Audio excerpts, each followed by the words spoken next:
Sir আমাৰ এডজৰ্ণমেণ্টৰ কথাটো কোৱাৰ পিছতহে কাটমোচনটো কৰিব বিচাৰিছিলোঁ স্যাৰ অলপমান সময় আপোনালোকে কৈ দিলে ন এডজৰ্ণমেণ্টটো স্যাৰ আৰু ডিটেইলছ নালাগে আৰু ৰিপ্লাই নাই হৈছে ক্লিয়াৰ হৈ গ'ল আপোনালোকৰ নাই স্যাৰ গভৰ্ণমেণ্টৰ স্যাৰ বাজেটৰ কথা অনাৰেবল প্ৰাইম মিনিষ্টাৰ অলপ আপুনি কৈ দিয়ক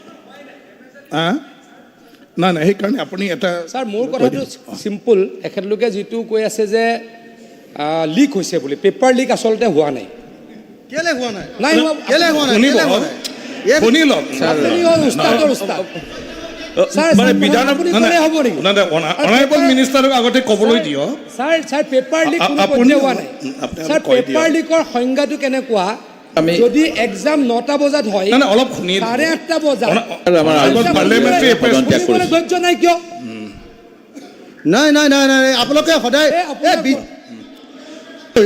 ইমান ডাঙৰ ডাঙৰ কথা কয় আপুনিতো অকৰতকৈ বিজ্ঞ মানুহ মাননীয় অধ্যক্ষ মহোদয় বিজ্ঞ মানুহ নাই বিধানসভা আপুনি পৰিষ্কাৰ কৰি আছে ধন্যবাদ এইটো আইটেম বিধানসভা আপুনি পৰিষ্কাৰ কৰি আছে অধ্যক্ষ মহোদয় পৰীক্ষা এটা পাতিব নোৱাৰে বিজেপিয়ে ভালকে হ'ব অধ্যক্ষ মহোদয় আপুনি পৰিষ্কাৰ কৰি আছে আপুনি বিজেপিয়ে পৰীক্ষা এটা পাতিব অখিল গগৈ ডাঙৰীয়া বিজেপি চৰকাৰে পৰীক্ষা এটা পাতিব নোৱাৰে প্লিজ ৰেকৰ্ডত নাযায় কোনো ৰেকৰ্ড শিক্ষামন্ত্ৰীয়ে পদত্যাগ কৰিব লাগে ছাৰ ন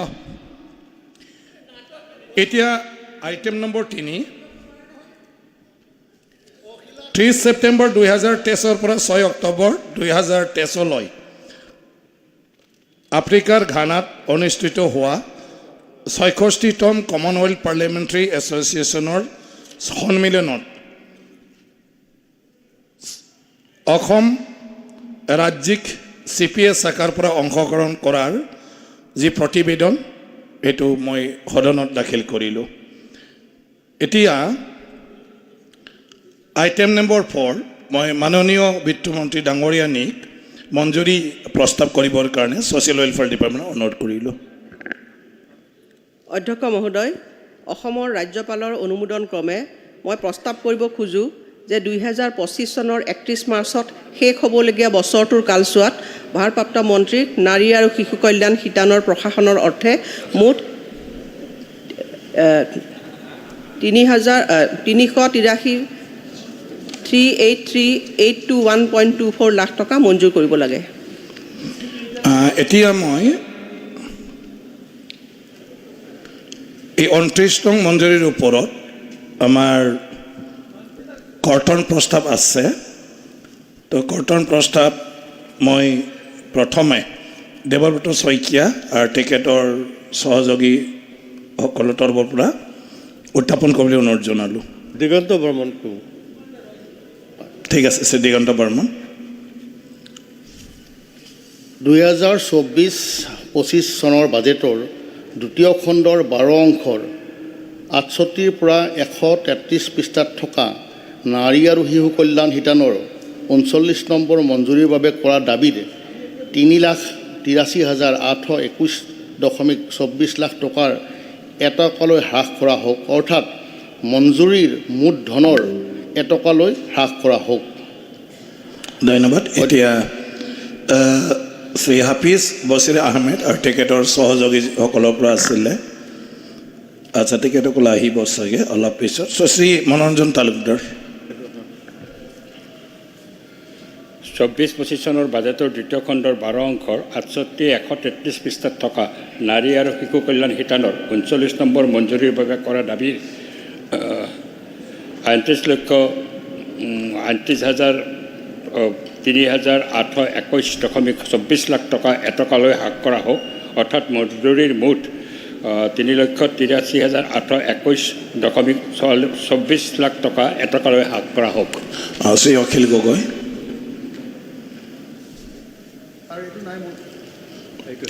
মাইক অখিল গগৈ কি হ'ল লাহেকৈ টিপিব নহয় ছাৰ এইটো মোৰ বন্ধ কৰি ৰাখে আপুনি নাই ৰাখে মোক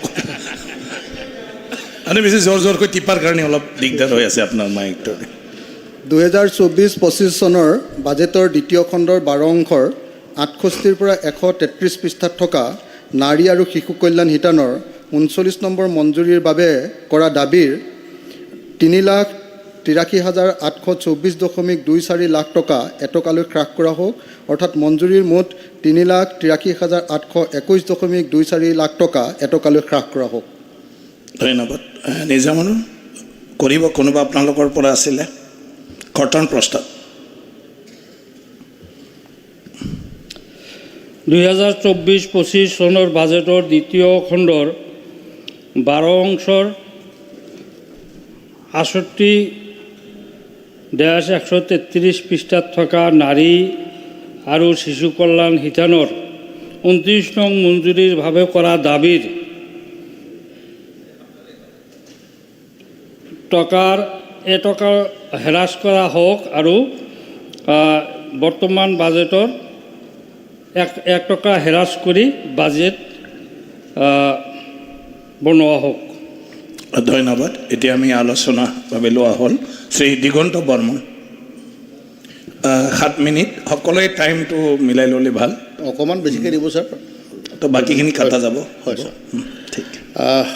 অধ্যক্ষ মহোদয়, আজিৰ এই 39 নম্বৰ দাবী মঞ্জুৰীৰ যিটো আমাৰ মাননীয় মন্ত্ৰী মহোদয়াই দাবী মঞ্জুৰি দিছে, আমি 1 টকালৈ হ্ৰাস কৰাৰ কথা কৈছোঁ যদিও এটা উদ্দেশ্য এইটো নহয় যে আমি বাজেটটো কৰ্তন কৰিব লাগে, কিন্তু এটা ডিভাইচত আমি সোমাব লাগে আৰু আমাৰ কথাখিনি ক'ব লাগে। অধ্যক্ষ মহোদয়, আজি এই কাটমোচনত মোক সমাজ কল্যাণ বিভাগৰ এই কাটমোচনত অংশগ্ৰহণ কৰাৰ সুযোগ দিয়াৰ ধন্যবাদ জনাইছোঁ। যে মাননীয় অধ্যক্ষ মহোদয়, যে সমাজ কল্যাণ বিভাগৰ দ্বাৰা আমাৰ বহুতো উন্নয়নবিলাক আঁচনি হয়, বিশেষকৈ মহিলা আৰু শিশু কল্যাণৰ সামাজিক এৱাৰনেছ, যেনে শিশু, মহিলা, দিব্যাংগ সকলৰ বিভিন্ন সমস্যা আৰু তদুপৰি ছাৰ ভাৰত চৰকাৰৰ দ্বাৰা বিভিন্ন আঁচনি আছে আৰু সেইবিলাক অনুমোদিত আঁচনিবিলাক ৰূপায়িত কৰা হয়। আমি দেখিছোঁ, বোধহয় আমাৰ মাননীয় মন্ত্ৰী মহোদয়ে একজেক্ট মোৰ ফিগাৰটো হয়নে নাজানো, যে অসমত যি 230টা ICDS প্ৰজেক্ট আছে, তাৰে ভিতৰত আমি যিটো ডাটা পাইছোঁ এতিয়ালৈ, যে 6ৰ পৰা 3 বছৰলীয়া শিশু 14,50,009টা, 3 বছৰৰ পৰা 6 বছৰলৈ 1,56,970টা, এনেকুৱা প্ৰেগনেণ্ট উইমেন 2,77,905 লোক, এইবিলাক মান্থলি চেঞ্জ হৈ থাকে। কথাটো হৈছে ছাৰ, আমি আজি বিভিন্ন জেগাত আমি দেখিছোঁ যে আমাৰ অংগনবাদী ৱাৰ্কাৰ হেল্পাৰসকলে এই আঁচনিবিলাক ৰূপায়ণত জড়িত হৈ থাকে, তাৰ লগতে ছুপাৰভাইজাৰখিনিও থাকে। কিন্তু মাননীয় অধ্যক্ষ মহোদয়, যে আমি যিটো অভিযোগ আমি পাই থাকোঁ, বিশেষকৈ এইবাৰ আমাৰ অংগনবাদী কেন্দ্ৰসমূহত কিছুমান পেকেট দিয়া হৈছে, ইনষ্টেণ্ট দাইল খিচিৰি, মাল্টিগ্ৰেইন চুজি হালোৱা। এই বস্তুটো আমাৰ শিশুসকলে খাই একেবাৰে বেয়া পায়, আৰু মোৰ বুলি নহয়, বোধহয় আমাৰ মাননীয় সদস্যসকলৰ চব ঠাইতে এই অৱস্থাটো হৈছে। মাননীয় অধ্যক্ষ মহোদয়, এই ব্যৱস্থাটো অলপ দূৰ কৰিব লাগে, কাৰণ এইটো আগৰ যিটো আছিলে ফ্ৰেছ, যিটো আমাৰ দাইল খিচাৰি বজাৰৰ পৰা কিনি আনি পেলাই যিটো দিয়া হয়, সেইটো খালেই মই ভাবোঁ তেওঁলোকে খুব উপকৃত হ'ব। এইটো মাননীয় আমাৰ মন্ত্ৰী মহোদয়ে ব্যৱস্থা ল'ব। তাৰোপৰি আমি দেখিছোঁ, এটা ডাঙৰ কথা এটা মই ক'বলৈ বিচাৰিছোঁ, টাইম খুব কম কাৰণে মই কৈছোঁ মন্ত্ৰী মহোদয়, যে শেহতীয়াভাৱে মই এটা ৰিপৰ্ট পাইছোঁ যে হিউমেন ট্ৰেফিকিং ষ্টেটিষ্টিক্স ইণ্ডিয়াত 2023, তাতে এটা বৰ ডাঙৰ কথা কৈছে, the state within India which has the most child trafficking is Assam, holding 38% of the nation's case. এইটো খুব ডাঙৰ কথা যে আমি দেখিছোঁ যে ভাৰতবৰ্ষৰ যিটো চাইল্ড ট্ৰেফিকিং, এই ট্ৰেফিকিংটো অসমৰ আটাইতকৈ বেছি, আৰু এই ব্যৱস্থাটো কিন্তু আমি ৰোধ কৰিব নোৱাৰিলে আমাৰ সমাজখন একেবাৰে খুব বেয়ালৈ গতি কৰিব। আৰু মাননীয়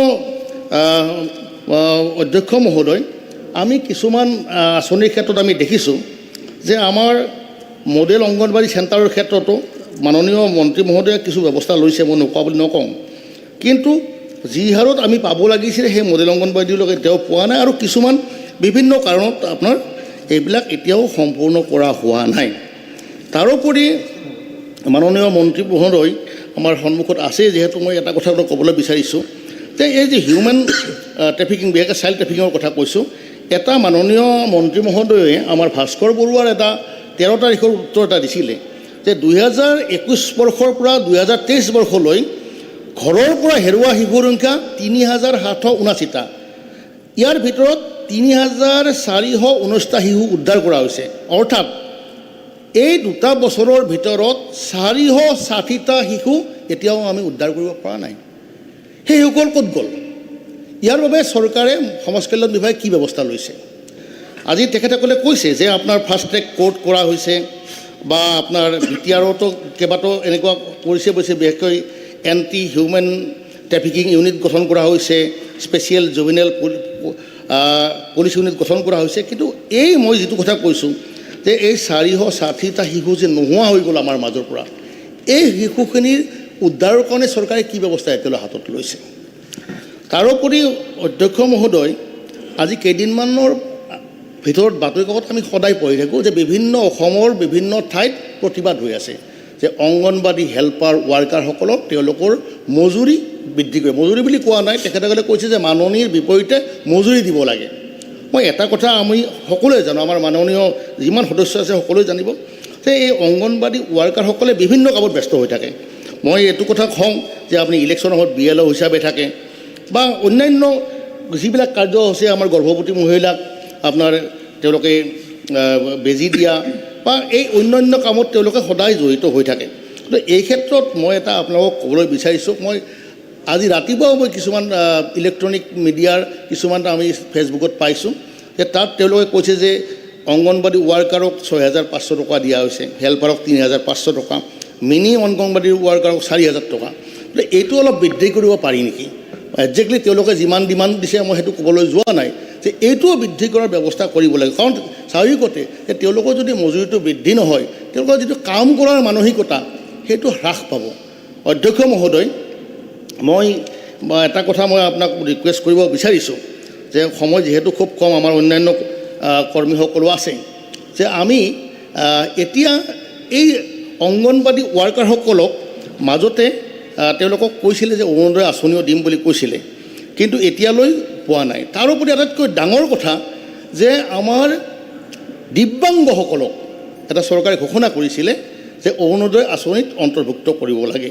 কিন্তু মই এটা বাতৰি কাকত পাইছোঁ যে অৰুণোদয় আঁচনিৰ পূৰ্বৰ 1,60,000 দিব্যাংগৰ ভিতৰত বৰ্তমান 30,000 দিব্যাংগইহে পাইছে।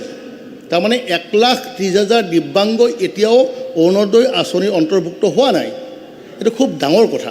গতিকে যিহেতু তেওঁলোকৰ আমাৰ সমাজৰ কাৰণে আমাৰ অতি প্ৰয়োজনীয়, গতিকে মই এইটো মাননীয় মন্ত্ৰী মহোদয়ৰ দৃষ্টিগোচৰ কৰিছোঁ যাতে এই দিব্যাংগসকলেও এই যিটো 1,60,000 দিব্যাংগ 30,000 পালে বা 1,30,000 ৰৈ গ'ল, তেওঁলোকক এই ব্যৱস্থাটো কৰাই দিব লাগে। তাৰোপৰি মাননীয় মন্ত্ৰী মহোদয় এটা বৰ ডাঙৰ কথা যে আমাৰ দিব্যাংগসকলে 1,000 টকা পাই আছিলে।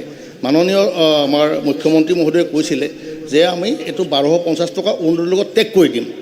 এইটো এতিয়ালৈ হোৱা নাই। আৰু এটা কথা মই কওঁ যে মই মাননীয় মন্ত্ৰী মহোদয়ক মই অনুৰোধ জনাম যে এই দিব্যাংগসকলৰ যিটো মাহেকীয়া যিটো তেওঁলোকে পইচা পায়, সেইটো আমাৰ অৰুণোদয়ৰ লগত টেগ নকৰি পেলাই ছেপাৰেটলি বেলেগকৈ অন্ততঃ তেওঁলোকক কিছু বঢ়াই দিব পাৰি নেকি? কিছুমানে ডিমাণ্ড কৰি 3,000 দিব লাগে, মই নকওঁ ইমান দিব লাগে বুলি, কিন্তু এটা ৰিজনেবল এমাউণ্ট যাতে দিব্যাংগসকলক ঘৰৰ পৰিচৰ্চা কৰিব পাৰে তাৰ বাবে ব্যৱস্থা কৰিব লাগে। অধ্যক্ষ মহোদয়, মই আৰু এটা ৰিকুৱেষ্ট আপোনালোকক কৰিম যে এটা চৰকাৰৰ ভাল আঁচনি হৈছে মডেল অংগনবাড়ী চেণ্টাৰ। মাননীয় মন্ত্ৰী মহোদয়ে মোৰ পৰাও লিষ্ট লৈছে, কিছু দিছে মোক, হয় আমাক বিৰোধী হিচাপে কম দিছে, শাসকীয় পক্ষক বেছি দিছে, মোৰ ক'বলগীয়া নাই বাৰু। কিন্তু মই কৈছোঁ যে আৰু কিছু মডেল অংগনবাড়ী চেণ্টাৰ আমাক দিব লাগে আৰু এইটো এটা ভাল আঁচনি হয়। গতিকে এই ক্ষেত্ৰত এইটো শাসকীয় বিৰোধী বুলি ইয়াত বিচাৰ কৰিব নালাগে, কাৰণ এখন ৰাজ্য ডেভেলপ হ'ব লাগিলে যে এটা অঞ্চলত আপোনাৰ ভাল হ'ব বাকীখিনিত কমি থাকিব, সেইটো হ'ব নোৱাৰে বা নালাগে। অধ্যক্ষ মই অনুৰোধ জনাম আজি এই সদনৰ পবিত্ৰ সদনৰ মজিয়াৰ পৰা মাননীয় মন্ত্ৰী মহোদয়ৰ চৰকাৰক অনুৰোধ জনাম যে এই বিশেষকৈ যে মই আমাৰ অংগনবাদী ৱাৰ্কাৰ হেল্পাৰসকলক তেওঁলোকক এটা মজুৰিৰ ক্ষেত্ৰত কিছু বৃদ্ধি কৰি তেওঁলোকক সকাহ দিব লাগে। দিব্যাংগসকলকো তেওঁলোকৰ এই যিটো মাহেকীয়া 1,000 টকা আছিল সেইটো বৃদ্ধি কৰিব লাগে আৰু অন্যান্য যিখিনি সা সুবিধা মডেল অংগনবাদী আমাক সকলো বিধায়কক সমপৰ্যায়ত দি পেলাই আমি যাতে ৰাজ্যখন আগুৱাই নিব পাৰোঁ তাৰ বাবে ব্যৱস্থা ল'ব লাগে। এইখিনি কৈয়ে মোৰ দুআষাৰ সামৰিছোঁ। ধন্যবাদ। নেক্সট মাননীয় সদস্য বিশ্বজিৎ ফুকন।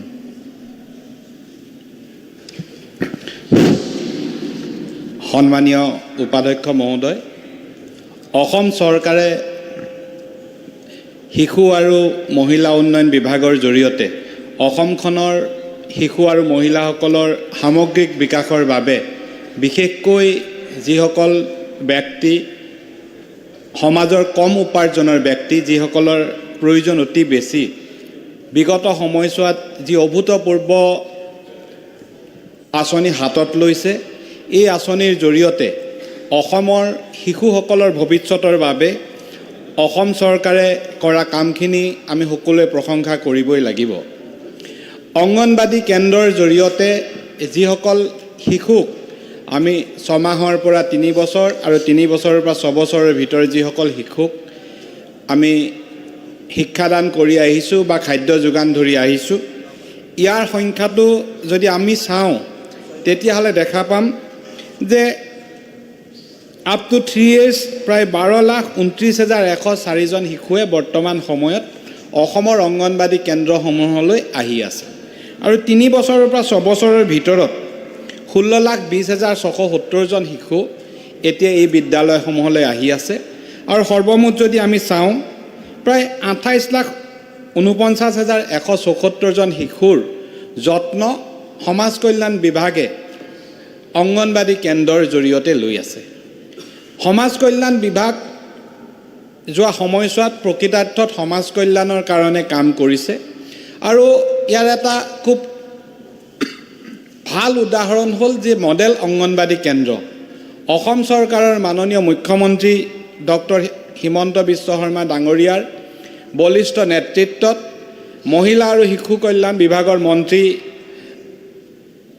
অজন্তা নেওগ বাইদেউৰ দূৰদৰ্শিতাত প্ৰায় 10,000 মডেল অংগনবাদী কেন্দ্ৰ নিৰ্মাণৰ প্ৰক্ৰিয়া আৰম্ভ হৈছে আৰু ইয়াৰে ইতিমধ্যে প্ৰায় 4,219টা অংগনবাদী কেন্দ্ৰ হয় নিৰ্মাণ হৈছে প্ৰথম 1,000 কমপ্লিট ইতিমধ্যে হৈ গৈছে বাকিখিনি নিৰ্মাণৰো বিভিন্ন পৰ্যায়ত আছে আৰু ইয়াৰ কাৰণে ইতিমধ্যে প্ৰায় 1,054 কোটি টকা অসম চৰকাৰে কেৱল মডেল অংগনবাদী কেন্দ্ৰ নিৰ্মাণৰ ক্ষেত্ৰতে খৰচ কৰিছে এই যে মডেল অংগনবাদী কেন্দ্ৰসমূহ নিৰ্মাণ কৰা হৈছে এই মডেল অংগনবাদী কেন্দ্ৰসমূহত ছাত্ৰ ছাত্ৰীৰ সুবিধাৰ বাবে ৰেম্প দিয়া হৈছে ষ্টুডেণ্টৰ বা ছাত্ৰ ছাত্ৰীৰ ফ্ৰেণ্ডলি ফাৰ্নিচাৰ দিয়া হৈছে টয়লেট দিয়া হৈছে জল জীৱন মিছনৰ জৰিয়তে তেওঁলোকক বিশুদ্ধ খোৱা পানী দিয়া হৈছে তাত এপিডিএছএলৰ পৰা ইলেক্ট্ৰিচিটি কানেকশ্যন দিয়া হৈছে আৰু সকলো দিশৰ পৰা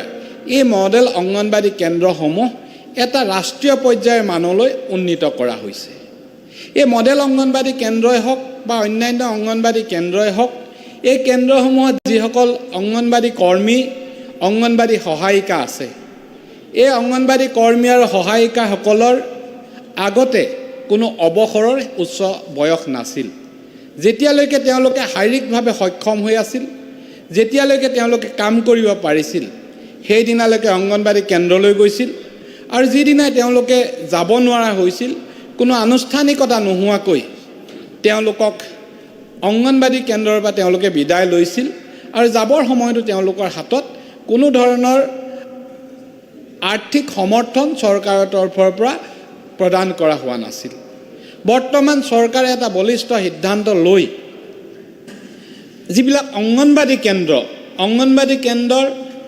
কৰ্মীসকলৰ অৱসৰৰ বয়স 60 বছৰ নিশ্চিত কৰিছে আৰু 60 বছৰ বয়সত যিসকল অংগনবাদী কৰ্মী ৰিটায়াৰ হয় তেওঁলোকক অৱসৰকালীন এককালীন সাহায্য 4 লাখ টকা প্ৰদান কৰা হৈছে তাৰ লগতে মিনি অংগনবাদী কেন্দ্ৰৰ কৰ্মীসকলক 3 লাখ টকা দিয়া হৈছে আৰু যিবিলাক সহায়িকা বা হেল্পাৰ যিসকল আছে তেওঁলোককো 2 লাখকৈ টকা দিয়া হৈছে মাননীয় উপাধ্যক্ষ মহোদয় এগৰাকী অংগনবাদী কৰ্মীয়ে তেওঁৰ জীৱনত যি সেৱা আগবঢ়াই যায় তাৰ স্বীকৃতি এই চৰকাৰখনে দিছে আৰু ইয়াৰ ফলস্বৰূপে অংগনবাদী কৰ্মীসকলৰ কাম কৰাৰ হাবিয়াস কাম কৰাৰ ইচ্ছা কৰ্ম প্ৰেৰণা বৃদ্ধি পাইছে নতুনকৈ অংগনবাদী কেন্দ্ৰৰ কৰ্মী বা সহায়িকাসকলক যেতিয়া নিযুক্তি দিয়াৰ প্ৰক্ৰিয়া আৰম্ভ হৈছে এটা স্বচ্ছ আৰু নিকা পদ্ধতিৰ মাজেৰে তেওঁলোকক নিযুক্তি দিয়া হয় পূৰ্বতে কি হৈছিল যে অংগনবাড়ী কৰ্মীৰ প্ৰয়োজন আছে, গতিকে সেই অঞ্চলৰ প্ৰভাৱশালী ব্যক্তিসকলৰ নিৰ্দেশত, কোনোবা ৰাজনৈতিক নেতাৰ নিৰ্দেশত কাৰোবাৰ জৰিয়তে এপইণ্টমেণ্ট হৈছিল। এতিয়া অংগনবাড়ী কেন্দ্ৰৰ কৰ্মী নিয়োগ কৰিবৰ কাৰণে সেই গাঁওখনৰে মহিলাসকলে আবেদন কৰিব পাৰে। সেই গাঁৱৰ ভোটাৰ তালিকাত তেওঁলোকৰ নাম থাকিব লাগিব আৰু আবেদন কৰাসকলৰ ভিতৰত পৰীক্ষাৰ পাৰ্চেণ্টেজ যাৰে আটাইতকৈ বেছি তেওঁকে এপইণ্টমেণ্ট দিয়া হয়। ইয়াত কাৰো কোনো ধৰণৰ হস্তক্ষেপ নচলে আৰু স্বচ্ছ নিকা পদ্ধতিৰ মাজেৰে যোৱা সময়ছোৱাত বহুখিনি অংগনবাড়ী কৰ্মীক নিযুক্তি দিয়া হৈছে।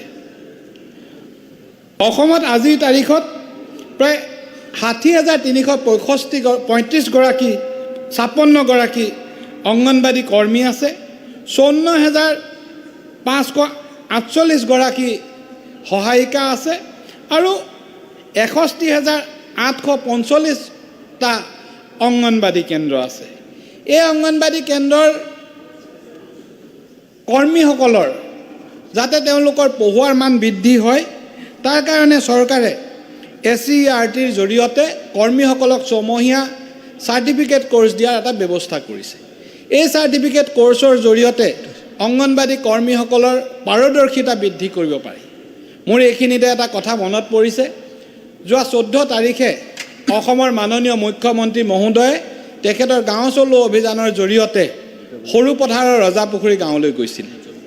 সেইদিনা উৎপল বৰা নামৰ এজন 3 বছৰ 4 মাহৰ অংগনবাড়ী কেন্দ্ৰৰ, তেওঁ 12ঘৰীয়া অংগনবাড়ী কেন্দ্ৰৰ ছাত্ৰ আহি মুখ্যমন্ত্ৰী মহোদয়ৰ সন্মুখত কেইবাটাও কবিতা পাঠ কৰি কুশল কোঁৱৰৰ জীৱনী কৈ যি পাৰদৰ্শিতা দেখুৱাইছিলে মাননীয় উপাধ্যক্ষ মহোদয়, যিকোনো ধৰণৰ বেচৰকাৰী বা চৰকাৰী যিকোনো ধৰণৰ বিদ্যালয়ৰ যিকোনো ধৰণৰ কিট জিৰ দৰে স্কুলৰ ছাত্ৰ ছাত্ৰীতকৈ তেওঁৰ যোগ্যতা যে বহুত বেছি, সেই কথা তেওঁক সিদিনা যিখিনি কথা কৈছিলে, যিখিনি কথা ইতিমধ্যে ছ'চিয়েল মিডিয়াৰ জৰিয়তে লাখ লাখ মানুহে দেখিছে, এইখিনি কথা প্ৰমাণিত হৈছে।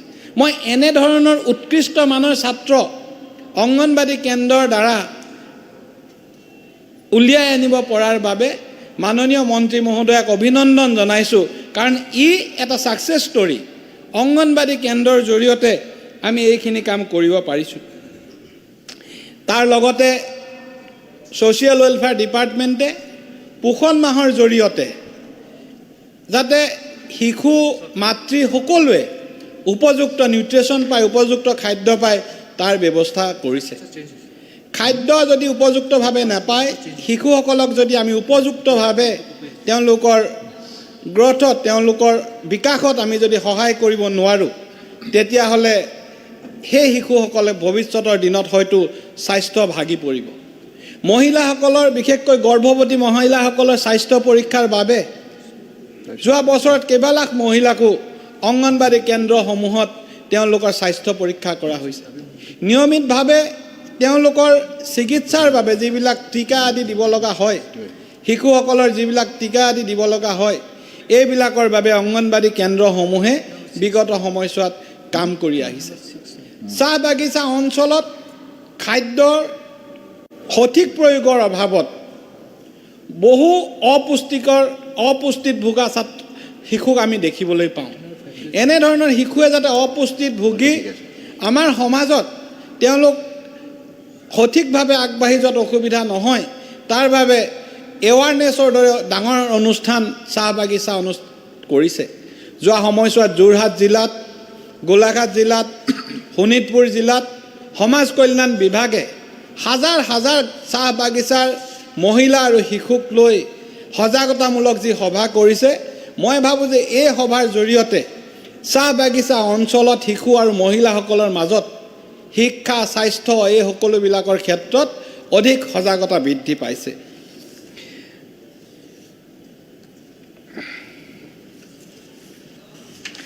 মাননীয় উপাধ্যক্ষ মহোদয়, সমাজ কল্যাণ বিভাগৰ জৰিয়তে শিশুসকলক উলিয়াই অনাৰ এই মুহূৰ্তত মই ভাবোঁ যে আমাৰ বাবে কৰ্তন প্ৰস্তাৱৰ কোনো প্ৰাসংগিকতা নাই। আহি থকা দিনবিলাকত এই যি 10,000 মডেল এই 10,000 মডেল অংগনবাদী কেন্দ্ৰৰ জৰিয়তে আমি ভাৰতবৰ্ষৰ যিকোনো ঠাইৰ লগতে অংগনবাদী কেন্দ্ৰ বা সমাজ কল্যাণ বিভাগৰ মান আমাৰ ওপৰলৈ নিব পাৰিম। নতুন যি ৰাষ্ট্ৰীয় শিক্ষা নীতি, এই ৰাষ্ট্ৰীয় শিক্ষা নীতিৰ আধাৰত আমাৰ অংগনবাদী কৰ্মীসকলক প্ৰশিক্ষণ প্ৰদান কৰা হৈছে। মাননীয় উপাধ্যক্ষ মহোদয়, ভাৰতবৰ্ষৰ ভিতৰতে অসমেই প্ৰথম ৰাজ্য যিখন ৰাজ্যত অংগনবাদী কেন্দ্ৰৰ কৰ্মীক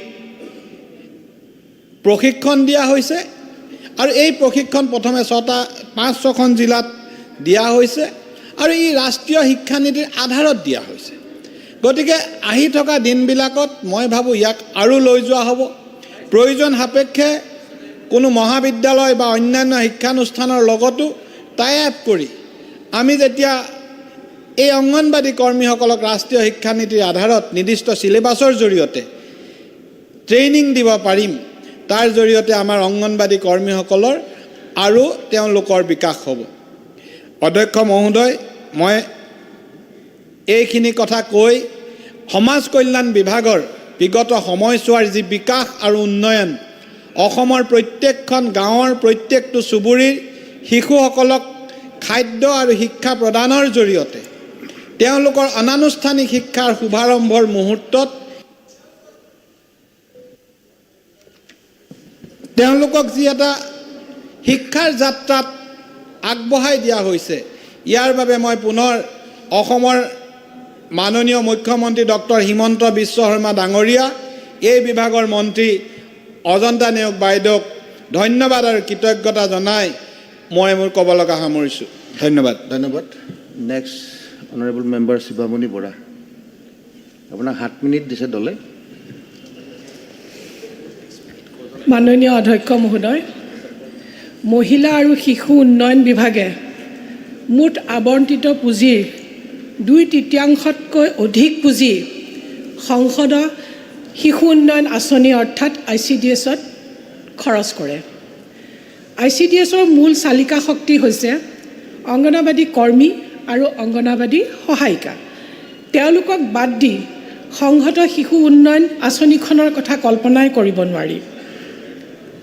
অংগনবাদী কৰ্মী আৰু সহায়িকাসকলে নিত্য প্ৰয়োজনীয় সামগ্ৰী অতিপাত মূল্য বৃদ্ধিৰ পাছতো সামান্য মাননি লৈ নিষ্ঠাৰে কাম কৰি যাবলগীয়া হৈছে। বিভিন্ন সময়ত চৰকাৰে তেওঁলোকক বিভিন্ন বিভাগৰ কামৰ দায়িত্ব দিয়ে, কিন্তু তেওঁলোকে নিষ্ঠাৰে পালন কৰি আহিছে। মাননি বৃদ্ধিৰ বাবে তেওঁলোকে দীৰ্ঘদিন ধৰি আন্দোলন কৰি আহিছে। তাৰ ফলত আঁচনি ৰূপায়ণত ব্যাঘাত জন্মিছে। দুখৰ কথা এই যে মহিলা আৰু শিশু উন্নয়ন বিভাগৰ সঞ্চালকে 2023 চনতে অংগনবাদী কৰ্মী আৰু সহায়িকাসকলৰ মাননি বৃদ্ধি কৰাৰ বাবে চৰকাৰৰ ওচৰত প্ৰস্তাৱ দাখিল কৰিছিলে, কিন্তু আজি পৰ্যন্ত সেই প্ৰস্তাৱ কাৰ্যকৰী হোৱা নাই।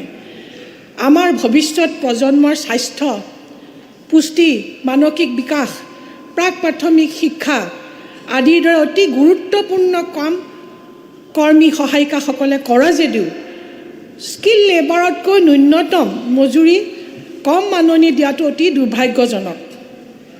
অমৃত কালত অংগনবাদী কৰ্মী সহায়িকাসকলৰ প্ৰাপ্য মাননি বৃদ্ধি কৰাৰ পৰিৱৰ্তে চৰকাৰে হিতাধিকাৰীৰ সংখ্যা বৃদ্ধিতহে ব্যস্ত আছে। এতিয়া সততে কোৱা যায় বৰ্তমান অমৃত কাল চলি আছে, অমৃত সৰোবৰ, অমৃত ৰাস্তা, অমৃত যাত্ৰা, অমৃত সকলোতে অমৃত অমৃত অমৃত। কিন্তু আমাৰ এই অংগনবাদী কৰ্মীসকলে, আমাৰ এই অংগনবাদী কৰ্মী সহায়িকাসকলে এই অমৃত কালত কি অপৰাধ কৰিলে যে তেওঁলোকে এই অমৃত কালৰ তেওঁলোকো যাত্ৰী হ'ব নোৱাৰিলেহেঁতেন নেকি? তেওঁলোককোতো এই অমৃত কালৰ সহযোগী কৰিব পাৰিলেহেঁতেন নিশ্চয়। যি নহওক, অমৃত কালত তেওঁলোককো মহিলাসকলক লৈ সদায় সততে ৰাজনীতি কৰি থাকে। আজি যুগ যুগ ধৰিছে ৰাজনীতি কৰি আছে। তো এই ৰাজনীতি কৰা এই মহিলাসকলক লৈ পেলাই যদি কৰে, তে অমৃত কালত মহিলাসকলক অমৃত কিয় দিব নোৱাৰিলে? 2024-25 বৰ্ষৰ বাজেটত 5,000টা অংগনবাড়ী কেন্দ্ৰ নিৰ্মাণ কৰাৰ কথা ঘোষণা কৰিছে।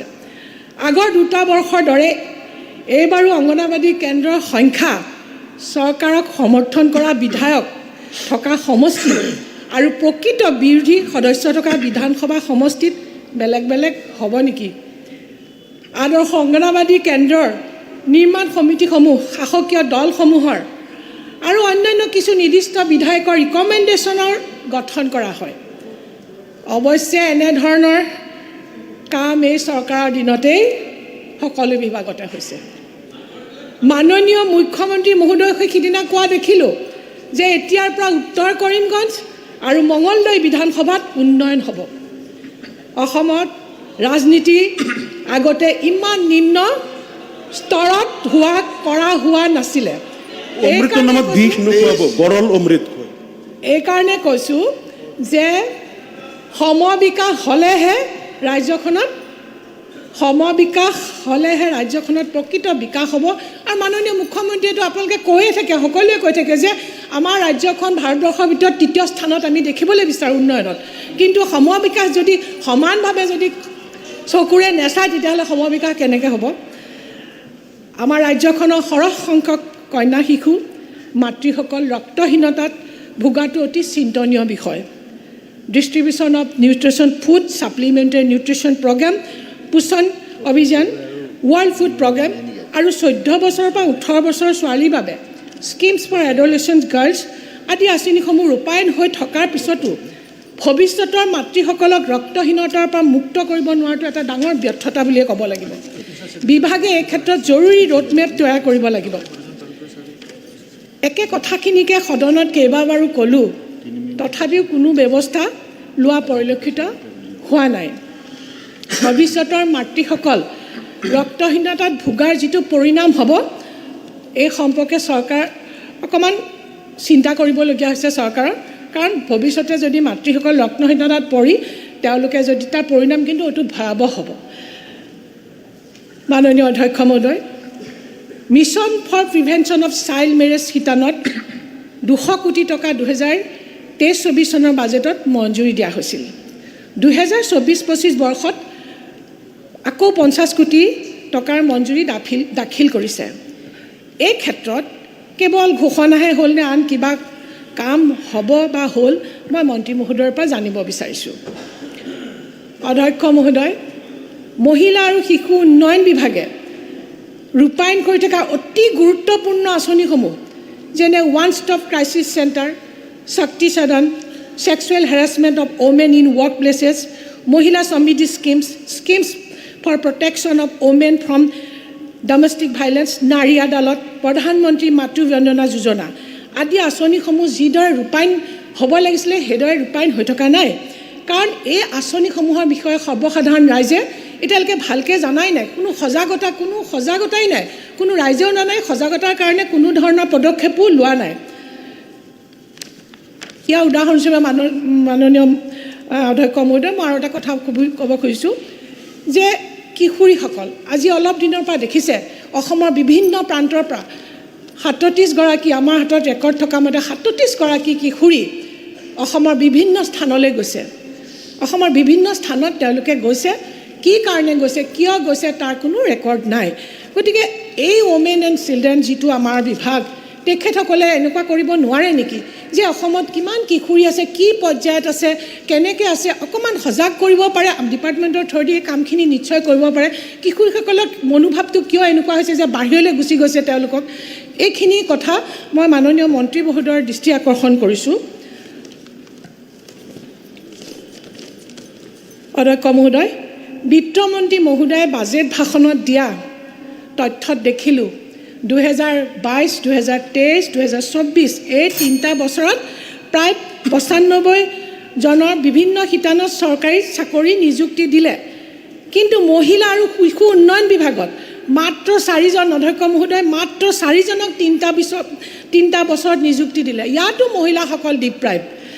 অৱশ্যে প্ৰতিশ্ৰুতি আছিল বিভিন্ন বিভাগত বছৰি 1 লাখ টকাৰ চাকৰি দিয়াৰ, 1 লাখ চাকৰি দিয়াৰ প্ৰতিশ্ৰুতি আছিলে। আজি নহওক, তাতো আৰু মহিলাক মাত্ৰ 3 বছৰত 4জনহে মহিলাৰ পৰা নিযুক্তি দিলে। অধ্যক্ষ মহোদয়, অংগনাবাদী কৰ্মী আৰু অংগনাবাদী সকললৈ অৱসৰকালীন লাভালাভ বা টাৰ্মিনেল যিটো বেনিফিট দিয়াৰ ব্যৱস্থা আছে, যদিও কৰ্মী বা সহায়িকাসকলে অৱসৰৰ পিছত কিন্তু এই যিটো টাৰ্মিনেল বেনিফিট পায়, এই টাৰ্মিনেল বেনিফিটটোৰ পাবৰ কাৰণে তেওঁ অফিচৰ দুৱাৰে ঘূৰি ফুৰিবলগীয়া হৈছে। এতিয়াও কিমান ফলপ্ৰসূ হৈছে মই নাজানো, এইটো মাননীয় মন্ত্ৰী মহোদয়ে ক'ব। শেষত মই সকলো চালি জাৰি চালোঁ যে এই বিভাগটো যিমানখিনি আগবাঢ়িব লাগিছিলে সিমান আগবাঢ়িব পৰা নাই। গতিকে মই অধ্যক্ষ মহোদয়, মই মহিলা আৰু শিশু উন্নয়ন বিভাগৰ মঞ্জুৰী দাবীৰ কৰ্তন প্ৰস্তাৱটো সমৰ্থন কৰিলোঁ। ধন্যবাদ। Thank you. Next honourable member Chakradhar Gogoi.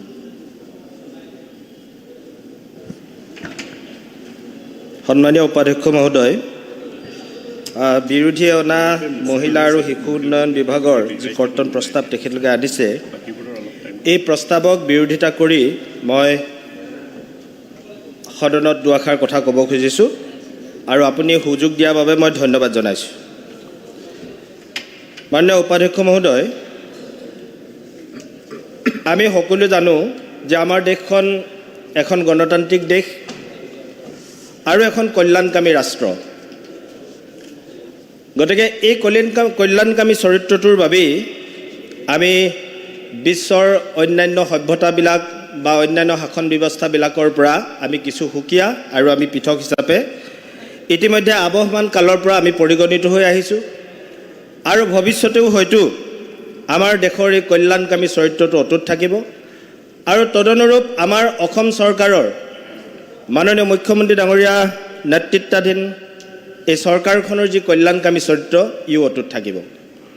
আৰু সেইকাৰণেই মাননীয় মুখ্যমন্ত্ৰী ডাঙৰীয়াই আৰু মাননীয় বিত্তমন্ত্ৰী ডাঙৰীয়ানীয়ে তেখেতৰ বাজেট প্ৰস্তুত কৰোঁতে মহিলা আৰু শিশুসকলৰ কল্যাণৰ দিশটো বিশেষভাৱে উল্লেখ কৰিছে আৰু মহিলাসকলক সমাজত শক্তিশালী কৰিবৰ কাৰণে, এম্পাৱাৰমেণ্ট কৰিবৰ কাৰণে, শিশুসকলৰ সৰ্বাংগীন বিকাশ আৰু উন্নয়ন কৰিবৰ কাৰণে বিভিন্ন ধৰণৰ আঁচনি গ্ৰহণ কৰিছে। কিছুমানবোৰ আঁচনি মহিলা আৰু শিশু উন্নয়ন বিভাগটোৰ লগত জড়িত আৰু কিছুমানবোৰ মহিলা উন্নয়নৰ আঁচনি বেলেগ বেলেগ ডিপাৰ্টমেণ্টৰ লগত জড়িত। কিন্তু আজি ইয়াত যিহেতুকে মহিলা আৰু শিশু উন্নয়নৰ কথা কোৱা হৈছে, এই প্ৰসংগত কথা কওঁতে মই অন্যান্য ডিপাৰ্টমেণ্টৰো হয়তো দুই এটা কথা ক'ব লগা হ'ব পাৰে। উপাধ্যক্ষ মহোদয়, তো আমি এই গোটেই কামখিনি কৰি গৈ থাকোঁতে আমি আমাৰ ৰাষ্ট্ৰখনৰ যি আদৰ্শ, এই আদৰ্শখিনিকো আমি প্ৰতিষ্ঠা কৰিব খোজোঁ আৰু এই আদৰ্শবিলাক আমি আমাৰ সনাতন যি সভ্যতা, এই ভাৰতীয় যি সনাতন হিন্দু সভ্যতা, এই সভ্যতাই আমাক যুগ যুগ ধৰি এইবিলাকৰ বাবে উৎসাহিত কৰি আহিছে আৰু আমি তাৰ পৰা গ্ৰহণ কৰি আহিছোঁ। আমি যদি যীশুখ্ৰীষ্টৰ জন্মৰ 200 বছৰ আগৰ কথা যদি আমি ক'ব খোজোঁ, মনুস্মৃতি নামৰ এখন গ্ৰন্থত কোৱা হৈছিল যে ৰাষ্ট্ৰস্য শ্ৰাৱ নাৰী অস্তি, নাৰী ৰাষ্ট্ৰস্য অক্ষি অস্তি। অৰ্থাৎ মহিলা হ'ল আমাৰ দেশৰ ভৱিষ্যত বা জাতিৰ ভৱিষ্যত আৰু মহিলাসকল হ'ল আমাৰ জাতিৰ এক দৃষ্টি, অৰ্থাৎ the I of the nation বুলি কোৱা হৈছিল। গতিকে এই যিটো পটভূমি, এই পটভূমিৰ পৰা আমাৰ কল্যাণকামী চৰিত্ৰটো ইয়াতে নিৰ্মাণ হৈছে আৰু সেইকাৰণে ইয়াৰ আধাৰত আমি এই ৰাষ্ট্ৰখনত থকা প্ৰায় 48.41% যি মহিলা আমাৰ ৰাষ্ট্ৰৰ আৰু তাৰেই 46% আকৌ শিশু। এই ইমান শতাংশ শিশু আৰু মহিলাৰ উন্নয়নৰ বাবে আজি ৰাষ্ট্ৰখনে বিভিন্ন ধৰণে কাম কৰি গৈছে। উপাধ্যক্ষ মহোদয়, তাৰ বাবে আমাৰ অসম চৰকাৰেও বিভিন্ন ধৰণৰ আঁচনি লৈছে। মই ইতিমধ্যে কৈছোঁ যে কিছুমানবোৰ আঁচনি শিশু আৰু মহিলা উন্নয়ন দপ্তৰৰ ভিতৰত নাই পৰা যদিও কিন্তু এই চৰকাৰখনে বাজেটত অন্তৰ্ভুক্ত কৰিছে।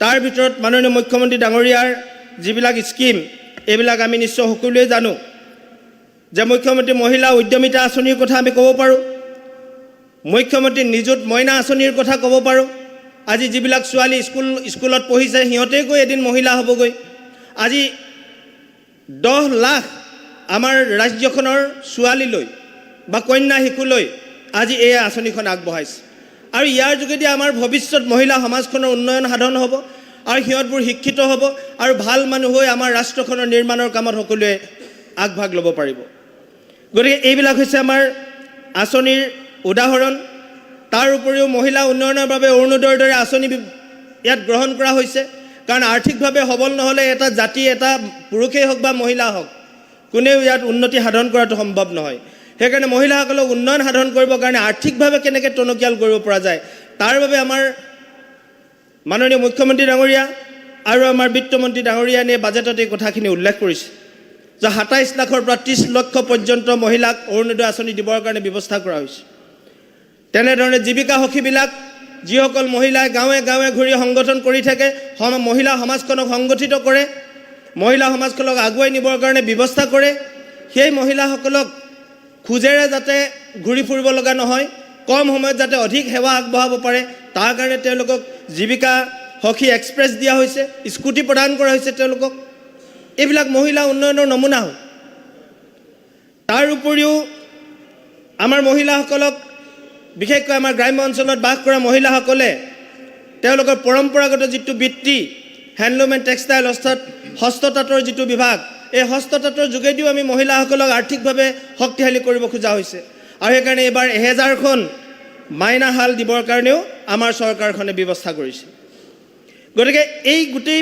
আঁচনিবিলাক আমি যেতিয়া ত্বৰান্বিত কৰি আগুৱাই লৈ যাম তেতিয়া নিশ্চিতভাৱে আমাৰ মহিলাবিলাক শক্তিশালী হ'ব এম্পাৱাৰমেণ্ট হ'ব আৰু এই মহিলা এম্পাৱাৰমেণ্টৰ ক্ষেত্ৰত মই ৰাষ্ট্ৰসংঘৰ প্ৰাক্তন সচিব প্ৰধান কফি আন্নানৰ এটা বক্তব্য মই উল্লেখ কৰিব খুজিছোঁ উপাধ্যক্ষ মহোদয় তেখেতে মহিলা উন্নয়নৰ ক্ষেত্ৰত কৈছিল যে there is no' tool for development more effective than the empowerment of women অৰ্থাৎ মহিলাসকলক উন্নয়ন কৰাৰ বাহিৰে বেলেগ কোনো এনেকুৱা উন্নয়নৰ উপায় নাই যে যাক আমি ৰাষ্ট্ৰখনৰ উন্নয়নৰ দিশত লৈ যাবগৈ পাৰিম গতিকে মহিলাক উন্নয়ন কৰাটো অতীৱ প্ৰয়োজন আছে আৰু সেইকাৰণে মাননীয় মুখ্যমন্ত্ৰী ডাঙৰীয়া আৰু বিত্তমন্ত্ৰী বাইদেৱে যিখিনি পদক্ষেপ গ্ৰহণ কৰিছে আমি তেখেতলোকক ধন্যবাদ জনাইছোঁ আজি শিশুসকলৰ কথা যদি কোৱা যায় আজিৰ শিশু ভৱিষ্যতে দেশৰ নাগৰিক এই শিশুসকলক যদি আমি সুন্দৰকৈ নিৰ্মাণ কৰোঁ তেওঁলোকৰ স্বভাৱ চৰিত্ৰ যদি ভালকৈ নিৰ্মাণ কৰোঁ ৰাষ্ট্ৰভক্তিৰে যদি আমি শিশুসকলৰ মন মগজু আমি গঢ়ি তুলিব পাৰোঁ তেতিয়াহ'লে সেই শিশুজন গৈ এদিন কেতিয়াও ৰাজপথত চিঞৰিবলৈ যাব নোৱাৰে দেশৰ বিৰুদ্ধে কেতিয়াও আন্দোলন আৰু কেতিয়াও ধৰ্ণা দিবলৈ মানুহ যাব নোৱাৰে তেওঁলোকে কেৱল ৰাষ্ট্ৰভক্তিত নিমগ্ন হ'ব ৰাষ্ট্ৰভক্তিৰ বাবে তেওঁলোকে কাম কৰিব আৰু আজি আমি সেইকাৰণে এটা উদণ্ড চৰিত্ৰৰ বিপৰীতে সহজ সৰল মানসিকতাৰ ৰাষ্ট্ৰভক্তি পিতৃ মাতৃৰ প্ৰতি শ্ৰদ্ধা ভক্তি থকা আধ্যাত্মিক চেতনাৰে সমৃদ্ধ আমাৰ শিশুসকলক আজি নিৰ্মাণ কৰিবৰ কাৰণে এই চৰকাৰখনে বিভিন্ন ধৰণে ব্যৱস্থা লৈছে তাৰ বাবে আজি অংগনবাড়ী কেন্দ্ৰবিলাকক পুনৰ নতুনকৈ নিৰ্মাণৰ ব্যৱস্থা কৰিছে এইখন অসমত নতুনকৈ 10,000 মডেল অংগনবাড়ী কেন্দ্ৰ নিৰ্মাণ কৰিবৰ কাৰণে ব্যৱস্থা ল'লে আৰু যোৱা বছৰৰ বাইদেউৰ নেতৃত্বত আমি 5,000 অংগনবাড়ী কেন্দ্ৰৰ বাবে নিৰ্মাণৰ কাম ইতিমধ্যে চলি আছে মোৰ সমষ্টিত কেইবাটাও প্ৰায় 15টা অংগনবাড়ী কেন্দ্ৰ ইতিমধ্যে নতুনকৈ নিৰ্মাণ কৰিলোঁ আৰু প্ৰায় 30টা অংগনবাড়ী কেন্দ্ৰ আমাৰ নিৰ্মাণৰ কাম চলি আছে আৰু অহা এই 24 বৰ্ষত আমি আৰু হয়তো 40-50টামানকৈ পাম গতিকে এনেধৰণে এই অংগনবাড়ী কেন্দ্ৰবিলাক নিৰ্মাণ কৰা হৈছে আৰু এই মণ্ডল অংগনবাড়ী কেন্দ্ৰটো কোনেও ভবা উচিত নহয় যে এইটো এটা কেৱল মাত্ৰ টিংপাতেৰে ঢাকনি দিয়া এটা ঘৰ এই বুলি কোনেও ভাবিব নালাগে এই ঘৰটো এটা সম্পূৰ্ণ আধুনিক ব্যৱস্থা থকা ইয়াত টেবুল চকীৰ পৰা ল'ৰা ছোৱালীৰ বাবে খুব আকৰ্ষণীয় যিখন টেবুলত কিতাপ পঢ়িব সেই টেবুলখনতেই তেওঁলোকে খেলৰ সামগ্ৰীও বিচাৰি পায় তাতেই খেলিবৰ কাৰণে প্ৰয়াস কৰে আৰু মই নতুন যেতিয়া অংগনবাড়ী কেন্দ্ৰবিলাক মুকলি কৰিব গৈছিলোঁ তেতিয়া ল'ৰা ছোৱালীবিলাকৰ মাজত শিশুসকলৰ মনত শিশুসকলৰ মুখত যি আনন্দ আৰু হাঁহি বিৰিঙি থকা দেখিছিলোঁ মই দেখি নিজে আপ্লুত হৈছিলোঁ আৰু এনেধৰণৰ ব্যৱস্থাবিলাকৰ যোগেদি শিশুসকলে পঢ়াৰ প্ৰতি ধাউতি বাঢ়িছে আৰু সিহঁতে ভাল তাত খোৱা বোৱাৰ যিখিনি সামগ্ৰী পুষ্টিকৰ যিখিনি খাদ্য বিতৰণ কৰা হৈছে সেই খাদ্যবিলাক খাই সিহঁতৰ স্বাস্থ্যও ভাল হ'বৰ কাৰণে সক্ষম হৈছে কাৰণ চহৰীয়া অঞ্চলৰ মানুহে এইবিলাক কথা উপলব্ধি নকৰিব গাঁও আৰু বাগিচা অঞ্চলৰ দুখীয়া দৰিদ্ৰ কৃষক শ্ৰমিকৰ সন্তানৰ ওচৰলৈ যেতিয়া যোৱা যায় দেখিবলৈ পোৱা যায় যে সিহঁতে ঘৰত সপ্তাহতো এটা কণী খাবলৈ হয়তো কেতিয়াবা অসুবিধা হৈছে আজি সেই শিশুসকলক ভাল বুটৰ পৰা আৰম্ভ কৰি বিভিন্ন ধৰণৰ কণী আৰু ফল মূল খুৱাই গাখীৰ খুৱাই সিহঁতক কেনেকৈ স্বাস্থ্যৰ উন্নতি কৰিব পৰা যায় এই কথাখিনিৰ বাবে আমাৰ সমাজ কল্যাণ বিভাগৰ বাইদেৱে এইখিনি ব্যৱস্থা কৰিছে আৰু তাৰ বাবে আমাৰ শিশুসকলৰ সৰ্বাংগীন বিকাশ আৰু উন্নয়ন হোৱাত সম্ভৱ হৈছে আৰু এই অংগনবাড়ী কেন্দ্ৰবিলাকৰ লগত জড়িত হৈ থকা যিবিলাক কৰ্মী আৰু সহায়িকা আছে আজি এগৰাকী বিৰোধী দলৰ সদস্যই কৈছে যে অমৃতকালৰ এই শুভ মুহূৰ্তত তেওঁলোকে অকল হিতাধিকাৰীৰ কথা কোৱা বুলি কৈছে আজি আমি হিতাধিকাৰী হিতৰ কোনোবা যদি অধিকাৰী হয় আমি আনন্দিত হ'ব লাগে বিৰোধী হ'লো কাৰণে কোনোবা হিতৰ অধিকাৰী হ'লে বেয়া পাব নালাগে আপোনালোকে হিতৰ অধিকাৰী কৰিবলৈ যাওঁতে গণ্ডগোল হৈছিলে আপোনালোকে অন্যায় কৰিছিলে যোগ্যজনক ভোগ কৰা অধিকাৰ আপোনালোকে দিব পৰা নাছিলে কিন্তু এইখন চৰকাৰে যোগ্যজনক ভোগ কৰা অধিকাৰ দিছে দুখীয়া দৰিদ্ৰ সুবিধা এইখন চৰকাৰে প্ৰদান কৰিছে আমি কোনো ৰাজনীতিৰ আধাৰত দল মতৰ আধাৰত আমি কোনো মানুহক একো সেৱা দিবৰ কাৰণে চেষ্টা কৰা নাই আৰু সেইকাৰণে আমাৰ চৰকাৰখনে এই যিবিলাক অংগনবাড়ী কৰ্মী আছে তেখেতলোকক যিমান পাৰি আপোনালোকৰ সেই চৰকাৰৰ দিনতকৈ এতিয়া আমাৰ দৰমহা বৃদ্ধি কৰি আজি কৰ্মীগৰাকীয়ে 4,500 টকা পাবৰ কাৰণে সক্ষম হৈছে আৰু আমাৰ সহায়িকাগৰাকীয়ে 2,250 টকালৈকে পাবলৈ সক্ষম হৈছে আৰু ভৱিষ্যতে হয়তো এইখিনিক বৃদ্ধি কৰি আৰু অধিক উৎসাহিত কৰিবৰ কাৰণে নিশ্চয় ব্যৱস্থা কৰিব আপোনালোকে জানে যে এই অংগনবাড়ীত কাম কৰা যিসকল ব্যক্তি এইবিলাক কোনো চাকৰি বুলি কোৱা নাযায় এইবিলাকক সেৱা বুলি কোৱা হয় এইবিলাক হৈছে ছাৰ্ভিচ সেৱা আৰু চাকৰিৰ মাজত পাৰ্থক্য আছে গতিকে সেৱামূলক যিবিলাক কাৰ্য ইয়াৰ বাবে ইনচেণ্টিভ দিয়া হয় ৰেমুনাৰেশ্যন দিয়া হয় আৰু সেই ৰেমুনাৰেশ্যনত আপোনালোকৰ চৰকাৰতকৈ এইখন চৰকাৰে বৃদ্ধি কৰি তেওঁলোকক উৎসাহিত কৰিছে যাতে আৰু অধিক কাম কৰিবৰ কাৰণে তেখেতলোক আগবাঢ়ি যাব পাৰে গতিকে এনেধৰণৰ কথাৰে আমাৰ চৰকাৰখনে আগুৱাই লৈ গৈছে আজি দেশত থকা 61,000 অংগনবাড়ী আমাৰ ৰাজ্যখনত থকা 61,000 যি অংগনবাড়ী কেন্দ্ৰ আছে এই 61,000 অংগনবাড়ী কেন্দ্ৰত প্ৰায় 37 লাখ শিশু কণ শিশু ল'ৰা ছোৱালী আজি তেওঁলোকে তাৰ পৰা উপকৃত হৈছে মই উপাধ্যক্ষ মহোদয় আজি এই সুযোগত মই এটা কথা ক'বলৈ পাই আনন্দিত হৈছোঁ যে এখন চৰকাৰৰ দিনত যেতিয়া ৰেচনেলাইজ কৰা হৈছে অংগনবাড়ী কেন্দ্ৰবিলাক যেতিয়া ৰেচনেলাইজ কৰা হৈছে এই ৰেচনেলাইজ কৰাৰ যোগেদি এই যিবিলাক দুৰ্নীতি হৈ আছিল পূৰ্বৰ চৰকাৰৰ দিনৰ পৰা সেই দুৰ্নীতিবিলাক লাহে লাহে নাইকিয়া হৈ গৈছে আগতে নিয়ম আছিল যে 5জন শিশু থাকিলে 50টা দেখুৱাই তাত বস্তু সৰকোৱা পইচা সৰকোৱাৰ নিয়ম আছিল পৰম্পৰা আছিল এইবিলাক কংগ্ৰেছ চৰকাৰৰ দিনত কিন্তু আজি আমি গৌৰৱেৰে ক'বলৈ পাই আনন্দিত হৈছোঁ যে ৰেচনেলাইজ কৰাৰ পিছত একেখন গাঁৱতে দুটাকৈ পাতি দিয়া হৈছিল এটা অংগনবাড়ী কেন্দ্ৰ আৰু তাৰ লগত আকৌ এটা শাখা বনাই দিয়া হৈছিল কাৰণ কিয় দিয়া হৈছিল যে সেই সময়ত সেই শাসকীয় দলৰ নেতাজনৰ বোৱাৰীজনী খালী হৈ আছিলে তাইক চাকৰি এটা দিব লাগে ক'ৰবাত ভৰাই দিব লাগে সেইকাৰণে গৈ পেলাই তাত এটা নতুনকৈ খুলি দিয়া হৈছিল কিন্তু এতিয়া সেইবিলাক ৰেচনেলাইজ কৰি ক'ৰবাত 10টা আছিল ক'ৰবাত 5টা আছিল গোটেইকেইটা লগ লগাই 15টা শিশু লগ লগাই বা 20জন শিশু লগ লগাই এটা স্কুলত সুন্দৰকৈ শিক্ষা দিয়াৰ ব্যৱস্থা কৰা হৈছে আৰু ফল মূল বা অন্যান্য পুষ্টিকৰ খাদ্য খুওৱাৰ তেওঁলোকক ব্যৱস্থা কৰা হৈছে Thank you. Please. আৰু কেৱল উপাধ্যক্ষ মহোদয় 1 মিনিট ল'ম কেৱল সেয়াই নহয় আমাৰ জল জীৱন মিছনৰ যোগেদি এই গোটেই অংগনবাড়ী কেন্দ্ৰবিলাকত পৰিষ্কাৰ বা বিশুদ্ধ খোৱা পানী দিবৰ কাৰণেও জল জীৱন মিছনৰ যোগেদি 1.5 লাখ টকাকৈ খৰচ কৰি বিশুদ্ধ খোৱা পানীৰ ব্যৱস্থাও উপাধ্যক্ষ মহোদয় এইখন চৰকাৰৰ দিনত কৰি দিয়া হ'ল আগৰ চৰকাৰৰ দিনত সেই পুতি থৈ যোৱা টিউবেল যিডাল টিউবেলৰ মাটিৰ তলত মাত্ৰ 12 ফুটৰ পৰা 15 ফুট পৰ্যন্ত পাইপডাল পুতিছিলে আজি তাৰ ঠাইত আমি বিশুদ্ধ খোৱা পানী একেবাৰে ফিল্টাৰৰ পৰা অহা পানী তেওঁলোকক খোৱাৰ ব্যৱস্থা কৰি দিছে গতিকে এইখন চৰকাৰৰ কাম কাজত আপোনালোকে অসন্তুষ্ট প্ৰদৰ্শন কৰি লাভ নাই কাৰণ আপোনালোকৰ যি কাম কৰাৰ যিটো নৈতিকতা আছিল সেই নৈতিকতাই আপোনালোকৰ মানুহৰ ওচৰত দায়বদ্ধতা আপোনালোকে প্ৰদৰ্শন কৰিব পৰা নাছিলে আৰু এইখন চৰকাৰে সম্পূৰ্ণ সামাজিক আৰু আধ্যাত্মিক আৰু সৰ্বদিশত মানৱীয় চেতনাবোধ আগত ৰাখি এইখন চৰকাৰে কাম কৰি গৈছে গতিকে আগন্তুক দিনবিলাকত উপাধ্যক্ষ মহোদয় আমাৰ এই চৰকাৰখনৰ বাবে আৰু অধিক পুঁজি দিব লাগে বুলি মই আহ্বান জনাইছোঁ কাৰণ ইতিমধ্যে ইয়াত বহুত পুঁজি হোৱা নাই 3,838.24 কোটি টকা কেৱল মাত্ৰ ইয়াত ধাৰ্য কৰা হৈছে গতিকে বিৰোধীসকলে যি কৰ্তন প্ৰস্তাৱ আনিছে এই কৰ্তন প্ৰস্তাৱৰ মই ঘূৰ বিৰোধিতা কৰি বৰঞ্চ ইয়াত আৰু অধিক ধন প্ৰদান কৰিব লাগে বুলি মই আহ্বান জনাই মোৰ বক্তব্য সামৰিছোঁ ধন্যবাদ নমস্কাৰ Thank you. Next, মাননীয় সদস্য মিজানুৰ ৰহমান ক্লেৰিফিকেশ্যন এটা মাননীয় ছাৰ উপাধ্যক্ষ মহোদয়, ছাৰ ক্লেৰিফিকেশ্যন এটা ল'ব পাৰিম নেকি ছাৰ? ইয়াত ক্লেৰিফিকেশ্যন নাই মাননীয় সদস্যজনে ক'লে যে অংগনবাদী কৰ্মীবিলাকৰ দৰমহা 4,450 টকা বুলি। ৰিপ্লাই মিনিষ্টাৰে দিব, তেতিয়া 4,450 টকা নহয় ছাৰ। আপোনাৰ সময়ত ক'ব দিয়ক, আপুনি তেতিয়া মাননীয় উপাধ্যক্ষ I'll give you মহোদয়, time. আপোনাৰ জৰিয়তে এই কাৰ্যসূচীত ভাগ ল'ব দিয়াৰ বাবে ধন্যবাদ জনাইছোঁ। আমাৰ 6,500 মাইকটো কৰ্মীবিলাকৰ যি সমস্যা, ইহঁতে ইতিমধ্যে বিভিন্ন ব্লকৰ সদৰ ঠাইত আন্দোলন কৰি আছে। ইহঁতৰ মাননি 6,500 ঠাইত বৃদ্ধি কৰিব লাগে, যিহেতুকে আদাৰ্ছ ষ্টেটত আমাৰ ষ্টেটতকৈ অংগনবাদী কৰ্মীবিলাকৰ মাননি বেছি। গতিকে আমাৰ ষ্টেটতো এই ষ্টেটবিলাকৰ নিচিনাকৈ ইহঁতৰ মাননি বৃদ্ধি কৰিব লাগে, হেল্পাৰবিলাকৰো মাননি বৃদ্ধি কৰিব লাগে। যিখিনি মিনি অংগনবাদী চেণ্টাৰৰ 4,750 টকা আছে তাতো বৃদ্ধি কৰিব লাগে।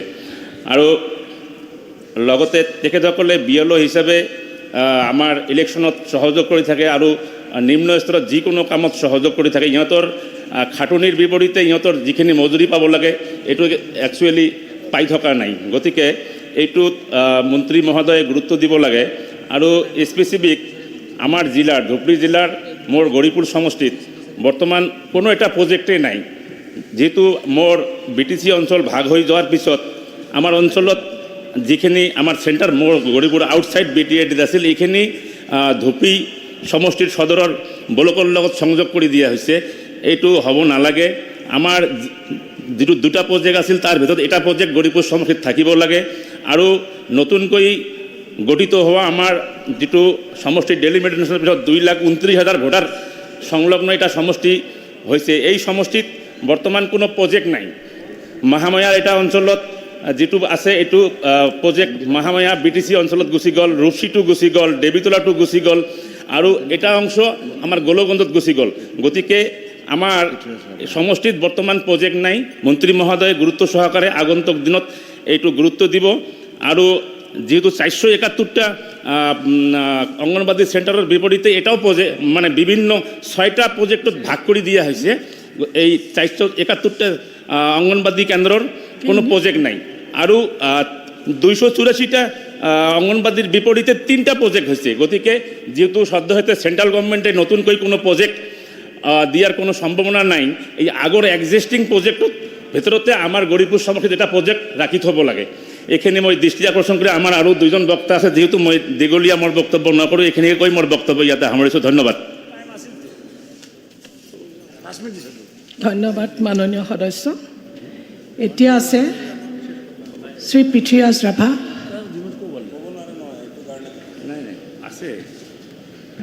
আপোনাৰ সময় দলে 12 মিনিট দিছে।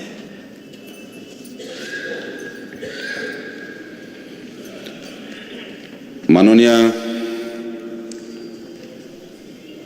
সভানেত্ৰী মহোদয়া, এই পবিত্ৰ সদনত বিৰোধী পক্ষই এইবাৰ 2024-25 বৰ্ষৰ মহিলা আৰু শিশু বিকাশ বিভাগৰ বাজেটৰ কৰ্তনৰ যি প্ৰস্তাৱ আগবঢ়াইছে তাৰ বিৰোধিতা কৰি মই দুআষাৰ বক্তব্য ৰাখিব খুজিছোঁ। আমি যেতিয়া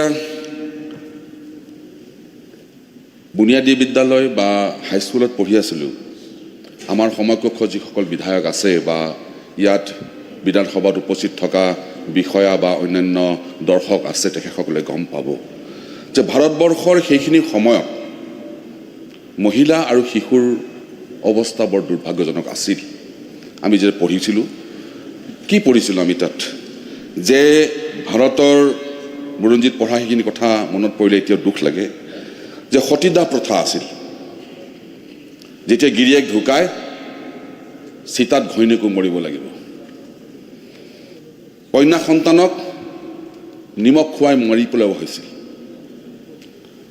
আৰু বিধৱাসকল অত্যাচাৰৰ বলি হৈছিল, যাৰ কাৰণে ৰাজা ৰামমোহন ৰায়, ঈশ্বৰচন্দ্ৰ বিদ্যাসাগৰ প্ৰমুখ্যে সেইখিনি সময়ৰ বিখ্যাত ব্যক্তিসকলে এনেধৰণৰ কুপ্ৰথা বা অন্ধবিশ্বাসক উদ্ধাৰ কৰি সেইখিনি সময়ৰ মহিলাসকলক, সেইখিনি সময়ৰ শিশুসকলক কেনেকৈ উন্নত কৰিব পাৰি, কেনেকৈ আগবঢ়াই নিব পাৰি, এই কথা চিন্তা কৰিছিল। লাহে লাহে চৰকাৰ হ'ল। চৰকাৰ হোৱাৰ পিছত যিসকলে শাসন কৰিলে সেইখিনি সময়ত তেখেতসকলে কি কৰিলে নকৰিলে মোৰ ক'বলগীয়া নাই, কিন্তু আজি ভাৰতৰ প্ৰধানমন্ত্ৰী নৰেন্দ্ৰ মোদী ডাঙৰীয়া আৰু অসমৰ মুখ্যমন্ত্ৰী ডক্টৰ হিমন্ত বিশ্ব শৰ্মা ডাঙৰীয়াৰ নেতৃত্বত সমগ্ৰ ভাৰতবৰ্ষৰ লগতে অসমত এই মহিলা আৰু শিশুৰ বিকাশৰ কাৰণে, মহিলা আৰু শিশুৰ উন্নয়নৰ কাৰণে যিবোৰ আঁচনি গ্ৰহণ কৰা হৈছে, এই আঁচনিৰ দ্বাৰা দ্ৰুতভাৱে আজি সমগ্ৰ ভাৰতবৰ্ষৰ লগতে অসমতো মহিলাসকলে পুৰুষৰ লগত সমানে সমানে খোজ মিলাই আগবাঢ়ি যাবলৈ সক্ষম হৈছে। অধ্যক্ষ মহোদয়, মাননীয় মুখ্যমন্ত্ৰী ডক্টৰ হিমন্ত বিশ্ব শৰ্মাৰ নেতৃত্বত অসমৰ শিশু আৰু মহিলাসকলৰ মংগলৰ বাবে এই প্ৰায় ৩টা বছৰ যিখিনি আঁচনি গ্ৰহণ কৰি পূৰ্ণ ৰূপায়ণৰ বাবে যি ব্যৱস্থা গ্ৰহণ কৰিছে, ইয়াৰ আগতে ইয়াৰ গুৰুত্ব সহকাৰে কোনো লোৱা আমি দেখা পোৱা নাছিলোঁ। মহিলাৰ সবলীকৰণ, শিশুৰ স্বাস্থ্য, মহিলাৰ সবলীকৰণ, শিশুৰ স্বাস্থ্য কল্যাণ, শিশুৰ কল্যাণ চিন্তা কৰিবলৈ গৈ বহু আঁচনি এতিয়া গ্ৰহণ কৰা হৈছে। অংগনবাড়ী সেৱাৰ জৰিয়তে 6 বছৰ বয়সলৈ একমাত্ৰ গুৰুত্বপূৰ্ণ ৰাষ্ট্ৰীয় কাৰ্যসূচী, যাৰ জৰিয়তে শিশুসকলৰ পৰিপূৰক পৰিপুষ্টি, স্বাস্থ্য সেৱা, প্ৰাক বিদ্যালয় শিক্ষা, স্বাস্থ্য, পুষ্টিহীনতা দূৰ কৰা শিক্ষা আদিৰ দৰে ব্যৱস্থা লোৱা হৈছে। এই কাৰ্যসূচীত গৰ্ভৱতী মহিলা আৰু শিশুক স্তনপান কৰোৱা মাতৃ সেৱাৰ বাবেও বিস্তাৰিত সম্প্ৰসাৰণ ঘটোৱা হৈছে। এই আঁচনিৰ জৰিয়তে 61,845টা অংগনবাড়ী কেন্দ্ৰই 37,40,542 গৰাকী হিতাধিকাৰীক সেৱা আগবঢ়াই আহিছে। এই অংগনবাড়ী কেন্দ্ৰসমূহত ৰেম, শিশুৰ উপযোগী অনাময় ব্যৱস্থা, ৰান্ধনী ঘৰত পৃথককৈ ষ্ট'ৰেজ ব্যৱস্থা, শিশুৰ উপযোগীকৈ আচবাব, যিখিনি আচবাবৰ কথা ইতিমধ্যে কেইবাগৰাকীও বিধায়কে কৈছে, যি আচবাবৰ দ্বাৰা আধুনিকীকৰণ কৰা হৈছে, সেই সুন্দৰ আচবাবৰ বা সেই সুন্দৰ চকীত বহি আমাৰ কণ কণ শিশুসকলে যেতিয়া অংগনবাড়ী কেন্দ্ৰত অধ্যয়ন কৰি থাকে বা আনন্দ কৰি থাকে, আমি দেখি আনন্দ পাইছোঁ আৰু দেখি আহিছোঁ যে এই সকলো শিশুৱে যি ইনফ্ৰাষ্ট্ৰাকচাৰ, আন্তঃগাঁথনিৰ মাজেৰে আগবাঢ়িব লাগিছিল আগতে, সেই আন্তঃগাঁথনিৰ মাজেৰে আগ নবঢ়াৰ কাৰণে হয়তো আজি আমিবোৰে, আমাৰ বয়সৰ মানুহবোৰে যিমানখিনি জ্ঞান অৰ্জন কৰিব লাগিছিল সেইখিনি জ্ঞান অৰ্জন কৰিব পৰা নাছিলোঁ। আৰু এতিয়া যিসকল শিশুৱে এনেধৰণৰ অংগনবাড়ী কেন্দ্ৰত অধ্যয়ন কৰিছে বা তেওঁলোকে শিক্ষা গ্ৰহণ কৰিবলৈ গৈছে, আনন্দ কৰিবলৈ গৈছে, এইখিনি শিশুৱে ভৱিষ্যতে এজন সুন্দৰ নাগৰিক হিচাপে, নাগৰিক হিচাপে নিজকে প্ৰতিষ্ঠিত কৰিব পাৰিব। এই অংগনবাড়ী কেন্দ্ৰসমূহত যি ৰেম্পৰ ব্যৱস্থা কৰা, অনামৰ ব্যৱস্থা কৰাইছে, তাৰ লগতে সেই অংগনবাড়ী কেন্দ্ৰসমূহত এটা সময়ত কাৰেণ্ট নাছিলে, বিদ্যুৎ নাছিলে, খোৱা পানীৰ ব্যৱস্থা নাছিলে। এতিয়া তাত বৈদ্যুতিকৰণ কৰা হৈছে, খোৱা পানীৰ সুবিধা ৰখা হৈছে। এতিয়ালৈকে 999টা আদৰ্শ অংগনবাড়ী কেন্দ্ৰ স্থাপন আৰু 3,220টাৰ নিৰ্মাণৰ কাম চলি আছে। চৰকাৰে 2022 বৰ্ষৰ 1 এপ্ৰিলৰ পৰা 60 বছৰ বয়সৰ পিছত অৱসৰ লোৱা অংগনবাড়ী কৰ্মীসকলৰ বাবে গাইপতি 4 লাখ টকাকৈ, অংগনবাড়ী কৰ্মীসকল মিনিসকলৰ বাবে গাইপতি 3 লাখ টকাকৈ আৰু সহায়িকাসকলৰ বাবে 2 লাখ টকাকৈ টাৰ্মিনেল লাভালাভৰ ব্যৱস্থা গ্ৰহণ কৰা হৈছে। 2023 বৰ্ষটোত 1,688 গৰাকী অংগনবাড়ী কৰ্মী আৰু 1,703 গৰাকী অংগনবাড়ী সহায়িকাক টাৰ্মিনেল লাভালাভৰ বাবে আমি আগবঢ়াই দিছোঁ। 2024-25 বাজেটত মহিলা আৰু শিশুৰ সৰ্বাংগীন উন্নয়নৰ বাবে মহিলা আৰু শিশু বিভাগে 61,000 অংগনবাড়ী কেন্দ্ৰ পৰিচালনাৰে 37 লাখ হিতাধিকাৰীলৈ সেৱা আগবঢ়াইছে। 4,000তকৈ অধিক নতুন আদৰ্শ অংগনবাড়ী কেন্দ্ৰ স্থাপনৰ অনুমোদন জনাইছে। 3,000টা নতুন আদৰ্শ অংগনবাড়ী কেন্দ্ৰ নিৰ্মাণৰ লক্ষ্যৰে প্ৰায় 1,000টা এনে অংগনবাড়ী কেন্দ্ৰ সফলতাৰে সম্পূৰ্ণ কৰা হৈছে। এই অংগনবাড়ী কৰ্মীসকলৰ অৱসৰকালীন লাভালাভ অৰ্থাৎ টাৰ্মিনেল বেনিফিট প্ৰদানেৰে মহিলাৰ প্ৰতি থকা কল্যাণমূলক প্ৰতিশ্ৰুতি প্ৰতিফলিত কৰিছে। 60 বছৰ বয়সৰ সময়সীমাত ভৰি দিয়া অংগনবাড়ী কৰ্মী আৰু সহায়িকাসকললৈ 9 লাখ টকাতকৈ অধিক ধন প্ৰদান ব্যৱস্থাই 2023 বৰ্ষত 3,331 গৰাকীতকৈ অধিক অংগনবাড়ী কৰ্মী সহায়িকা উপকৃত হ'ব। মাননীয় সভাপতি মহোদয়, মই ক'ব খুজিছোঁ যে এখন দেশত যেতিয়া উন্নয়নমূলক কাম কৰা হয়, এই উন্নয়নমূলক কাম বিভাগ বিশেষে বেলেগ বেলেগ হয়। এই বিভাগ বিশেষে বেলেগ বেলেগ হয় কেনেকৈ, যে গড়কাপ্তানি বিভাগত যেতিয়া পথ বনোৱা হয় তেতিয়া সাধাৰণ ৰাইজে দেখা পায়। সাধাৰণ ৰাইজে কয় যে গড়কাপ্তানি বিভাগে কাম কৰিছে।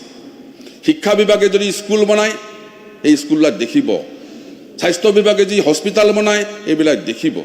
কিন্তু এই এটা বিভাগ, মহিলা আৰু শিশু কল্যাণ বিভাগ, এনেকুৱা এটা বিভাগ যিটো বিভাগৰ কিছুমান কাৰ্য ৰাইজে নেদেখে, ৰাইজৰ চকুত নপৰে, কিন্তু ক'ব নোৱাৰাকৈ গোপনে গোপনে কেনেকৈ এইবিলাক বিভাগে সমাজৰ উন্নয়নৰ কাৰণে, সমাজৰ উন্নতিৰ কাৰণে, শিশুসকলৰ উন্নতিৰ কাৰণে, মাতৃসকলৰ উন্নতিৰ কাৰণে, মহিলাসকলৰ উন্নতিৰ কাৰণে যি যি কাম কৰিছে সেয়া আমাৰ চকুত নপৰে, আমি দেখা নাপাওঁ। কিন্তু আজি আমাৰ এই বিভাগৰ মন্ত্ৰী মহোদয়া অজন্তা নায়ক বাইদেৱে যি ধৰণে কাম কাজ কৰিছে, যি ধৰণে দিন ৰাতি ক্ষতি কৰি সময় দি কাম কাজ কৰিছে, আমি লক্ষ্য কৰিছোঁ, আমি অনুভৱ কৰিছোঁ বিধায়ক হিচাপে। আমি আমাৰ যি যি ঠাইত আমি বিধায়ক হিচাপে আছোঁ সেইবিলাক ঠাইত লাহে লাহে কেনেকৈ এই অংগনবাদী কেন্দ্ৰৰ পৰা আৰম্ভ কৰি বা বিভিন্ন মহিলা আৰু শিশুৰ কল্যাণৰ কাৰণে যি যি কাম লৈছে এই কামৰ উন্নতিকৰণ কেনেকৈ হ'ব ধৰিছে। ইয়াৰ উপৰি মাতৃসকলে শিশু জন্ম দিয়াৰ পৰা আৰম্ভ কৰি শিশুৰ যত্নৰ বাবে অলেখ ব্যৱস্থা গ্ৰহণেৰে চৰকাৰে মহিলা আৰু শিশু উন্নয়ন দিশ দেখুৱাই দিছে। ভাৰতৰ মাননীয় প্ৰধানমন্ত্ৰী মহোদয়ে আগবঢ়োৱা আঁচনিসমূহ, যিবোৰ আঁচনিয়ে মহিলা আৰু শিশুৰ সৰ্বাংগীন উন্নয়ন আৰু সবলীকৰণৰ নিৰ্দেশন দাঙি ধৰিছে।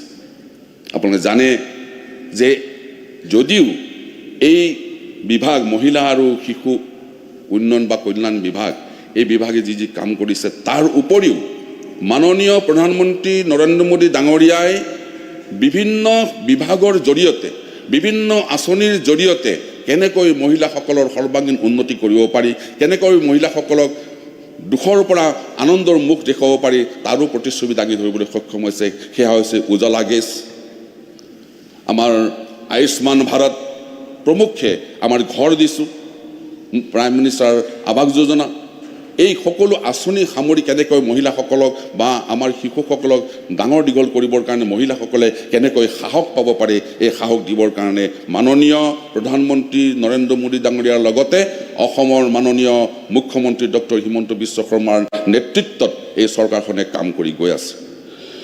মাননীয় মুখ্যমন্ত্ৰী ডক্টৰ হিমন্ত বিশ্ব শৰ্মা দেৱৰ নেতৃত্বত এইখন চতুৰ্থ বাজেট। মাননীয় প্ৰধানমন্ত্ৰীৰ বাণী সবকা সাথ, সবকা বিকাশ, সবকা বিশ্বাস, সবকা প্ৰয়াস নীতিৰ আধাৰত এইবাৰৰ বাজেটে অসম গঢ়াৰ লক্ষ্যৰে যাত্ৰা আৰম্ভ কৰিছে।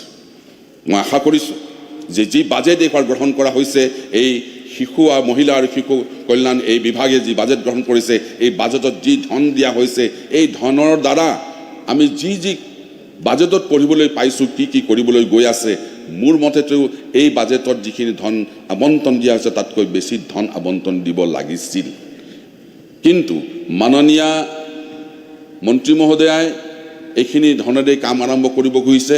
আগন্তুক বছৰটোত আমি আশা ৰাখিছোঁ সুন্দৰকৈ কাম কৰিব পাৰিব। মাননীয় অধ্যক্ষ মহোদয় বা সভানেত্ৰী মহোদয়া, মাননীয় মুখ্যমন্ত্ৰীদেৱৰ অষ্টাদশ মুখতাৰ উন্নয়নী মালা 18খন আঁচনিৰ গতিশীলতা আৰু নতুন উদ্ভাৱনীমূলক অনেক আঁচনিত মহিলাক সামৰি লোৱা হৈছে। এই আঁচনিৰ যোগেদি আমি কেনেকৈ আমাৰ মহিলাসকলক উন্নয়ন কৰিব পাৰোঁ সেই কথা কোৱা হৈছে।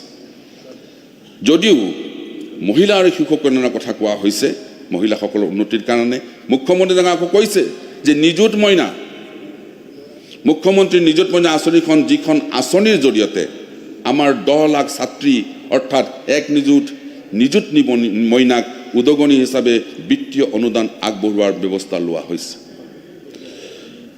আমাৰ যুৱতীসকলক শিক্ষাৰ প্ৰতি ধাউতি বঢ়াবৰ বাবে এই আঁচনি ব্যৱস্থা কৰিব।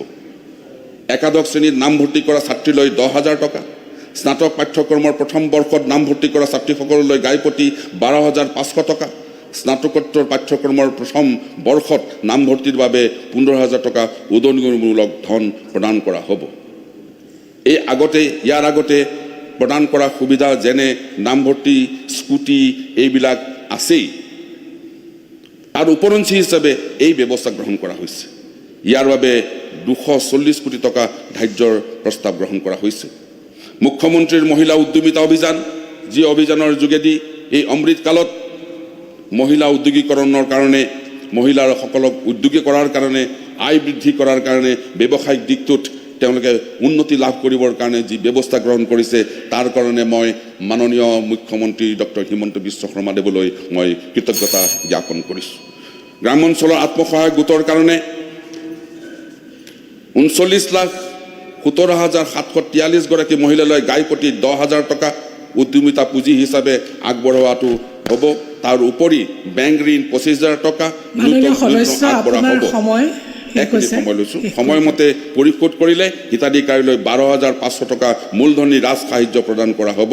মুঠতে প্ৰতিগৰাকী হিতাধিকাৰীলৈ অনুদান ৰাজ সাহায্য আগবঢ়োৱা হ'ব, যাৰ ন্যূনতম মূল্য হৈছে 47,500 টকা লাভ কৰিব এইখিনি গোটেইখিনি মিলাই এগৰাকী মহিলা।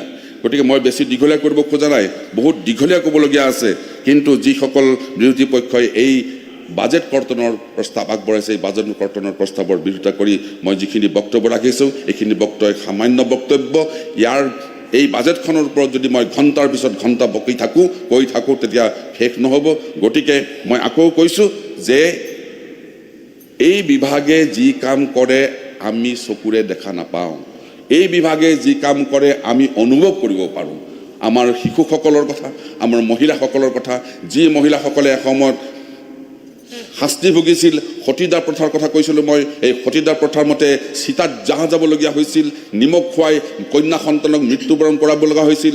এই বিধৱা বিবাহৰ কথা কৈছোঁ। এই যিসকল মানুহে, যিসকল ব্যক্তিয়ে, ৰাজা ৰামমোহন ৰায়, বিদ্যাসাগৰসকলে, সেইসকল ব্যক্তিয়ে যি ধৰণে তেখেতসকলৰ দৰ্শন চিন্তাৰ চৰ্চাৰ মানে ভাৰতীয় এই মহিলা শিশুসকলক উন্নতিৰ কথা চিন্তা কৰিছিল, আজিৰ দিনত মাননীয় প্ৰধানমন্ত্ৰী ডক্টৰ নৰেন্দ্ৰ মোদী, অসমৰ মুখ্যমন্ত্ৰী ডক্টৰ হিমন্ত বিশ্ব শৰ্মা আৰু এই বিভাগৰ মাননীয় মন্ত্ৰী অজন্তা নেওগ বাইদেউলৈ মই কৃতজ্ঞতা জ্ঞাপন কৰিছোঁ আৰু এই কৰ্তন প্ৰস্তাৱৰ বিৰোধিতা কৰি মোৰ বক্তব্য ইমানতে সামৰণি মাৰিছোঁ। ধন্যবাদ। ধন্যবাদ মাননীয় সদস্য। এতিয়া আছে শ্ৰী নুৰুল হুদা, আপোনাৰ সময় 7 মিনিট।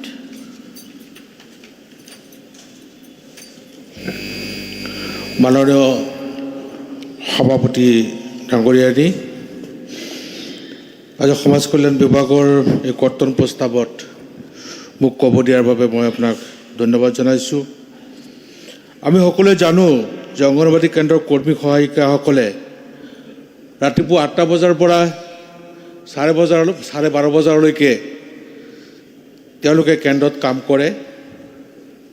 তেওঁলোকে শিশু, প্ৰসূতি মাতৃ, গৰ্ভৱতী মাতৃ, বিকলাংগ, পুষ্টিহীনতা আদি ছাৰ্ভে কৰি তেওঁলোকক কেনেকৈ পুষ্টি দি বিকাশৰ পথলৈ গতি কৰাব পাৰি তাৰ কাৰণে তেওঁলোকে কাম কৰে। তাৰ উপৰি তেওঁলোকে নিৰ্বাচনৰ কামো কৰে। কিন্তু এই ইমান কষ্ট কৰাৰ পিছত তেওঁলোকে যিখিনি দৰমহা পায় সেইটো একেবাৰে নগণ্য। আজি এজন অংগনবাড়ী কৰ্মীয়ে, এজনী অংগনবাড়ী কৰ্মীয়ে 4,500 টকা দৰমহা পায় আৰু এজন সহায়িকাই 2,000 টকা পায়।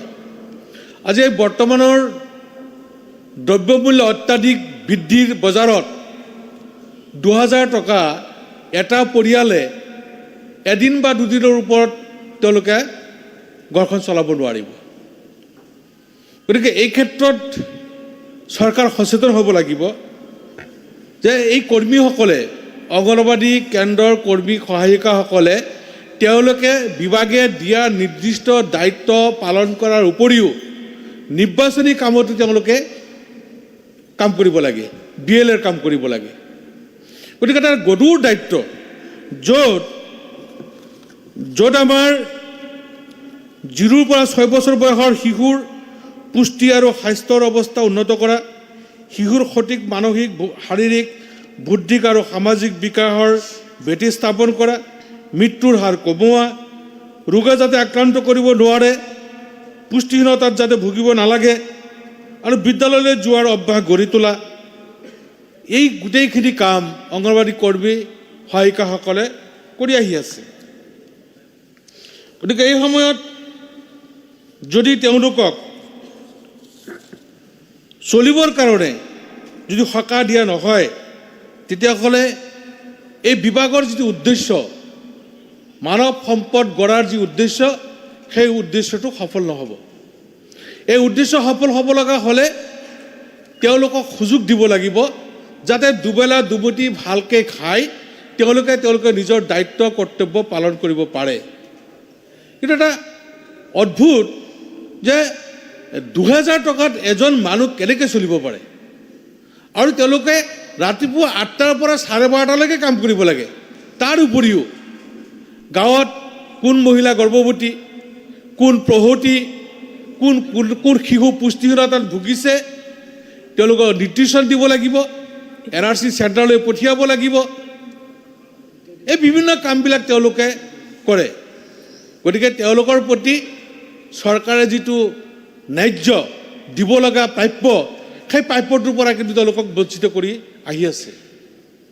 আৰু এই বিভাগটো অতি গুৰুত্বপূৰ্ণ বিভাগ, কাৰণ মাতৃ গৰ্ভৰ পৰাই যাতে নৱপ্ৰজন্মৰ শিশুটোক বিকাশ, তাৰ মন মগজু ভাল হয়, স্বাস্থ্য যাতে ভাল হয়, শিশুটো যাতে নিৰোগী হয়, তাৰ কাৰণে চেষ্টা চলাই থকা হৈছে। আৰু সেই চেষ্টা কোনে কৰে? অংগনবাড়ী কৰ্মী আৰু সহায়িকাসকলে কৰে। এই চাওক, আমাৰ অসমত 61,845টা অংগনবাড়ী কেন্দ্ৰ আছে। তাৰে 60,356 গৰাকী অংগনবাড়ী কৰ্মী আছে আৰু 54,548 গৰাকী সহায়িকা আছে। কৰ্মীৰ পদ 1,489টা পদ খালী হৈ আছে আৰু সহায়িকাৰ 1,898টা পদ খালী হৈ আছে। তাৰ মুঠতে 3,387টা পদ খালী হৈ আছে। এই যে খালী হৈ থকা পদ 3,387টা কেন্দ্ৰ, এই কেন্দ্ৰখিনি সমূহ অচল হৈ আছে। মাতৃসকলৰ স্বাস্থ্যৰ অৱনতি হৈছে, শিশুৰ বিকাশ স্তব্ধ হৈছে, কাৰণ এই যিখিনি পোষ্ট খালী হৈ আছে এইখিনি চলি থকা নাই। এওঁলোকে যিখিনি সেৱা পাব লাগে, এই অংগনবাড়ী কৰ্মী সহায়িকাৰ জৰিয়তে সেই চেণ্টাৰ এলেকাৰ শিশুসকলে যিখিনি সেৱা পাব লাগে, সেই সেৱাৰ পৰা বঞ্চিত হৈ আছে। যিখিনি মাতৃয়ে সেৱা পাব লাগে, সেই সেৱাৰ পৰা বঞ্চিত হৈ আছে। যিখিনি গৰ্ভৱতীয়ে সকাহ পাব লাগে, সেইখিনিৰ পৰা তেওঁলোক বঞ্চিত হৈ আছে। গতিকে যদি এই যে বাজেটত টকা ধাৰ্য কৰিছে হয়, কিন্তু যদি এই প্ৰয়োজনীয় অভাৱখিনি পূৰণ কৰিব নোৱাৰে, তেতিয়াহ'লে কল্যাণ আৰু বিকাশ কেনেকৈ হ'ব? কল্যাণ আৰু বিকাশ কৰিবৰ কাৰণে পৰ্যাপ্ত পৰিমাণৰ সুবিধাখিনি দিব লাগিব। কিন্তু এই যে 3,387টা পোষ্ট খালী থকাৰ কাৰণে এই বঞ্চিত হৈ আছে, ইয়াৰ কাৰণে মানৱ সম্পদ বিকাশত বাধা সৃষ্টি হৈছে। গতিকে মানৱ সম্পদ বিকাশ ত্বৰান্বিত কৰাৰ কাৰণে অনতিপলমে এই চৰকাৰে এই 3,387টা পোষ্ট অতি সোনকালে পূৰণ কৰি শিশু আৰু মাতৃসকলে পাব লগা প্ৰাপ্য যিখিনি সেৱা, সেই সেৱাখিনি প্ৰদান কৰিব লাগে। এই চাওক, আমাৰ অংগনবাড়ী কেন্দ্ৰ যিবিলাক আছে, গৃহ, শতকৰা 60% গৃহ জৰাজীৰ্ণ অৱস্থা।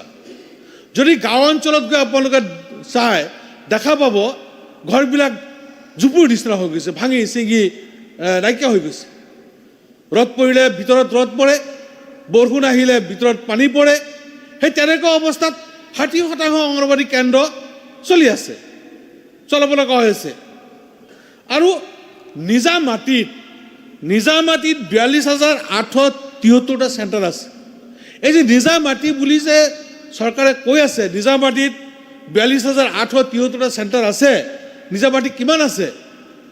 এইটো আমি যেতিয়া আমাৰ মডেল অংগনবাড়ী চেণ্টাৰ দিছে বনাবলৈ, তেতিয়া গৈ গম পোৱা গৈছে যে তাত নিজা মাটি আছে, কিন্তু সেই ঘৰটো বনাবৰ কাৰণে জেগা নাই, একেবাৰে ঠেক। আৰু বিদ্যালয় মাটিত আছে ৯,১৮০ আৰু মাটি নথকা চেণ্টাৰ আছে ৯,৭৯২। যে এই ৯,৭৯২টা মাটি নাই চেণ্টাৰবিলাক ক'ত চলি আছে? নিশ্চয় ভাড়া ঘৰত আছে, চৰকাৰী মাটিতো নাই। গতিকে এই ৯,৭৯২টা যিখিনি মাটি নথকা ঘৰ, এই কেন্দ্ৰসমূহত অনতিপলমে মাটি দি তাৰ গৃহ নিৰ্মাণৰ ব্যৱস্থা চৰকাৰে কৰিব লাগে। আৰু এটা চাওক, এটা অদ্ভুত কাণ্ড হৈ আছে। আপোনাৰ সময় এক মিনিট, ICDS অফিচবিলাকত গাড়ী আছে, গাড়ী নাই, ড্ৰাইভাৰ আছে। ড্ৰাইভাৰ দিছে কিন্তু গাড়ী নাই ICDS অফিচত। CDPO আৰু BDOৰ পোষ্ট ৰেংক একেটাই, কিন্তু BDOৰ পাৰ্মানেণ্ট পোষ্ট আৰু CDPOৰ টেম্পৰাৰী হোৱাৰ কাৰণে CDPOসকলক লোনো নিদিয়ে গভৰ্ণমেণ্টে। গতিকে এই যে CDPO আৰু BDOৰ যিটো ৰেংক, একে ৰেংক হোৱাত CDPOৰ যিসকলে চাকৰি কৰি আছে তেওঁলোকৰ পাৰ্মানেণ্ট কৰিব লাগে, তেওঁলোকৰ ধৰ্ম যাতে পাৰ্মানেণ্ট হয়, পাৰ্মানেণ্ট পায়। শেষ কৰক আপুনি, ধন্যবাদ। গতিকে 1 মিনিটৰ মতে শেষ কৰিছোঁ মই। আৰু যিটো আপোনাৰ হট কুক মিল দি আছে বৰ্তমান, হট কুক মিল, চুজি হালোৱা, ডাল খিচিৰি, এইবিলাক উন্নত মানৰ নহয়। ইয়াত দেখা গৈছে কিছুমান খাই ডায়েৰিয়াও হৈছে ক'ৰবাত। গতিকে এইটো ভালকৈ চাই উন্নত মানৰ খাদ্য যোগান দিব লাগে, যি খাদ্য খাই শিশুৱে পুষ্টি পায়, পুষ্টিহীনতা যিসকলে ভুগি আছে সিহঁতৰ সেইসকলৰ পুষ্টিহীনতা দূৰ হয়। তাৰ কাৰণে চৰকাৰে পদক্ষেপ ল'ব বুলি মই আশা ৰাখি মোৰ বক্তব্য সামৰণি মাৰিছোঁ। ধন্যবাদ মাননীয় সদস্য। এতিয়া আছে শ্ৰী দিগন্ত কলিতা, আপোনাৰ সময় আছে।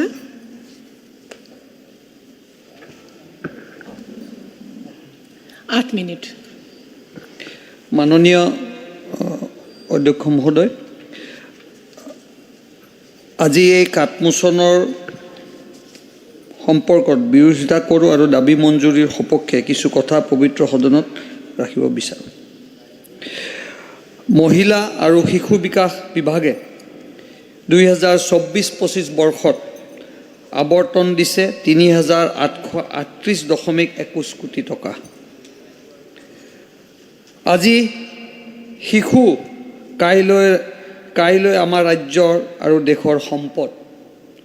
সুস্থ মাতৃ, সুস্থ সমাজ, বেটি বচাও, বেটি পঢ়াও। 61,000 অংগনবাদী কেন্দ্ৰ ৰাজ্যখনত পৰিচালনা হৈ আছে। 67 লাখ মহিলা আৰু শিশুলৈ অতি অত্যাৱশ্যকীয় সেৱা আগবঢ়াইছে। 4,000টাকৈ অধিক অংগনবাদী মডেল কেন্দ্ৰ উন্নতিকৰণ কৰা হৈছে। শিশুৰ ইনক্লুচিভ ডেভেলপমেণ্ট, আন্তঃগাঁথনিৰ উন্নতিকৰণৰ বৃহৎ পদক্ষেপ লৈছে।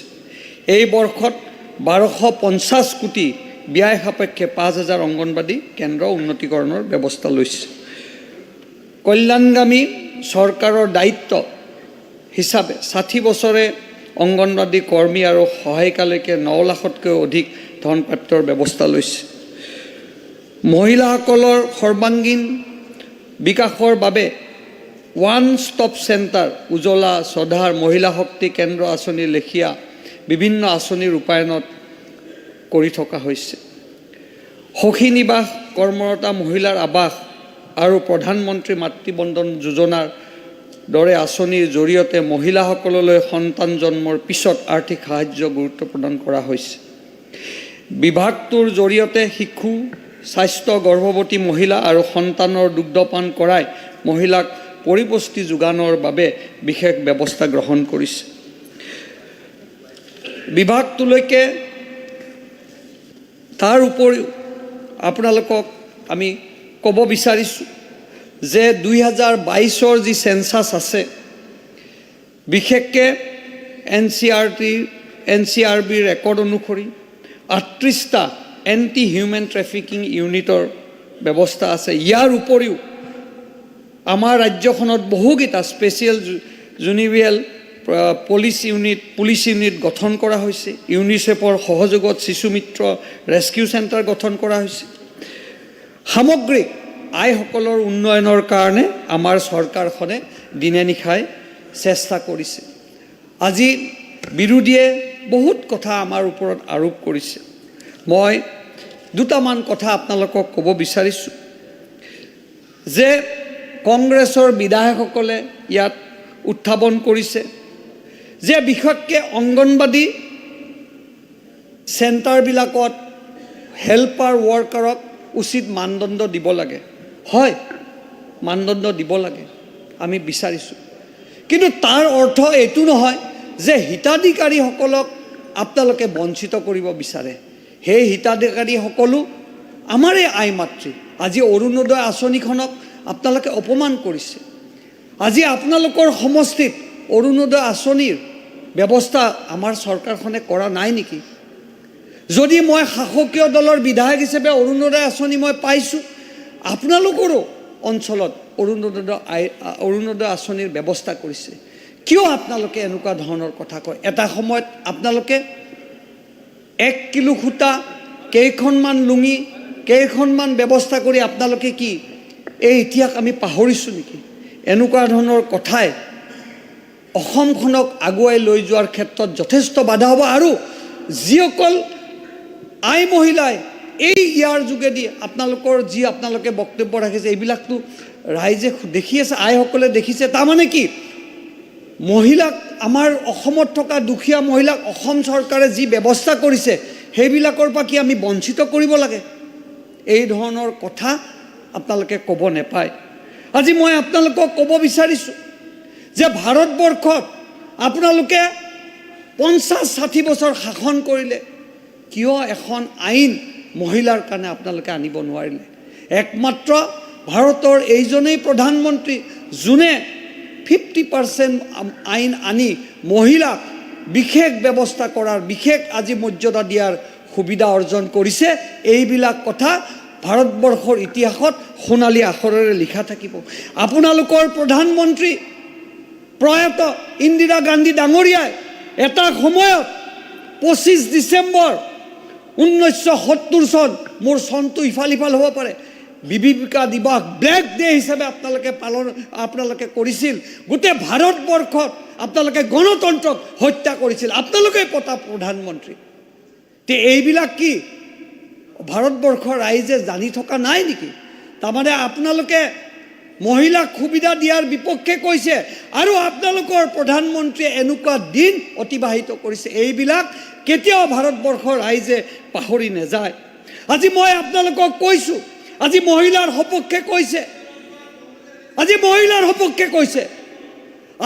আজিৰ দিনত প্ৰত্যক্ষভাৱে কৈছোঁ, আপোনালোকৰ বিধায়িকা আছে 2জন, আমাৰ 4জন, এউদিয়াপুৰতো এজনও নাই। কিয়? আপোনালোকে যদি মহিলাক ইমান ভাল পায়, কিয় আপোনালোকে মহিলাক আইন চিট দিয়া নাই? কথা ক'ব লাগে কাৰণে আপোনালোকে কথা কৈছে। হ'ব, আজি আমি গৌৰৱেৰে কওঁ, আমাৰ কেন্দ্ৰত আমাৰ বিত্তমন্ত্ৰী আমাৰ মহিলা, আমাৰ ৰাজ্যত আমাৰ বিত্তমন্ত্ৰী আমাৰ মহিলা। আপোনালোকে শুনি ভাল পাব। এইবিলাক কথা আপোনালোকে ক'ব নালাগে। আজি কম, আপোনালোকৰ কম অকণমান, আপোনালোকৰ গা পিৰপিৰাব। কাৰণ আচল কথা কৈছোঁ যে গা পিৰপিৰাব আৰু পিৰপিৰণি উঠিব। আচল কথা যেতিয়া কওঁ গা পিৰপিৰাব। অখিল গগৈৰতো নায়েই, তেওঁ নিজে অকল মহিলা আৰু পুৰুষ চব তেওঁ ভাও লয়। এই ধৰণৰ কথা ক'লে শোভা নাপায়।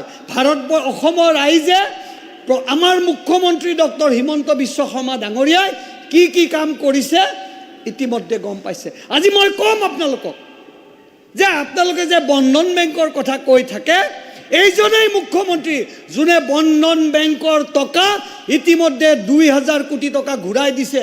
কিন্তু আপোনালোকৰ এই বন্ধন বেংকত আজি ক'ব নাপায়, আজি মুছলমান সম্প্ৰদায়ৰ মহিলা বহুত এই বন্ধন বেংকৰ পৰা ৰিলিফ পাইছে।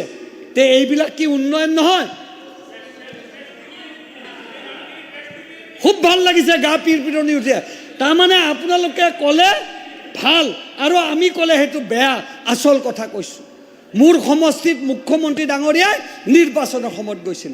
মই বহি থাকোঁতে মোৰ সমষ্টিত নিৰ্বাচনী শেষ নিৰ্বাচনী প্ৰচাৰ, কোনোবা এজনী মুছলমান সম্প্ৰদায়ৰ মহিলাই মুখ্যমন্ত্ৰীক এখন কাগজ লিখি দিলে যে বোপাই মই এটা মুছলমান সম্প্ৰদায়ৰ মহিলা যে মোক বন্ধন বেংকৰ পৰা মুক্ত কৰিব লাগে মুখ্যমন্ত্ৰীয়ে সেইদিনাই তাৰ পৰাই ঘোষণা কৰিছিল যে আমি বন্ধন বেংকৰ টকা ঘূৰাই দিম ভাল পাইছোঁ এতিয়া মুছলমান মহিলাৰ কথা কোৱা কাৰণে আপোনালোকে ভাল পায় কালিও মই কৈছোঁ যে আপোনালোকে সমবিকাশৰ কথা চিন্তা নকৰে মাননীয় সদস্য আপোনাৰ সময় হ'লে বেছি নাই 2 মিনিট এই ধৰণৰ কথাবিলাকে ভৱিষ্যত যি আমাৰ অসমত যি গাঁথনি আছে সন্মানীয় অধ্যক্ষ ডাঙৰীয়া সভানেত্ৰী মহোদয়া এনেকুৱা সাম্প্ৰদায়িক কথা ক'লে বন্ধ কৰি দিব লাগে এনেকুৱা সাম্প্ৰদায়িক কথা য'তে ত'তে ক'লে বন্ধ কৰি দিব লাগে আৰে কাক কোনে বন্ধ কৰিব মোক ইয়াত বন্ধ কৰিব বাহিৰততো মোক বন্ধ কৰিব নোৱাৰে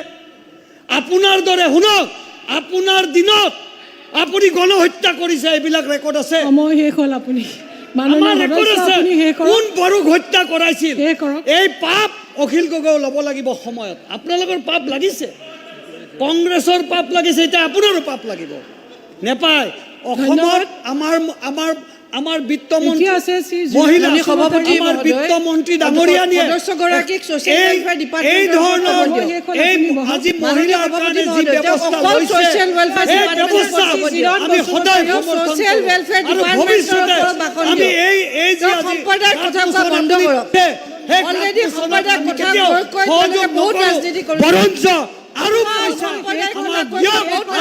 ভৱিষ্যত অসমখন মহিলাৰ সুৰক্ষা কৰি এইখিনি কথা কৈয়ে মোৰ বক্তব্য ইয়াত মই সামৰণি মাৰিছোঁ ধন্যবাদ এতিয়া আছে মাননীয় সদস্য শ্ৰী জিৰণ বসুমতাৰী আপোনাৰ আছে 10 মিনিট সময় 5 মিনিট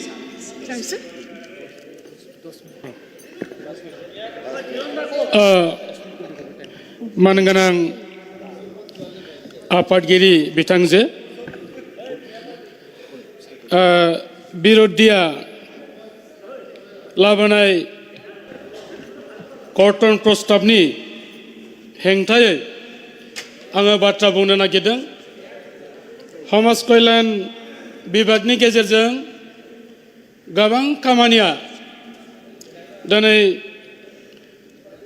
जोंनि आसामाव मावजादों आरो नोंथांमोना मिथिगौ दिनै जोंनि समाज कल्याण विभागनि मानगोनां मन्त्रि अजन्त नियोग बिथांनि सबल मोनसे नेतृत्व लोगोसे आसामनि मानगोनां मुख्यमन्त्रि डक्टर बिजु शर्मानि दैदेननायाव बे गासै हाबाफारिया मावजादों आरो जों मिथिगौ समाज कल्याण विभागनि गेजेरजों दिनै मोनफ्रोमबो अंगनबादि सेन्टारफ्राव 3 बोसोरनिफ्राय लानानै 10 बोसोर बैसोसिम जे खुदियाफोरनि जाहोनाय लोंहोनाय फोरोंनायजों लोगोसे जे हाबाफारिया जादों बेखौ नायोब्ला जों बुंनो हायो थारैनो सासे गथ'नि जे बिनि सोलोंथाइनि जे गुदि बेयो बे अंगनबादि सेन्टाराव जागायजेनो आरो बेजों लोगोसे बिसोरो गावसोरनि जि हुदा बेखौ खालायो आरो लोगोसेयैनो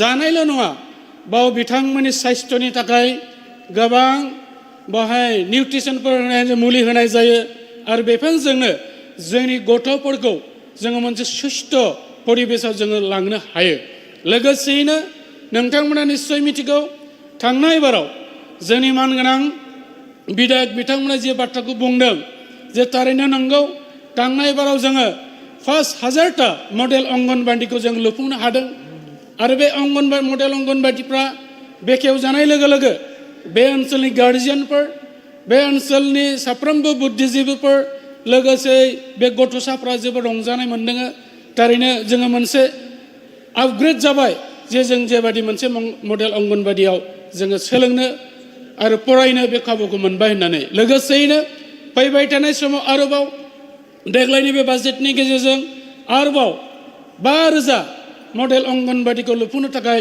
थाग थियारि खालामनानै दङ बावैसो सिगां बिरोधिनि जाय बिधायक बिथांमोना बुंदों जे जायगा जायगा बेफ्राव माने मडेल अंगनबादि लुनो हा गैया नाथाय बेफोरखौ लुफुंनो थाखाय दिनैनि सरकारा थियारि जादों आरो जोङो बिधायकफोरनो निजेनो जेराव जेराव मडेल अंगनबादि लुनो थाखाय हा गैया बेफ्रावहाय जोङो लुफुंनानै होनो थाखाय जोङो निजेनो बहाय हाखौ नागिरनानै होनाय जादों आरो मडेल अंगनबादिफ्रा बेफ्राव लुफुंजागासिनो दङ आरो मोनसे बाथ्राखौ आं होननो नागिरदों थारैनो जोङो जुदि जोंनि बे ससियेल वेलफेयार डिपार्टमेन्टखौ आरो जौगाहोनोब्ला जे हारै बेवहाय बाजेट थिसननाय जादों बेनिफ्राय बांसिन बाजेटनि थाखाय जोंनो गोनांथि दङ दिनै बुंदों दिनै कर्मि बिथांफ्रा जे बिथांमोननि सेलारि बारायनांगौ होनदों नाथाय बेराफारसे जोंनि बिरोधि दोलोफ्रा जेरैबायदि बेयाव बाजेट हमनाय जादों बिथांमोना बेखौ हमथादों बेखौ गासैबो खालायनांगौबा जोंनि बाजेटफ्रा बे बारायनांगोन आरो लोगोसेयैनो जोंनि महिलाफोरनि उन्नतिनि थाखाय दहाय बुंलांनाय बादिनो जोङो मिन्थिगौ जे अरुणोदय आश्रमनि गेजेरजों जायफ्रा महिलाफ्रा गोग्लैसोनानै थानाय बैफोर महिलाफोरनि थाखाय बेखौ होखा सुंनो थाखाय बिथांमोनखौ सायख'नानै बे आसनिखौ होनाय जादों गतिके মই ভাবো যে বিৰোধীয়ে যি কৰ্তন প্ৰস্তাৱ আনিছে এই কৰ্তন প্ৰস্তাৱটো মই এইটো নাকচ কৰিছোঁ এইটোৰ কাৰণে কৰিছোঁ যে সমাজ কল্যাণ বিভাগত যিখিনি আমি বিচাৰিছিলোঁ আমি সবে কৈছোঁ যে এই বিভাগৰ দ্বাৰা আমাৰ অংগনবাড়ী চেণ্টাৰে হওক শিশুসকলে হওক মহিলাসকলে হওক তেওঁলোকৰ উন্নয়নৰ কাৰণে কাম কৰিব লাগে যদি কাম কৰিব লগা হয় নিশ্চয় আমি এই যে আমাৰ যিখিনি বাজেট ইয়াত আমি আবণ্টন দিছোঁ এইটো আমি বৃদ্ধিহে কৰিব লাগে তেহে আমি আমাৰ অঞ্চলবোৰত থকা সেই ICDS চেণ্টাৰে কওক অংগনবাড়ী চেণ্টাৰসমূহক কওক আমি আকৌ উন্নত মানৰ কৰিব পাৰিম আৰু আপোনালোকে নিশ্চয় সবৰে মনত আছে কেইবামান আগতে আমাৰ বিকশিত ভাৰত সংকল্প যাত্ৰা হৈ গৈছিলে সেই যাত্ৰাসমূহত আমি ভাগ লৈছিলোঁ আৰু যেতিয়া আমি ভাগ লৈছিলোঁ আমি প্ৰত্যেক ডিপাৰ্টমেণ্টত কেনেকৈ চলি আছে কি উন্নয়নৰ কাম আমাৰ চৰকাৰখনে কৰিব পাৰিলে এইটো আমি যেতিয়া কটিয়ান লৈছিলোঁ তেতিয়া বেছিভাগতে আমাৰ মডেল অংগনবাদীসমূহৰ যিসকলে কৰ্মৰত বাইদেউসকলে কৰ্মীসকলে তেওঁলোকে স্পষ্ট ভাষাৰে কথাৰে কৈছিলে নিশ্চয়কৈ যিবোৰ আঁচনি লোৱা হৈছে এইটো আমাৰ কাৰণে আমাৰ কেন্দ্ৰবোৰৰ কাৰণে আমাৰ ডিপাৰ্টমেণ্টৰ কাৰণে এইটো বহুত ভাল হৈছিল বুলি তেখেতে নিজ মুখেৰে কৈছিলে আৰু বহুতো ডাটা আমাক যোগান ধৰিছিলে গতিকে মই ভাবোঁ যিখিনি টকা এই বিভাগত আবণ্টন দিয়া হৈছে অধিক আমাৰ টকাৰ প্ৰয়োজন আছে আৰু আমি যেনেকুৱা ধৰণৰ আমি চাই আছোঁ যে আমি যিকে শিক্ষা ব্যৱস্থা গ্ৰহণ কৰাৰ আগতে 3 পৰা 6 বছৰলৈকে শিশুসকলক আমি ক'ত পঠিয়াই দিওঁ অংগনবাড়ী চেণ্টাৰত পঠিয়াই দিছোঁ ইয়াত আমি কি কৰি পঠিয়াই দিছোঁ প্ৰাথমিক শিক্ষা যেহেতু গ্ৰহণ কৰিব লাগে সেই প্ৰাথমিক শিক্ষাৰ কেন্দ্ৰস্থল আমি এতিয়া অংগনবাড়ী কেন্দ্ৰসমূহক ক'ব লাগিব আজিৰ তাৰিখত আমাৰ সন্মানীয় বিধায়কসকলেও কৈ আছে হয় কিছুমানৰ মাটি নাই কিবা নাই কিন্তু আমি নিজৰ সমষ্টিত বা বেলেগো বোধহয় কৰিছে য'ত মাটি নাছিলে আমি নিজে মাটিৰ ব্যৱস্থা কৰি দিছোঁ য'ত নিজৰ ঘৰতে কৰি আছিলে এতিয়া মডেল অংগনবাড়ী হোৱাৰ পিছত সিহঁতে কেন্দ্ৰত গৈ আমাৰ যিসকলে অংগনবাড়ী কেন্দ্ৰৰ আমাৰ মিস্ত্ৰীসকল আছে সহায়িকাসকল আছে তেওঁলোকে গৈ আমাৰ শিশুসকলক ভালকৈ খুৱাব পাৰিছে শিক্ষাদান কৰিব পাৰিছে গতিকে মই ভাবোঁ এইটো আমাৰ অমৃতকালৰ এটা অমৃত প্ৰকল্প আমি অমৃত বুলি ক'লে কিছুমানে ভাবে এইটো বিষাক্ত নেকি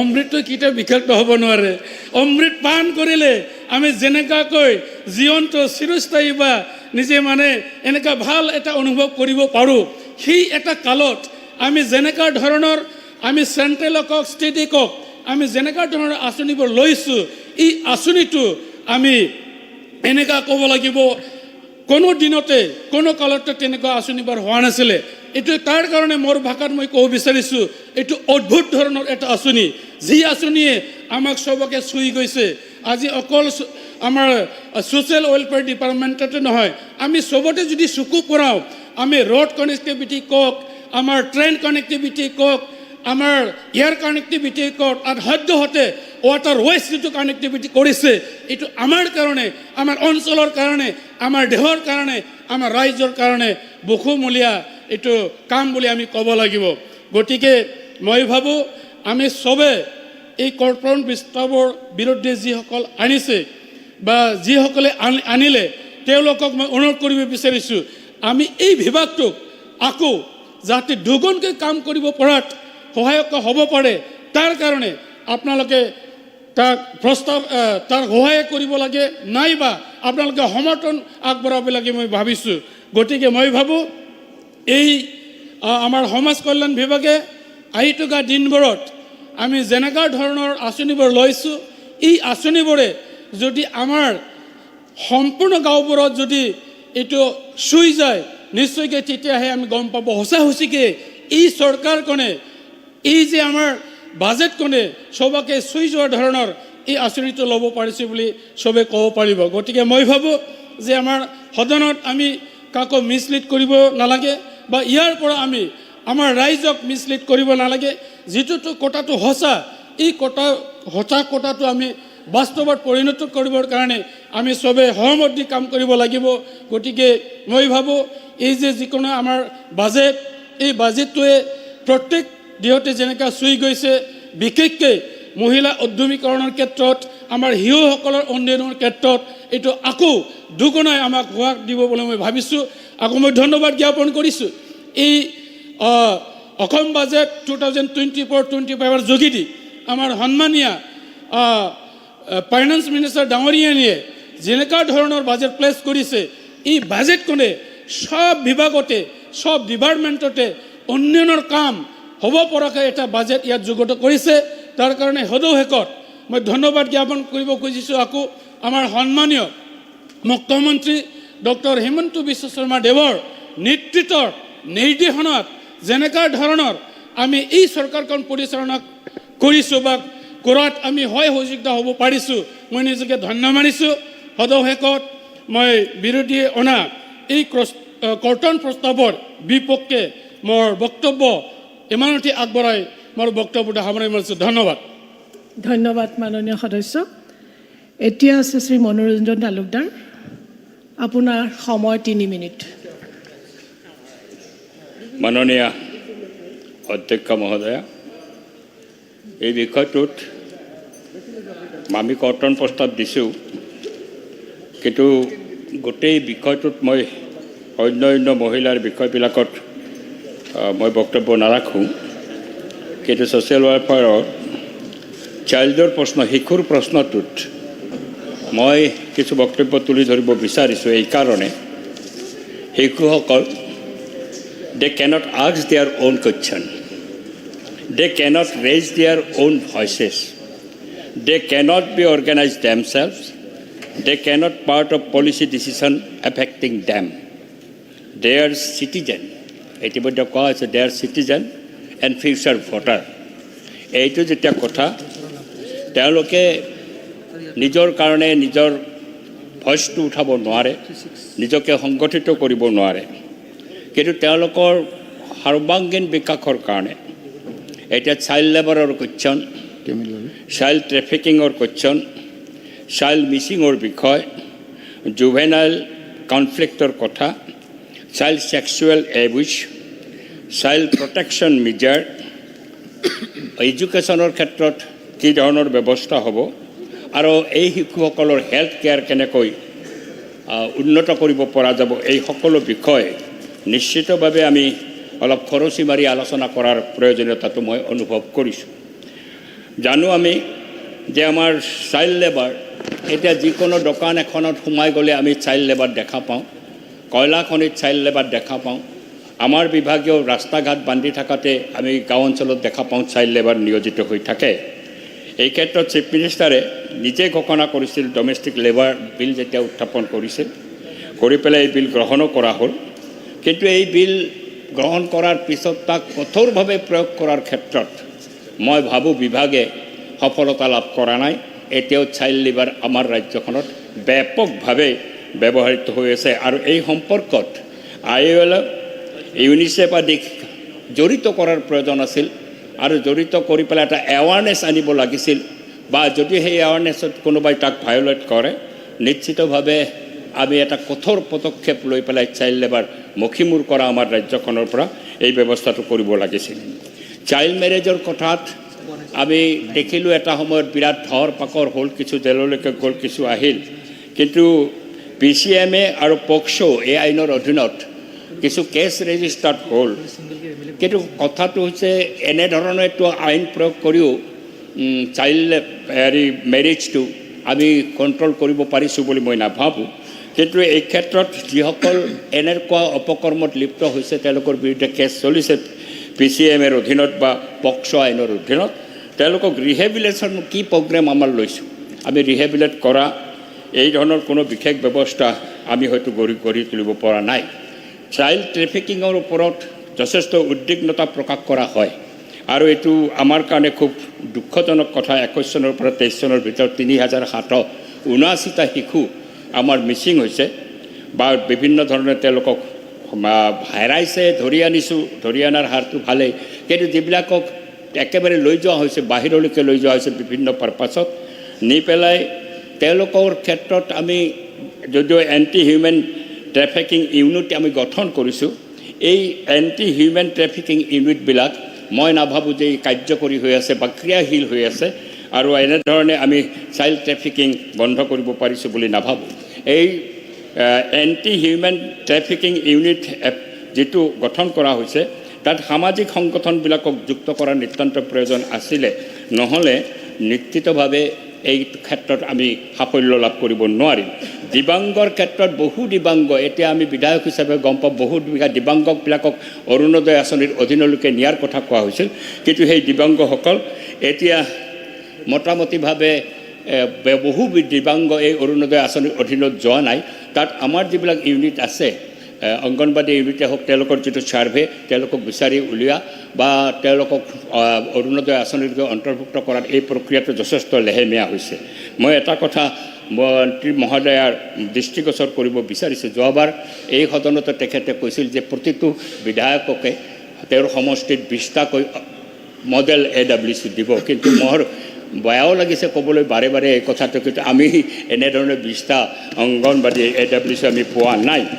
এতিয়া মই অন্য এটা বিষয়ৰ কথা কৈ মই সামৰিম, অলপ সময় ল'ম, অলপ সময়, একদম অলপ সময় এতিয়া কণ্ট্ৰল কৰিম। মই আমাৰ কথা কোৱা হৈছে কৰ্মী সহায়িকাৰ যিটো মজুৰিৰ কথা কোৱা হৈছে, মাননি দিয়ে, এই মাননি দিয়ে আমাৰ আছে 1,21,000 কৰ্মী সহায়িকা আছে আমাৰ, কিন্তু এই কৰ্মী সহায়িকাৰ মাননিটো বৃদ্ধি কৰাৰ কাৰণে আপোনাৰ বিভাগৰ পৰাই ডিৰেক্টৰে এটা প্ৰস্তাৱ আপোনালোকে পঠাইছে যে অন্ততঃ কৰ্মীক 10,000 আৰু সহায়িকাক 5,000 টকা দিয়াৰ এটা প্ৰস্তাৱ আহিছে। যদিও এইটো যথেষ্ট নহয় বুলি মই ভাবোঁ, তথাপিও আপুনি যাতে এই ক্ষেত্ৰত এটা পদক্ষেপ লৈ পেলাই আমাৰ ৰাজ্যখনক অন্য ৰাজ্যৰ লগত অন্ততঃ অলপমান সমভাগে যাবলৈ সুযোগ দিয়ক। নহ'লে তামিলনাডু যদি 20,600 টকা দিব পাৰে, আজি অন্ধ্ৰপ্ৰদেশে যদি 11,500 দিব পাৰে কৰ্মীৰ ক্ষেত্ৰত আৰু হেল্পাৰৰ ক্ষেত্ৰতো তেওঁলোকৰ বহুত, কাৰণ তামিলনাডুত 9,500, হেল্পাৰৰ ক্ষেত্ৰত এইটো বঢ়াব লাগে। বাৰে বাৰে আমি কৈ আছোঁ, মই একেবাৰে সহানুভূতিশীলভাৱে মন্ত্ৰী মহোদয়ে যাতে এওঁলোকৰ এই মাননিটো বৃদ্ধি কৰে। মজুৰি আপোনালোকে দিব নোৱাৰে কাৰণ ভলণ্টিয়াৰ ছাৰ্ভিচ, অন্ততঃ মাননিটো বৃদ্ধি কৰক। ডিৰেক্টৰৰ প্ৰস্তাৱ মতে 10,000 টকা দিয়ক আৰু সহায়িকাৰ ক্ষেত্ৰত আপোনালোকে অন্ততঃ 5,000 টকা দিয়ক। এইখিনি মই আবেদন জনাই মোৰ বক্তব্য শেষ কৰিছোঁ। মাননীয় উপাধ্যক্ষ মহোদয়, আজি মই কৰ্তন প্ৰস্তাৱৰ সপক্ষে দুই এষাৰ ক'বলৈ আপুনি সুযোগ দিয়াৰ কাৰণে ধন্যবাদ জ্ঞাপন কৰিছোঁ। নাৰী আৰু শিশু কল্যাণ এইটো মই ধাৰণা কৰোঁ এটা গুৰুত্বপূৰ্ণ বিভাগ। এই বিভাগটো যদি আমি ভালভাৱে নাৰ্ছিং নকৰোঁ তেনেহ'লে আমাৰ উঠি অহা প্ৰজন্মই অন্ধকাৰত ডুবি যাব। গতিকে মই এই বিভাগটোৰ ওপৰত বেছি গুৰুত্ব দিয়াৰ কাৰণে মই আপোনাৰ যোগেদি মন্ত্ৰী মহোদয়াক অনুৰোধ জনাইছোঁ। শিশুৰ শিক্ষাৰ অধিকাৰ আইন 2009 এইটো যদিও কৰিছে যে সাৰ্বজনীনভাৱে আমি শিশুৰ শিক্ষাৰ বাবে আমি চেষ্টা কৰিব লাগিব, কিন্তু আজিলৈকে আমি দেখা পাইছোঁ আমাৰ অসম ৰাজ্যত এতিয়ালৈকে সেইটো আইন প্ৰযোজ্য হোৱা নাই। আজি আমি মহিলা আৰু শিশু উন্নয়নৰ কল্যাণৰ যিটো বিভাগ, এই বিভাগটোত আমাৰ অংগনবাদী কৰ্মী আৰু সহায়িকাসকল তেওঁলোকে আমাৰ কিছুমান সতীৰ্থ বন্ধুই কৈছে যে পুৱা 8টাৰ পৰা আৰম্ভ কৰি 12টালৈকে তেওঁলোকে কাম কৰে, কিন্তু মই যিটো দেখা পাইছোঁ তেওঁলোকে একেবাৰে টোপনিৰ পৰা উঠিয়েই একেবাৰে ৰাতিলৈকে তেওঁলোকে গোটেই দিনটো অহৰহ আমাৰ কৰ্মী আৰু সহায়িকাসকলে কাম কৰি থাকে। তেওঁলোকে পুৱাতে উঠিয়েই তেওঁলোকে প্ৰত্যেকটো ঘৰে ঘৰে গৈ হোম ভিজিট কৰি থাকে। আমাৰ হোম ভিজিট কৰি কোন কোন শিশু, কোন কোন মাতৃ, আমাৰ প্ৰসূতি মাতৃ, আমাৰ গৰ্ভৱতী মহিলা তেওঁলোকৰ কি অৱস্থাত আছে সেইটো তেওঁলোকে তদাৰক কৰি 8টাৰ পৰা আহি আকৌ 3 বছৰৰ পৰা 6 বছৰলৈকে এই শিশুসকলক বিভিন্ন অংগী ভংগীৰে তেওঁলোকে শিক্ষা প্ৰদান কৰি থাকে। আৰু এই ক্ষেত্ৰত বৰ্তমান চৰকাৰে যদিও বিভিন্ন ধৰণৰ সা সঁজুলি ইতিমধ্যে দিছে, কিন্তু বৰ্তমান সেইবিলাক যথেষ্ট নহয়। মই ধাৰণা কৰিছোঁ যে আমাৰ প্ৰত্যেকটো অংগনবাদী কেন্দ্ৰত আমাৰ যিবিলাক সা সঁজুলি দিয়া হৈছে তাতকৈ আৰু আমাৰ শিশু উৎকৰ্ষ সাধনৰ কাৰণে আৰু বেছিকৈ যাতে দিয়া হয় তাৰ কাৰণে মই মন্ত্ৰী মহোদয়ক অনুৰোধ জনাইছোঁ। তেওঁলোকে উঠিয়াই এই অংগনবাদী কৰ্মীসকলে তেওঁলোকে আমাৰ কিশোৰীসকলক তেওঁলোকে যথেষ্ট তেওঁলোকে ভালভাৱে চলা ফুৰাৰ কাৰণে, পৰিষ্কাৰ পৰিচ্ছন্নতা বজাই ৰখাৰ কাৰণে তেওঁলোকে কাম কৰি থাকে। আমাৰ গৰ্ভৱতী মহিলাসকল, মাতৃসকলক যাতে তেওঁলোকে ভাল সুস্বাস্থ্যৱান হৈ থাকে তাৰ কাৰণে তেওঁলোকে অংগনবাদী কৰ্মীসকলে বা সহায়িকাসকলে তেওঁলোকে কাম কৰি থাকে। আমাৰ শিশুসকলৰ যাতে পুষ্টি সাধন হয় তাৰ কাৰণে বিভিন্ন প্ৰকাৰে তেওঁলোকে কাম কৰি থাকে। তেওঁলোকে এটা কাম কৰে, তেওঁলোকে ওজন লয়, তেওঁলোকে কোনটো শিশু কেনেকুৱা আছে সেইবিলাক তদাৰক কৰে। গতিকে মই এটা কথা ক'ব বিচাৰোঁ যে অংগনবাদী কৰ্মী আমাৰ 6,500 টকা আৰু হেল্পাৰসকলে 3,050 টকাকৈ তেওঁলোকৰ মাননি দিয়া হয়। এই মাননি যে তেওঁলোকে ইমান সময় কাম কৰে বেলেগ বেলেগ কৰ্মচাৰীতকৈ, বেলেগ বেলেগ আমাৰ অন্যান্য কৰ্মচাৰীতকৈ আমাৰ অংগনবাদী কৰ্মী আৰু সহায়িকাসকলে তেওঁলোকে বহুত বেছি কাম কৰে। গতিকে তেওঁলোকৰ এই মাননিতেও যথেষ্ট নহয়। আমাৰ সতীৰ্থ বন্ধুসকলে কৈ গৈছে যে আমাৰ তামিলনাডুত যথেষ্ট পইচা দিয়া হয়, হয়তো আমাৰ দাদাই কৈ গৈছে 20,000 টকা দিয়া হয়, আৰু হাৰিয়ানাত 11,811 টকাকৈ দিয়া হয়, তেলেংগানাতো 10,500 টকা দিয়া হয়। এনেকৈ প্ৰত্যেকটো ষ্টেটত আমাৰ অসমতকৈ বহুত মাননি বেছি দিয়া হয়। গতিকে যদিও আমাৰ এইখিনি মাননি হয়তো বৃদ্ধি কৰাৰ কাৰণে লিখিছে, মই এটা মন্ত্ৰী মহোদয়ক অনুৰোধ জনাম যে আমাৰ যাতে আৰু বেছিকৈ অলপ মাননি দি পেলাই আমাৰ কৰ্মী আৰু সহায়িকাসকলক তেওঁলোকৰ যাতে মনটো আগ্ৰহ আৰু বেছিকৈ বাঢ়ে, আমাৰ সমাজখন আৰু বেছিকৈ উন্নয়ন হয়, আমাৰ শিশুসকল যাতে আৰু বেছি উন্নয়ন সাধন হয়, মাতৃসকল যাতে বেছি উন্নয়ন সাধন হয়, কিশোৰীসকল যাতে আৰু ভাল উন্নয়ন হয়, তাৰ কাৰণে তেওঁলোকক অলপ মাননিটো আৰু বেছি বৃদ্ধি কৰিব লাগে। মই মন্ত্ৰী মহোদয়ক এটা অনুৰোধ জনাম যে আমাৰ বিলাসীপাৰাত 146টা অংগনবাদী কেন্দ্ৰ আছে আৰু আমাৰ চাপৰত আছে 235টা। ইয়াৰ ভিতৰত মাত্ৰ 18টামান দিয়া হৈছে আমাৰ মডেল অংগনবাদী কেন্দ্ৰ। গতিকে মই মন্ত্ৰী মহোদয়ক অনুৰোধ জনাম যে আমাৰ বিলাসীপাৰাৰ প্ৰতি লক্ষ্য ৰাখি তাত যাতে আৰু বেছি মডেল অংগনবাদী দিয়া হয় তাৰ কাৰণে মই অনুৰোধ জনাম। আমাৰ সময় অলপ আছে, আমাৰ বেলেগ সদস্যই কৈছে। তো মই আৰু এটা মন্ত্ৰী মহোদয়ক ছাৰ অলপ দুটা কথা ক'ম। ছাৰ এক মিনিট কথা ক'ম। মোৰ মন্ত্ৰী মহোদয়ক অনুৰোধ জনাম যে আমাৰ চাপৰ ICDS কেন্দ্ৰটো তাত একেবাৰে অফিচটো একেবাৰে জৰাজীৰ্ণ, তাত কোনো ধৰণৰ বিল্ডিংটো একেবাৰে বেয়া, তাত কোনো ৱাছৰুম নাই, ইলেক্ট্ৰিচিটিৰ ব্যৱস্থাও নাই। আৰু আমাৰ বিলেচীপাৰাত যিটো ICDS কেন্দ্ৰ সেইটোও তেনেকুৱাই। গতিকে আমাৰ এই ICDS যিবিলাক অফিচ আছে এই অফিচ দুটা যাতে ভালভাৱে কৰি দিয়াৰ কাৰণে চেষ্টা কৰে। বিশেষকৈ চাপৰ যিটো ICDS কেন্দ্ৰ অফিচ সেই অফিচটো একেবাৰে বেছি বেয়া।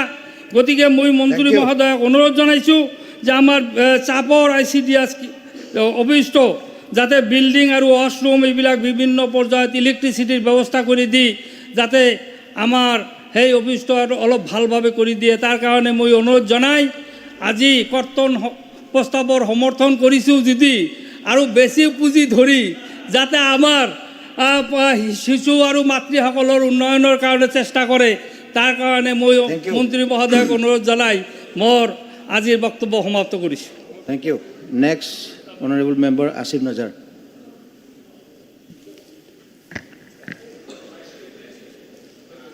মহিলা আৰু শিশু উন্নয়ন বিভাগৰ যি কৰ্তন প্ৰস্তাৱ আনিছে তাৰ সমৰ্থন কৰি মই দুষাৰমান কথা ক'ব বিচাৰোঁ। মাননীয় উপাধ্যক্ষ মহোদয়, সমাজৰ শিশু, মহিলা আৰু দিব্যাংগ ব্যক্তিসকলৰ সন্মান সহকাৰে আৰু উচিত মৰ্যাদাৰে যাতে আগবাঢ়ি যাব পাৰে তাৰ সহায়ৰ হাত আগবঢ়াবৰ কাৰণে এইখন বিভাগে কাম কৰে। কিন্তু প্ৰকৃতাৰ্থত সেৱা জানো আজি হৈছে, আজি বহু শিশু শ্ৰমিক হিচাপে কাম কৰা পৰিলক্ষিত হয়। বহুত মহিলা গৰ্ভৱতী প্ৰসূতি কিশোৰীয়ে আপোনাৰ এতিয়ালৈকে পুষ্টিহীনতা আৰু ৰক্তহীনতাত ভোগা দেখা যায়। মাননীয় উপাধ্যক্ষ মহোদয়, বাজেটত 61,000 অংগনবাদী চেণ্টাৰৰ কথা কোৱা হৈছে, কিন্তু ইয়াতে আজিও বহুত অংগনবাদী চেণ্টাৰ জৰাজীৰ্ণ অৱস্থা আছে। কিছুমানত ইলেক্ট্ৰিচিটি এতিয়াও নাই, কিছুমানত খোৱা পানীৰ ব্যৱস্থা নাই। গতিকে যিবোৰ নতুন মডেল অংগনবাদী চেণ্টাৰ মাননীয় মন্ত্ৰী ডাঙৰীয়ানে বাজেটত ধৰিছে, তাৰ লগত যাতে এই যিবোৰ জৰ্জৰিত অৱস্থাত অংগনবাদী চেণ্টাৰবোৰ আছে সেইবোৰ যাতে মেৰামতি কৰে, তাৰ বাবে যাতে কিছু বাজেট ধৰে, তাৰে ব্যৱস্থা কৰে যাতে এই অংগনবাদী কেন্দ্ৰবোৰত পুষ্টিকৰ খাদ্য দিব লাগে। কিন্তু দেখা যায় যি চুজি ছাতু দিয়া হয় এইবোৰ অতি নিম্নমানৰ। যি পেকেটিং খিচুৰি দিয়া হয় এই খিচুৰি সৰু সৰু কণ ল'ৰা ছোৱালীয়ে খাব নোৱাৰে, পেটত গেছ হৈ যায়, যাৰ কাৰণে বহুতৰ ডায়েৰিয়া হোৱা পৰিলক্ষিত হৈছে। মাননীয় উপাধ্যক্ষ মহোদয়, পৰিপূৰক পুষ্টিৰ কাৰ্যক্ৰমত 6 মাহৰ পৰা 6 বছৰৰ অন্তৰ্গত শিশুসকল, গৰ্ভৱতী প্ৰসূতি আৰু কিশোৰীসকলক পুষ্টিহীনতা আৰু ৰক্তহীনতা দূৰ কৰিবলৈ পোৱাৰ খাদ্য দিয়াৰ ব্যৱস্থা আছে। কিন্তু বিগত কিছু বছৰ ধৰি এই পোৱাৰ খাদ্য কোনো অংগনবাদী চেণ্টাৰতে দিয়া হোৱা নাই, য'ত মূল্য ধৰা হৈছে 2 টকা প্ৰতি হিতাধিকাৰী প্ৰতিদিনে। কিন্তু বহুত বছৰ ধৰি এই পোৱাৰ খাদ্য কাকোকে দিয়া হোৱা নাই। আৰু এইটো বছৰত কোনো অংগনবাদী চেণ্টাৰতে আপোনাৰ যিটো ঘৰলৈ নিয়া খাদ্য কোনো লৈ যাব পৰা নাই। আৰু এই শিশুসকলৰ মানসিক, শাৰীৰিক আৰু বৌদ্ধিক বিকাশৰ কাৰণে যি খেল ধেমালি সামগ্ৰী দিব লাগে, আউটডোৰ খেল ধেমালিৰ কাৰণে এইবোৰ বহুত চেণ্টাৰতে খেল ধেমালি সামগ্ৰী দিয়া হোৱা নাই এতিয়ালৈকে। মাননীয় উপাধ্যক্ষ মহোদয়, এইখন চৰকাৰে সবকা সাথ সবকা বিকাশৰ কথা কয়, কিন্তু মোৰ সমষ্টিতে মই প্ৰথম পৰ্যায়ত মাত্ৰ 2টা অংগনবাদী চেণ্টাৰ পাইছিলোঁ। তাৰ ভিতৰত যিটো বৰচলা অংগনবাদী মডেল অংগনবাদী চেণ্টাৰ আছে তাৰ টাইলছ আৰু গ্ৰিলৰ কাম এতিয়ালৈকে হোৱা নাই। মাননীয় উপাধ্যক্ষ মহোদয়, এই অংগনবাদী চেণ্টাৰৰ যিসকল কৰ্মী আছে এই কৰ্মীসকলে মুঠ দৰমহা 6,500 টকা পায় আৰু সহায়িকা যিসকল আছে সিহঁতে 3,250 টকা পায়।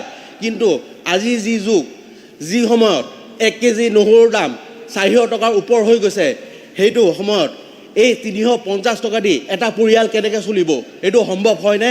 মূল্যবৃদ্ধি ইমান বাঢ়িছে, এই মূল্যবৃদ্ধিৰ কালচোৱাত এই পৰিয়াল কেনেকৈ চলিব? গতিকে আপোনাৰ জৰিয়তে মই মাননীয় মন্ত্ৰী মহোদয়ক এই দৰমহা, এই কৰ্মচাৰী আৰু সহায়িকাসকলৰ দৰমহা যাতে অলপ বঢ়াই দিয়ে তাৰ বাবে অনুৰোধ জনালোঁ। মাননীয় উপাধ্যক্ষ মহোদয়, মোৰ সমষ্টিত শিশু বিকাশ যি প্ৰকল্প আছে, এই শিশু বিকাশ প্ৰকল্প চৰকাৰী মাটিত যুগ যুগ ধৰি চলি আছিলে, কিন্তু এই শিশু বিকাশ প্ৰকল্পৰ ওচৰতে আছিলে আপোনাৰ লাহৰীঘাট উন্নয়ন খণ্ড, লাহৰীঘাট আদৰ্শ চিকিৎসালয়, লাহৰীঘাট থানা। কিন্তু প্ৰায় এবছৰ আগতে এই CDPO বিভাগগৰাকীয়ে মই মতালি কৰি পেলাই কাকো নজনোৱাকৈ এই CDPO অফিচটো মোৰ সমষ্টিৰ এটা চুকত কোৰ তুলি পঞ্চায়তলৈ লৈ যায়।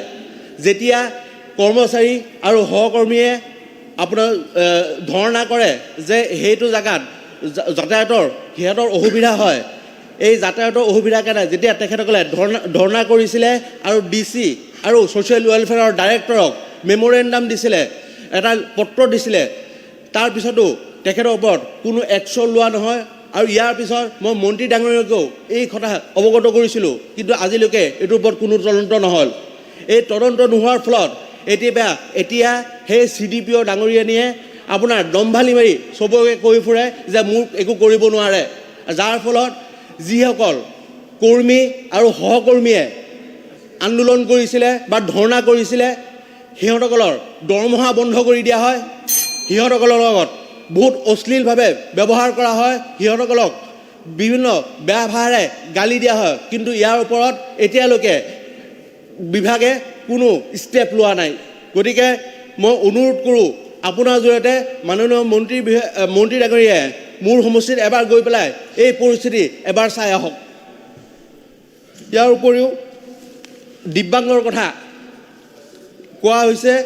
দিব্যাংগৰ দীনদয়াল দিব্যাংগজন পুনঃসংস্থাপন আঁচনি যিটো আছে, এই আঁচনিত কোৱা হৈছে যে উচ্চ মাধ্যমিক উত্তীৰ্ণ হোৱাৰ লগতে কৌশলী বিদ্যাৰ প্ৰশিক্ষণ লাভ যিসকলে কৰে তেখেতসকলক একালীন 20,000 টকা দিয়া হয়, কিন্তু বিগত 4-5 বছৰ ধৰি এই টকা কোনেও পোৱা নাই। ইয়াৰ কাৰণ যদি সুধা হয় তেখেতসকলে কয় যে কাগজ পত্ৰৰ বিসংগতি আছে।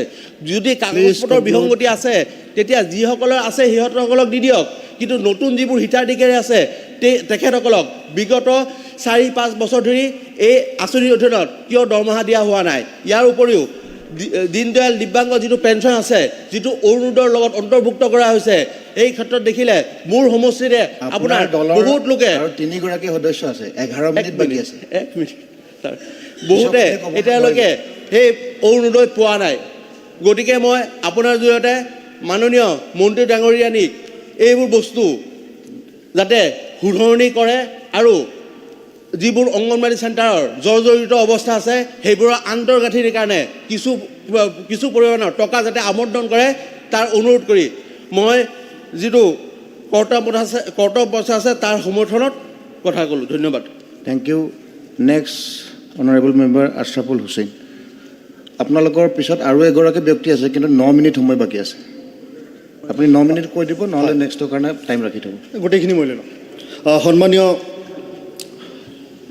উপাধ্যক্ষ মহোদয়, আজিৰ এই কৰ্তন প্ৰস্তাৱৰ সমৰ্থনত আমি কেইটামান গুৰুত্বপূৰ্ণ বিষয় এই সদনত দৃষ্টিগোচৰ কৰিব বিচাৰিছোঁ। মহোদয়, এই বিভাগৰ কাম যথেষ্ট ব্যাপী আৰু সেই অনুপাতে এই বিভাগত কাৰ্যক্ষেত্ৰত ভালেসংখ্যকে কৰ্তা অৰ্থাৎ কাম কৰিব পৰা মানুহ আছে, কিন্তু ৰিজাল্টত গৈ দেখি আছোঁ যে বৰ বিশেষ ভাল ফলাফল এই বিভাগৰ পৰা আমি পাই থকা নাই। আৰু মই কিছুমান ক্ষেত্ৰত কনফিউজ হৈ আছোঁ আচলতে হ'বলৈ কি গৈ আছে। যেতিয়া ৰাজ্যত NEP ইণ্ট্ৰডিউচ কৰা হৈছে তেতিয়া প্ৰি প্ৰাইমাৰী এডুকেশ্যনটো NEPৰ আওতাত অনা হৈছে, আৰু এই প্ৰি প্ৰাইমাৰী এডুকেশ্যন যেতিয়া আমাৰ ৰাজ্যত এই বিভাগটো উমেন এণ্ড চাইল্ড ৱেলফেয়াৰ ডিপাৰ্টমেণ্টে চায়, তো ভৱিষ্যত আচলতে কেনেকুৱা ধৰণৰ ৰোডমেপ তৈয়াৰ কৰা হৈছে যে প্ৰি প্ৰাইমাৰী এডুকেশ্যন ইয়াতে থাকিব নে শিক্ষা বিভাগৰ লগত যাব। এই বিষয়টো মই নিজে কনফিউজ হৈ আছোঁ। মই আশা কৰিম মন্ত্ৰী মহোদয়ে স্পষ্টীকৰণ দিব। মোৰ 2 নম্বৰ বিষয়টো হৈছে যে ৰাজ্যত মডেল অংগনবাদী কেন্দ্ৰ বনাই অংগনবাদী কেন্দ্ৰসমূহক ভাল কৰিব বিচৰা হৈছে, গুণগত মানসম্পন্ন কৰিব বিচৰা হৈছে। আৰু ৰাজ্যখনত এতিয়ালৈকে প্ৰায় 4,000 কাষাকাষি মডেল অংগনবাদী কেন্দ্ৰ বনাবলৈ ইতিমধ্যে ষ্টেপ লোৱা গৈছে। 1,000 মান কেন্দ্ৰ ইতিমধ্যে সম্পূৰ্ণ হৈছে আৰু সম্ভৱতঃ 10,000লৈকে কেন্দ্ৰসমূহ যাব। যি সময়ত ৰাজ্যত প্ৰায় 62,000 অংগনবাদী কেন্দ্ৰ আছে, সেই সময়ত এনেকুৱাকৈ 10,000 কৰি গৈ থাকিলে আমি 2-3টা ফাইনেন্সিয়েল ইয়েৰত মাত্ৰ 10,000লৈকে যাব। আমি এচিভ কৰিছোঁ মাত্ৰ 4,000 বা 1,000। এনেকুৱাকৈ হ'লে মোটামুটি আমাৰ বহুত বছৰ 10-15-20 বছৰতো শেষ নহ'ব। তাতোকৈ ডাঙৰ চেলেঞ্জ হৈছে যে যিসমূহ অংগনবাদী কেন্দ্ৰক কৈছে প্ৰায় 42,000 অংগনবাদী কেন্দ্ৰৰ নিজা মাটি আছে বুলি সদনত এক তথ্যত কোৱা গৈছে। এই যে 42,000 কেন্দ্ৰৰ নিজা মাটি আছে, আচলতে এই মাটিটো নিজা নহয়, চৰকাৰী মাটি নহয়। কোনোবাই চাকৰিৰ কাৰণে এটা সময়ত মাটি দিছিল একঠাতকৈ কম, যিটো পৰিমাণত ঘৰ উঠিব সেইখিনি, আৰু সেইখিনি মাটি এতিয়ালৈকে কেন্দ্ৰৰ নামত উঠা নাই। দখলত কিন্তু আজি 15-20 বছৰৰ পৰা আছে, কেন্দ্ৰ স্থাপনৰ পৰা আছে, কাৰোবাৰ ম্যাদী মাটিত আছিল। আজি যেতিয়া তাতে মডেল অংগনবাদী কেন্দ্ৰ আপুনি বনাব যাব, যেতিয়া তাতে 1.5 কঠা মাটি লাগিব, সেই মাটি তেওঁলোকে নিদিয়ে। অৰ্থাৎ মডেল অংগনবাদী কেন্দ্ৰ 62,000 কেন্দ্ৰত বনোৱাটো কোনোপধ্যেই সম্ভৱ নহয়। 2 নম্বৰ কথাটো হৈছে, যিহেতু সম্ভৱ নহয়, এতিয়া গৃহবিলাক অত্যন্ত জৰাজীৰ্ণ গৃহত ৰ'দৰ সময়ত ৰ'দ পৰে, বৰষুণৰ সময়ত বৰষুণ পৰে। আৰু এই জৰাজীৰ্ণ গৃহসমূহক যদি মেৰামতি নহয়, পুনৰ নিৰ্মাণৰ যদি ব্যৱস্থা কৰা নহয়, নতুবা একেটা ঠাইত আকৌ নতুন ভৱন সৰুকৈ যদি নিৰ্মাণ কৰা নহয়, তেনেহ'লে সেই কেন্দ্ৰসমূহত আৰু পঢ়াব পৰা পৰিৱেশ নাই। মই এই কথাটো সদনৰ সকলোৰে দৃষ্টি আকৰ্ষণ কৰিব বিচাৰোঁ আৰু বাইদেউকো মই কনভিন্স কৰিব বিচাৰোঁ যে কেৱল মডেল অংগনবাদী কেন্দ্ৰৰ জৰিয়তে আমাৰ এই প্ৰি প্ৰাইমাৰী এডুকেশ্যন বা বাচ্চাৰ শিক্ষা আৰু স্বাস্থ্যৰ বিষয়টো আমি সমাধান কৰিব নোৱাৰিম যদি সেই কেন্দ্ৰসমূহক আমি ভাল নকৰোঁ, যিসমূহ কেন্দ্ৰৰ জৰাজীৰ্ণ আৰু মাটি নোহোৱাকৈ আছে বা কম মাটিত আছে।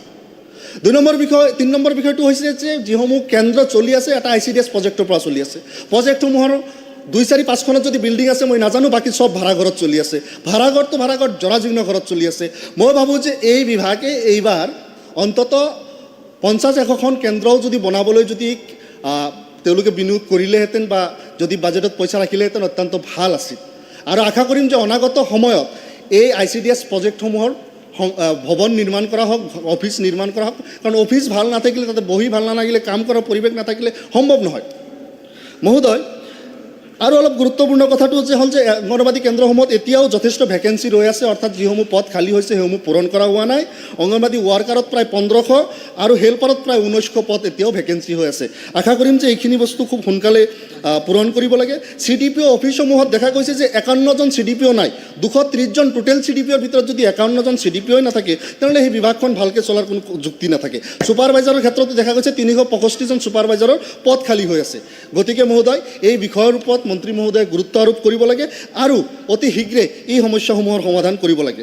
এতিয়া মডেল অংগনবাদী কেন্দ্ৰৰ কথা মই কৈ আছিলোঁ। মডেল অংগনবাদী কেন্দ্ৰ 25 লাখ টকাৰ নিৰ্মাণ কৰোঁতে আমি যদি সঁচা অৰ্থত মডেল কৰিবলৈ যাওঁ, তেনেহ'লে যিসমূহ আওহতীয়া ঠাইত কোনো স্কুল কেম্পাছত নাই, সেইসমূহ কেন্দ্ৰত কিন্তু বাউণ্ডাৰী ৱালৰ ব্যৱস্থা নকৰিলে কেন্দ্ৰসমূহত কিন্তু ধুনীয়া নহয়, আৰু সেইসমূহ উন্মুক্ত হৈ থাকিলে গৰু ছাগলী বা ইত্যাদি অন্যান্য প্ৰকাৰে ক্ষতিগ্ৰস্ত হোৱাৰ সম্ভাৱনা থাকে আৰু হৈও আছে। গতিকে মই আশা কৰিম যে অনাগত সময়ত যাতে এই মডেল অংগনবাদী কেন্দ্ৰত যিসমূহ অকণমান আওহতীয়া ঠাইত আছে সেইসমূহ যাতে বাউণ্ডাৰী ৱালৰ ব্যৱস্থা কৰে। তাৰপিছত এই বিভাগৰ অধীনত আৰু এটা মুখ্য দায়িত্বৰ ভিতৰত আছিল যে ৱৰ্কিং উমেন হোষ্টেল তেওঁলোকে বনাব লাগে, যিটো নতুনকৈ কোৱা হৈছে পালনা বনোৱাৰ কাম কাজ এই বিভাগে হাতত লৈছেনে নাই, মই মন্ত্ৰী মহোদয়ৰ পৰা খুব স্পষ্টীকৰণ আৰু তথ্য বিচাৰিম। কাৰণ পালনাটো এইকাৰণেই প্ৰয়োজন, বহু ঠাইত এতিয়া আমাৰ যিসমূহ অঞ্চল আছে, আমাৰ সমষ্টিসমূহত বহু মহিলাই বিভিন্ন স্কুলেই হওক বা বিভিন্ন ঠাইতে হওক কাম কৰিবলৈ গৈছে, বা অন্যান্য ছেক্টৰতো যিসমূহ মহিলাই কাম কৰিবলৈ গুৱাহাটীলৈ বা অন্যান্য ঠাইলৈ আহে, তেওঁলোকে নিৰাপদ আৰু কম মূল্যত পাব পৰা আশ্ৰয়স্থল সদায় বিচাৰে। আশা কৰিম যে এই পালনাৰ জৰিয়তে সেইসমূহ সমস্যাৰ সমাধান কৰা হ'ব। মহোদয়, ৰাজ্যৰ এটি গুৰুত্বপূৰ্ণ সমস্যাৰ ভিতৰত হৈছে চাইল্ড ট্ৰেফিকিং আৰু উমেন ট্ৰেফিকিং। চাইল্ড ট্ৰেফিকিঙত দেখা গৈছে যে চৰকাৰী তথ্যমতে 2021 চনত 126 জন আৰু 2022 চনত 140 জন শিশু এতিয়ালৈকে নাপাতা হৈ আছে, অৰ্থাৎ তেওঁলোকৰ কোনো হদিচ এতিয়ালৈকে পোৱা যোৱা নাই। মহিলা ট্ৰেফিকিঙৰ ক্ষেত্ৰতো একেই, কাৰণ আমাৰ ৰাজ্যৰ পৰা ৰাজস্থান, হাৰিয়ানা, পাঞ্জাব ইত্যাদিসমূহ, দিল্লী ইত্যাদিসমূহ ঠাইলৈ মহিলাসকলক সৰবৰাহ কৰি তাতে তেওঁলোকক বিক্ৰী কৰি দিয়া হয়, আৰু বিক্ৰী কৰাৰ পিছত তেওঁলোকক যৌন দাসী হিচাপে ব্যৱহাৰ কৰা হয়। ৰাজ্যত এনেধৰণৰ ঘটনা সঘনাই বাতৰি কাকতত আহি আছে আৰু চৰকাৰৰ ওচৰতো তথ্য আছে। বিভিন্ন থানাত বিভিন্ন সময়ত এই সম্পৰ্কত ৰিপৰ্ট দায়েৰ কৰাৰ পিছতো কিন্তু আজিৰ সময়লৈকে বহু মহিলা এতিয়া লাপাতা হৈ আছে, আৰু ৰিপৰ্ট যেতিয়া পৰিয়ালৰ তৰফৰ পৰা দিয়া যায় যে আমাৰ পৰিয়ালৰ পৰা অমুক উমেন মিচিং আৰু তেখেতে অমুক ঠাইত আছে বুলি লোকেশ্যন দিয়াৰ পিছতো থানা আদি বা এই বিভাগৰো যিখিনি দায়িত্ব থাকে সেইখিনি কিন্তু পালন কৰা আমি দেখা নাপাওঁ। আৰু আজিৰ সময়তো মোৰ সমষ্টিত এতিয়াও দুগৰাকী মহিলা এতিয়াও ৰাজস্থানত যৌন দাসী হিচাপে কৰ্মৰত হৈ আছে। মই অলপ দুদিন আগত তথ্য পাইছোঁ। আমি আশা কৰিম যে এই বিভাগেই হওক বা হোম ডিপাৰ্টমেণ্টে হওক এইবিলাক বিষয় খুব স্পৰ্শকাতৰ বিষয় হিচাপে তেওঁলোকে কুইক একশ্যন ল'ব লাগে। মহোদয়, SDG টাৰ্গেট 4.2 আমি কৈছিলোঁ যে 4.2 লোৱা গৈছিল 2023 চনত, ভাৰতৰ যিহেতু ইয়াৰ ছিগনেটৰী, যে all girls and boys have access to quality early childhood development care and pre primary education so' that they are ready for primary education. কিন্তু 2021-22 চনৰ যদি ইউডাইছ ডাটা আমি চাওঁ, 57% শিশুহে প্ৰি প্ৰাইমাৰী এডুকেশ্যনটো ক্ৰছ কৰি আহি কেনে গ্ৰেড 1 অৰ্থাৎ ক্লাছ 1ত নামভৰ্তি কৰে। আৰু ৰাজ্যৰ 18% বিদ্যালয়ৰ নিকটৱৰ্তী বা বিদ্যালয়ত এতিয়াও প্ৰি প্ৰাইমাৰী এডুকেশ্যন এক্সেছ কৰিব পৰা সুবিধা নাই। মহোদয়, যি সময়ত ৰাজ্যৰ পৰা অনেক অংগনবাদী কেন্দ্ৰ এতিয়া বন্ধ কৰি দি থকা হৈছে, অংগনবাদী কেন্দ্ৰসমূহ কেনেকুৱাকৈ বন্ধ হয়, কি বন্ধ হয়, বহুত বিধায়কে আমি সদিছে নাপাওঁ, গমকে নাপাওঁ। যি সময়ত এটা অংগনবাদী কেন্দ্ৰ গঢ়োতে আৰু সেই অংগনবাদী কেন্দ্ৰটো ইনফ্ৰাষ্ট্ৰাকচাৰ দি সকলো কৰোঁতে যেতিয়া বিধায়কসকলক জ্ঞাত কৰা হৈছিল, বিধায়কসকলে যথেষ্ট মেহনত কৰিছিল যি সময়ত অংগনবাদী কেন্দ্ৰসমূহ বনোৱা হৈছিল। কিন্তু আজিৰ সময়ত কেৱল অফিচাৰে নিজৰ এক্সাৰচাইজৰ ভিতৰতে সামৰি তেখেতে অফিচত ভিতৰত থাকি যেতিয়া অংগনবাদী কেন্দ্ৰসমূহ বন্ধ কৰি দিয়ে আৰু তাৰপিছত যেতিয়া আমি সেইবিলাক খুলিবলৈ প্ৰয়াস কৰোঁ, কয় যে নাই এইটো কেবিনেট ডিচিশ্যনৰ পৰা হৈ গ'ল। আৰে ভাই, তাতে সমষ্টিৰ এজন বিধায়ক আছে, তেওঁ এবাৰো গুণাক্ষৰো নাজানিব যে এই কেন্দ্ৰটো এই কাৰণত বন্ধ কৰা হৈছে।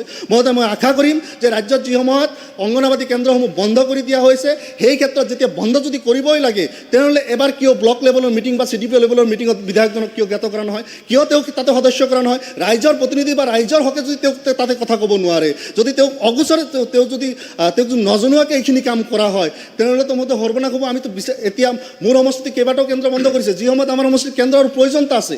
আৰু মই ইতিপূৰ্বেও এই সদনক জ্ঞাত কৰিছোঁ যে চেঙা সমষ্টিতো অনেক ঠাই এনেকুৱা আছে যিসমূহ আনচাৰ্ভ,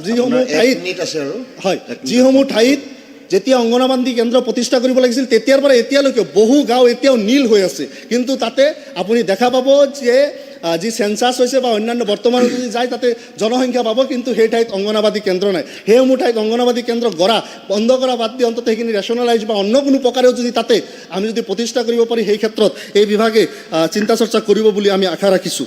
মহোদয়, এই বিভাগৰ আন কিছুমান দায়িত্বৰ ভিতৰত মহিলা সবলীকৰণৰ ক্ষেত্ৰত যিখিনি বা বাল্য বিবাহ ৰোধৰ ক্ষেত্ৰত যিখিনি পদক্ষেপ ল'ব লাগিছিল, সেই পদক্ষেপ লোৱাৰ ক্ষেত্ৰত আমি দেখিছোঁ যে ক'ৰবাত যেন ত্ৰুটি হৈছে। যোৱা বাজেটত 2023-24 চনত 200 কোটি টকা ধাৰ্য কৰা হৈছিল যে বাল্য বিবাহ প্ৰতিৰোধৰ কাৰণে এইখিনি টকাৰ কাম কৰা হ'ব। কিন্তু দেখা গৈছে যে সেই 200 কোটি টকাৰ তাৰ সদব্যৱহাৰ কেনেকুৱাকৈ হ'ল, কি ধৰণে হ'ল, তাৰ কিন্তু আমি কোনো স্পষ্ট নজিৰ, কাৰণ 200 কোটি টকা কম নহয়। যদি অন্ততঃ এই বিভাগেও যদি ব্যৱহাৰ কৰিলেহেঁতেন, মহিলা আৰু শিশু কল্যাণ বিভাগক যদি এই 200 কোটি টকা ব্যৱহাৰ কৰিব দিলেহেঁতেন, অন্ততঃ তেওঁলোকৰ আন্তঃগাঁথনি হওক বা সজাগতামূলক কাৰ্যসূচীসমূহতে হওক ইত্যাদিসমূহ কামত কিন্তু ব্যৱহাৰ কৰিব পাৰিলেহেঁতেন। গতিকে আমি আশা কৰিছোঁ যে এই বিভাগে পুঁজি লৈ যাওক আৰু পুঁজি লৈ গৈ আৰু অধিকে পুঁজি লওক, তথাপি আমাৰ আপত্তি নাই। কিন্তু এইসমূহ কাম যাতে তেওঁলোকে কৰে তাৰ এটা দাবী, তাৰ এটা আহ্বান আমি ৰাখি মই মোৰ বক্তব্য সামৰিছোঁ। ধন্যবাদ।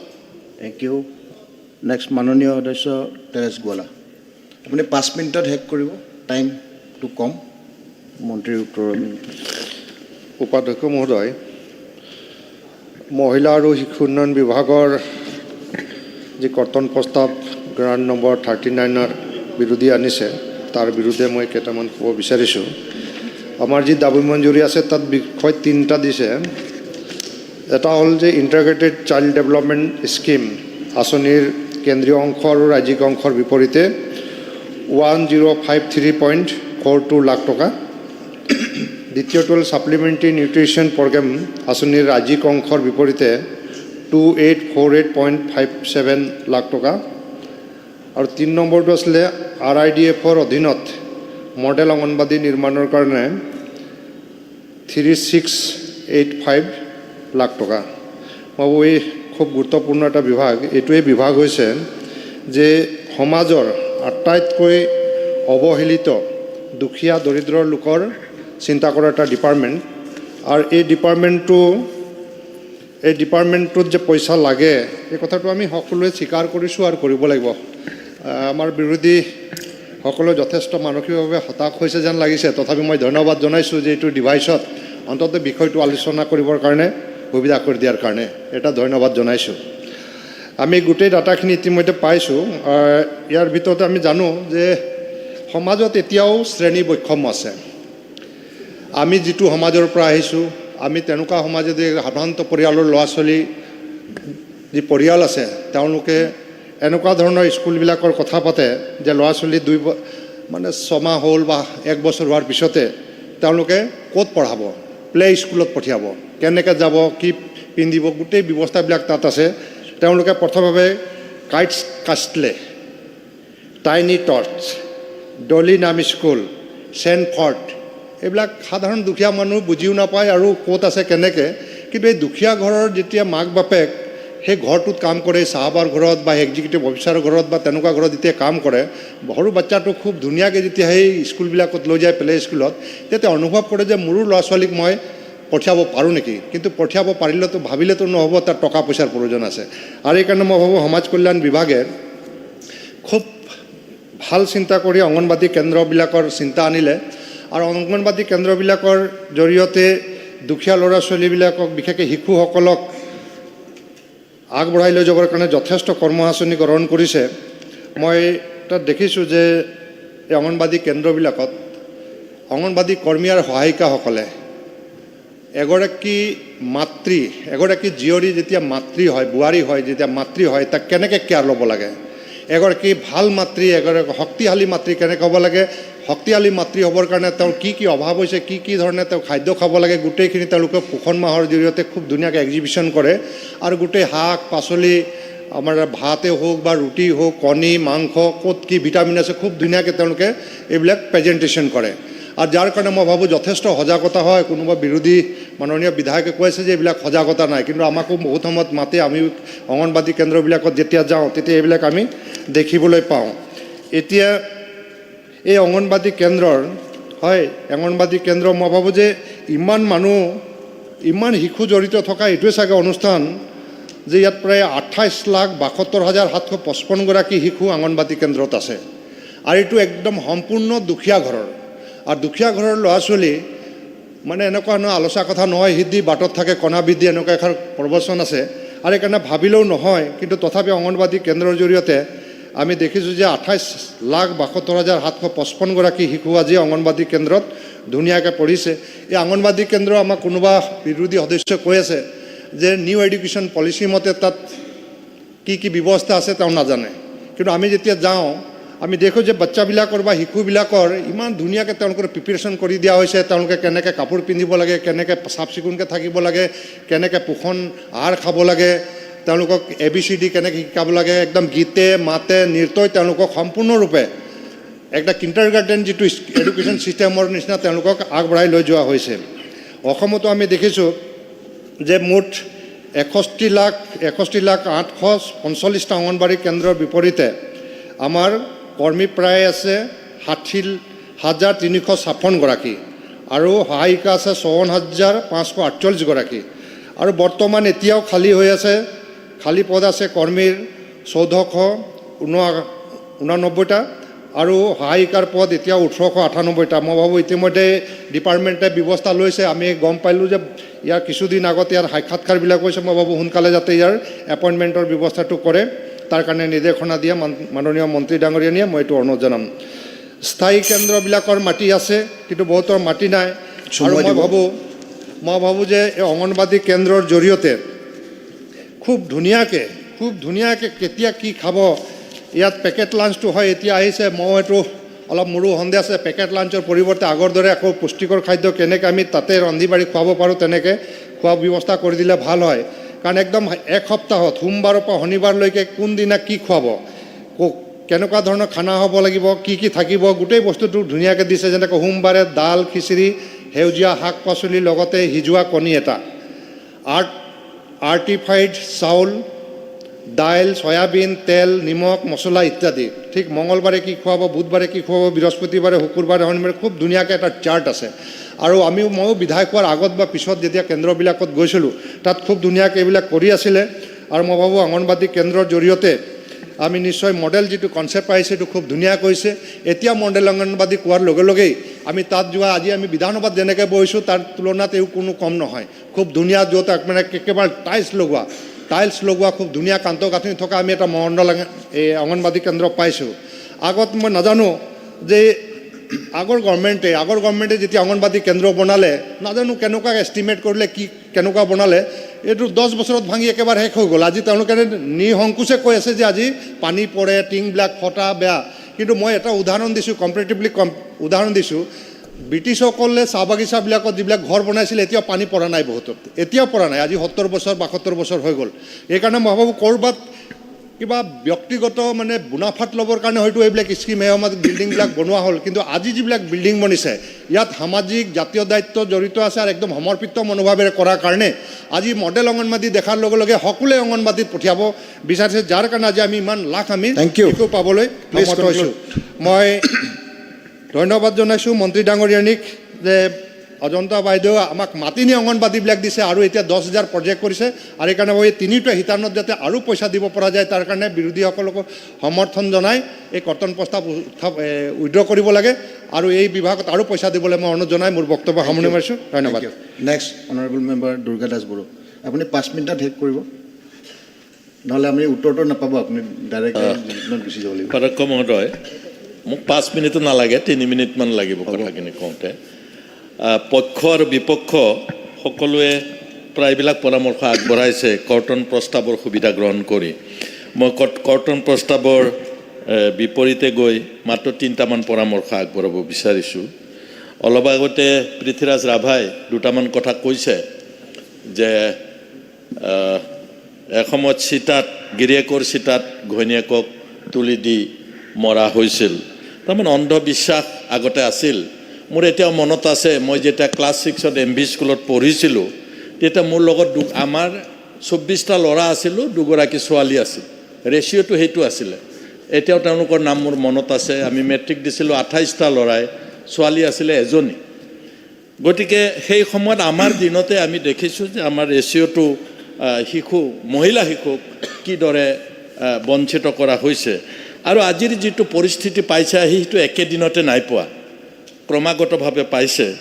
এতিয়া যিসকলে অংগনাবাদী নতুন কেন্দ্ৰৰ কথা কৈছে, গৃহৰ কথা কৈছে, অংগনাবাদী কেন্দ্ৰ বুলি ক'লে সাধাৰণ মানুহৰ কনচেপ্টটো হৈছে ৰঙা টিঙৰ এখন চালি আৰু কিছুদিন পিছত উৱলি গৈ তাত গৰু ছাগলী বসবাস কৰে। শেষত গৈ পেলাই স্কুলৰ বাৰান্দাত, ব্যক্তিগত ঘৰৰ মানুহৰ বাৰান্দাত সেই অংগনাবাদী কেন্দ্ৰবিলাক চলিছে। মন্ত্ৰী ডাঙৰীয়াক মই এটা বস্তু লক্ষ্য কৰিবলৈ অনুৰোধ জনাইছোঁ, 61,000 অংগনাবাদী কেন্দ্ৰত 61,000 মোৰ দেন এই 61,000 অংগনাবাদী কেন্দ্ৰ 26,000 গাঁও, 26,000 গাঁৱত 61,000 প্ৰায় ডবল। তাৰমানে অলাগতিয়ালভাৱে অংগনাবাদী কেন্দ্ৰবিলাক হৈছিল নেকি? কিছু অংগনাবাদী কেন্দ্ৰ, যিবিলাক অংগনাবাদী কেন্দ্ৰত ষ্টুডেণ্ট থাকক বা নাথাকক, কেইবাজনো সদস্যই উল্লেখ কৰিছে উদ্দেশ্য প্ৰণোদিতভাৱে সেইবিলাক বনাইছিল নেকি? আৰু যদি উদ্দেশ্য প্ৰণোদিত নহয় তেতিয়াহ'লে আজিৰ এই 2023-24 চনৰ মন্ত্ৰীগৰাকীয়ে 3খন 4খন অংগনাবাদী কেন্দ্ৰ লগাই এখন কৰিবলগীয়া হৈছে এই কাৰণে যে 4টা 5টা শিশু আছে এখন অংগনাবাদী কেন্দ্ৰত। 3খন লগালে 15টা বা 14টা বা 20টা শিশু হয়। সেই অৱস্থা আহি পাইছে। গতিকে এইটো প্ৰমাণ হৈছে যে পূৰ্বতে প্ৰয়োজনতকৈ অধিক অংগনাবাদী কেন্দ্ৰ কাৰোবাৰ স্বাৰ্থত বনোৱা হৈছিল। এতিয়া মই আৰু এটা বিষয় আজি এই সুবিধাতে মন্ত্ৰীগৰাকীক, মাননীয় মন্ত্ৰীগৰাকীক পৰামৰ্শ আগবঢ়াব বিচাৰিছোঁ। আমি সকলোৱে, বিধায়কসকলেও জানো যে শিশুসকলক এক্সপ্লইট কৰিবলৈ সহজ আৰু মহিলাসকলকো বহুত বছৰ যুগ ধৰি এক্সপ্লইট কৰি আহিছে। এই শিশুসকলক ফাঁকি দি যোৱা দীঘলীয়া দিন তেওঁলোকৰ খাদ্য কোনোবাই খালে, আমি জানো অংগনাবাদীত কাম কৰাবিলাকৰ ঘৰত বিনা পইচাত তেওঁলোকে একো নিকিনাকৈ খায়। গতিকে এইটো ৰেষ্ট্ৰিক্ট হৈছে। ৰেষ্ট্ৰিক্ট হোৱাৰ লগে লগে তাত কাম কৰাসকলে তেওঁলোকে অতিৰিক্ত পইচা পাবৰ কাৰণে আজি সংগ্ৰাম কৰিছে। অৱশ্যে পোৱাটো ময়ো বিচাৰোঁ তেওঁলোকক। কিন্তু তাৰ মানে এইটো নহয় যে যি ধৰণে চলি আছিল অংগনাবাদী কেন্দ্ৰবিলাক তাতকৈ উন্নত হ'ব নালাগে। মই শেষত এটা কথা ক'ব বিচাৰিছোঁ যে আজি আমাৰ যিখিনি অংগনাবাদী কেন্দ্ৰ আছে সেই কেন্দ্ৰবিলাকত কনচেনট্ৰেট যিহেতু অংগনাবাদী কেন্দ্ৰত প্ৰায়বিলাকে বক্তব্য ৰাখিছে ইমান অত্যাধুনিক হৈছে অংগনাবাদী কেন্দ্ৰসমূহ যে সেইখন গাঁৱত তাতকৈ ধুনীয়া আৰু ঘৰ নাই সেইখন গাঁৱত সকলো সুবিধা থকা ঘৰ সেইখন গাঁৱত নাই মোৰ ঘৰো নহয় মোৰ গাঁৱৰ ঘৰটো গতিকে বনাই উঠি ফিটা কাটাৰ সময়ত মোৰ নিজৰে 2 ৰাতিমান থাকিবলৈ মন যায় ইমান ধুনীয়া ঘৰটোত গতিকে তেনেকুৱা এটা ঘৰত শিক্ষাটো ঠিক তেনেকুৱা ধৰণৰ হ'ব বুলি মই আশা ৰাখিছোঁ যিসকলক ইতিমধ্যে ট্ৰেইন কৰা নাই তেওঁসকলক ট্ৰেইন কৰাৰ কাৰণে অগ্ৰাধিকাৰ দিব লাগে আৰু বহুত বয়োজ্যেষ্ঠ অংগনাবাদী কেন্দ্ৰ তেওঁলোকে যদি ট্ৰেইনিং নলয় মই ভাবোঁ যে তেওঁলোকক খেদি দিয়া বা তেওঁলোকক আঁতৰাই দিয়া মই তাৰ পক্ষত নাই গতিকে তেওঁলোকে যদি উইলিংলি কিবা কাৰণত তেওঁলোকে তাৰ পৰা যাব বিচাৰে কোনোবা ট্ৰেইন যিসকল আছে তেওঁলোকক লৈ আহিব লাগে আৰু আমাৰ যিটো নিউ এডুকেশ্যন পলিচিৰ ক্ষেত্ৰত চেলেঞ্জ আহিছে সেই চেলেঞ্জটো আমাৰ প্ৰি প্ৰাইমাৰীৰ ক্ষেত্ৰত খুব সুন্দৰভাৱে অংগনাবাদী কেন্দ্ৰ ব্যৱহাৰ কৰিব পাৰিব যদিহে তাত থকা সহায়িকা বা তাত থকা যিসকল কৰ্মী আছে সেই কৰ্মীসকলক ট্ৰেইন কৰি লয় আদাৰৱাইজ আমাৰ যি লক্ষ্য আৰু উদ্দেশ্য শিশুসকলক শিক্ষিত কৰি সুশিক্ষিত কৰি আগুৱাই নিয়া মহিলাসকলক তেওঁলোকক সবলীকৰণৰ যি লক্ষ্য আৰু উদ্দেশ্য সেইবিলাকত আমি সফল হ'ব নোৱাৰিম মই এইখিনিকে কৈ বক্তব্যৰ সামৰি মাৰিছোঁ thank you honourable member next Akhil Gogoi সন্মানীয় উপাধ্যক্ষ ডাঙৰীয়া আমি যিটো নাৰী আৰু শিশু কল্যাণ বিভাগৰ কৰ্তন প্ৰস্তাৱৰ ওপৰত আলোচনা কৰিছোঁ সেইটো ডিপাৰ্টমেণ্ট যিটো ডিপাৰ্টমেণ্টত গোটেই ভাৰতবৰ্ষৰ ভিতৰত মেটাৰ্নেল মৰ্টেলিটি ৰেট যিটো আমাৰ প্ৰসূতি মৃত্যু সন্তান জন্ম দিওঁতে মহিলা মৃত্যু হোৱাৰ ক্ষেত্ৰত গোটেই ভাৰতবৰ্ষৰ ভিতৰত অসমতে আটাইতকৈ বেছি মহিলাৰ মৃত্যু হয় আজিৰ দিনটোত 1 লাখ মহিলাই সন্তান জন্ম দিওঁতে 195 গৰাকী মহিলাৰ আমাৰ অসমত মৃত্যু হয় সৰ্বভাৰতীয় গড় 97 আৰু কেৰালাত সৰ্বনিম্ন মৃত্যু হয় 19 গৰাকী আমাৰ কিমান 195 গৰাকী আমি সেইটো ডিপাৰ্টমেণ্টৰ বিষয়ে উপাধ্যক্ষ ডাঙৰীয়া আলোচনা কৰি আছোঁ আমাৰ মুখ্যমন্ত্ৰীজনে অসমক শ্ৰেষ্ঠ ৰাজ্য 1 নম্বৰ ৰাজ্য কৰিম বুলি কয় অকল এইটোতে অসম 1 নম্বৰ ৰাজ্য হৈ আছে মেটাৰ্নেল মৰ্টেলিটি ৰেটত মানুহ আমাৰ গৰ্ভৱতী মহিলা কি কয় প্ৰসূতি মহিলা মৃত্যুৰ ক্ষেত্ৰত 2 নম্বৰ দ্বিতীয়টো হ'ল ইনফেণ্ট মৰ্টেলিটি ৰেটত আমি গোটেই ভাৰতবৰ্ষৰ ভিতৰত 4 নম্বৰ গোটেই ভাৰতবৰ্ষৰ ভিতৰত দেই গোটেই ভাৰতবৰ্ষৰ ৰাজ্যবিলাকৰ ভিতৰত 4 নম্বৰ এইটো আটাইতকৈ ইণ্টাৰেষ্টিং কথা যে আমাৰ 1000 শিশুৰ ভিতৰত 36টা শিশুৱে মৃত্যুবৰণ কৰে আজিৰ দিনটোত 36টা শিশুৱে মৃত্যুবৰণ কৰে আমি সেইখন ৰাজ্যত বসবাস কৰিছোঁ আৰু সেইখন ৰাজ্যৰ আমি সেই ডিপাৰ্টমেণ্টটো নাৰী আৰু শিশু কল্যাণ বিভাগটোৰ বিষয়ে আমি আলোচনা কৰি আছোঁ আজিৰ দিনটোত আমি দেখিছোঁ যে ইয়াতে মই গোটেই বস্তুখিনি পঢ়ি লৈ দেখিলোঁ যে আজিৰ দিনটোত আমাৰ এনেকুৱা ধৰণৰ মানে গৰ্ভৱতী মহিলা লেকটিক মাৰ্ডাৰ শিশু এই গোটেইবিলাকক ধৰিলে পাক বিদ্যালয়ৰ শিশু এইবিলাকক ধৰিলে আমাৰ হিতাধিকাৰীৰ সংখ্যাটো 37,40,542 গৰাকী ইমানখিনি মানুহক আমি যত্ন লওঁ এই ইমানখিনি মানুহক যে আমি যত্ন লওঁ তেওঁলোকক খুৱাবৰ কাৰণে এটা খাদ্য দিওঁ গৰ্ভৱতী মহিলাবিলাকে যাতে ঠিকমতে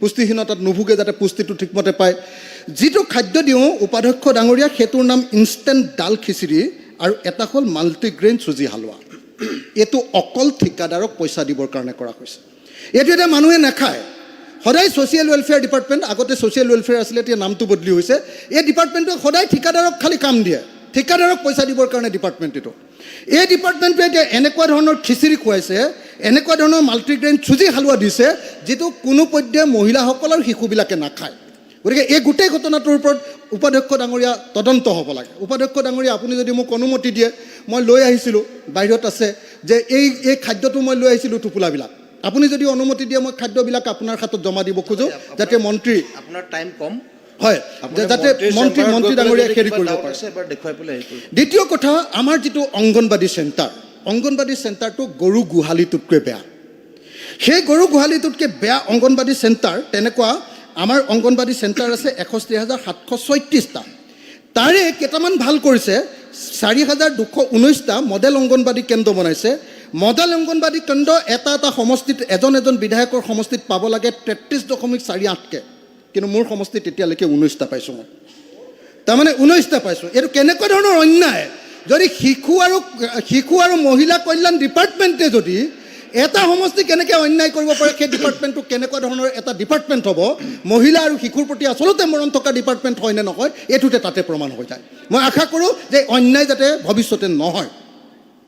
এতিয়া কথাটো হ'ল যে তাত কাম কৰা যিবিলাক মহিলা অংগনবাড়ী কৰ্মী আৰু অংগনবাড়ী সহায়িকা, অংগনবাড়ী কৰ্মী এগৰাকীক দৰমহা দিয়ে 6,500 টকা, 6,500 টকা, আৰু হেল্পাৰগৰাকীক দৰমহা দিয়ে 3,250 টকা। এইটোতে প্ৰমাণ হয় যে চৰকাৰে আচলতে আমাৰ শিশু আৰু গৰ্ভৱতী মহিলাবিলাকৰ যত্ন ল'বৰ কাৰণে ভাল মানুহ দিব খোজা নাই। তাৰমানে যত্ন ল'বৰ কাৰণে যে পইচা যাতে ভালকৈ ছাৰ্ভিচ দিব পাৰে তেনেকুৱা মনোযোগ দিব পৰা মানুহক দিব খোজা নাই। এইটো অকল মানে এই MSR থিয়েটাৰবিলাকৰ নিচিনাকৈ যে যি হ'ব ছ'চিয়েল ৱেলফেয়াৰ কৰক আৰু এনেকুৱা ধৰণৰ এটা মেণ্টেলিটি লৈ এইটো অৱস্থা কৰাৰ কাৰণে আজিৰ দিনটোত আমাৰ মেটাৰ্নেল মৰ্টেলিটি ৰেটৰ ক্ষেত্ৰত আমি গোটেই দেশৰ ভিতৰতে আটাইতকৈ বেয়া অৱস্থা। সেইকাৰণে মই দাবী উত্থাপন কৰিব খোজোঁ যে অংগনবাড়ী কৰ্মীবিলাকক যি 6,500 টকা দৰমহা দি থকা হৈছে, এইটো অতি কমেও 15,000 টকা হ'ব লাগে, আৰু যি হেল্পাৰবিলাকক যিটো 3,250 টকা দি থকা হৈছে, এইটো অতি কমেও 10,000 টকাৰ ব্যৱস্থা কৰিব লাগে, যাতে তেওঁলোকে মনোযোগেৰে সঁচাকৈ শিশু আৰু গৰ্ভৱতী মহিলাবিলাকক চাব পাৰে। মই সেইকাৰণে আপোনালোকক জনাব খোজোঁ যে বেলেগ বেলেগ ৰাজ্যত সঁচাকৈ দৰমহা বেছি হৈছে, কিন্তু আমাৰ ইয়াত ইমান দৰমহা কিয় কম? এইটো কিয় দুৰ্ভাগ্যজনক? এইটো কথা যে অত্যন্ত দুৰ্ভাগ্যজনক। আৰু ICTS যিবিলাক প্ৰকল্পৰ যিবিলাক আছে, সেই প্ৰকল্পবিলাকৰ চববিলাক অফিচবিলাক চব এতিয়াও ভাড়াঘৰত আছে।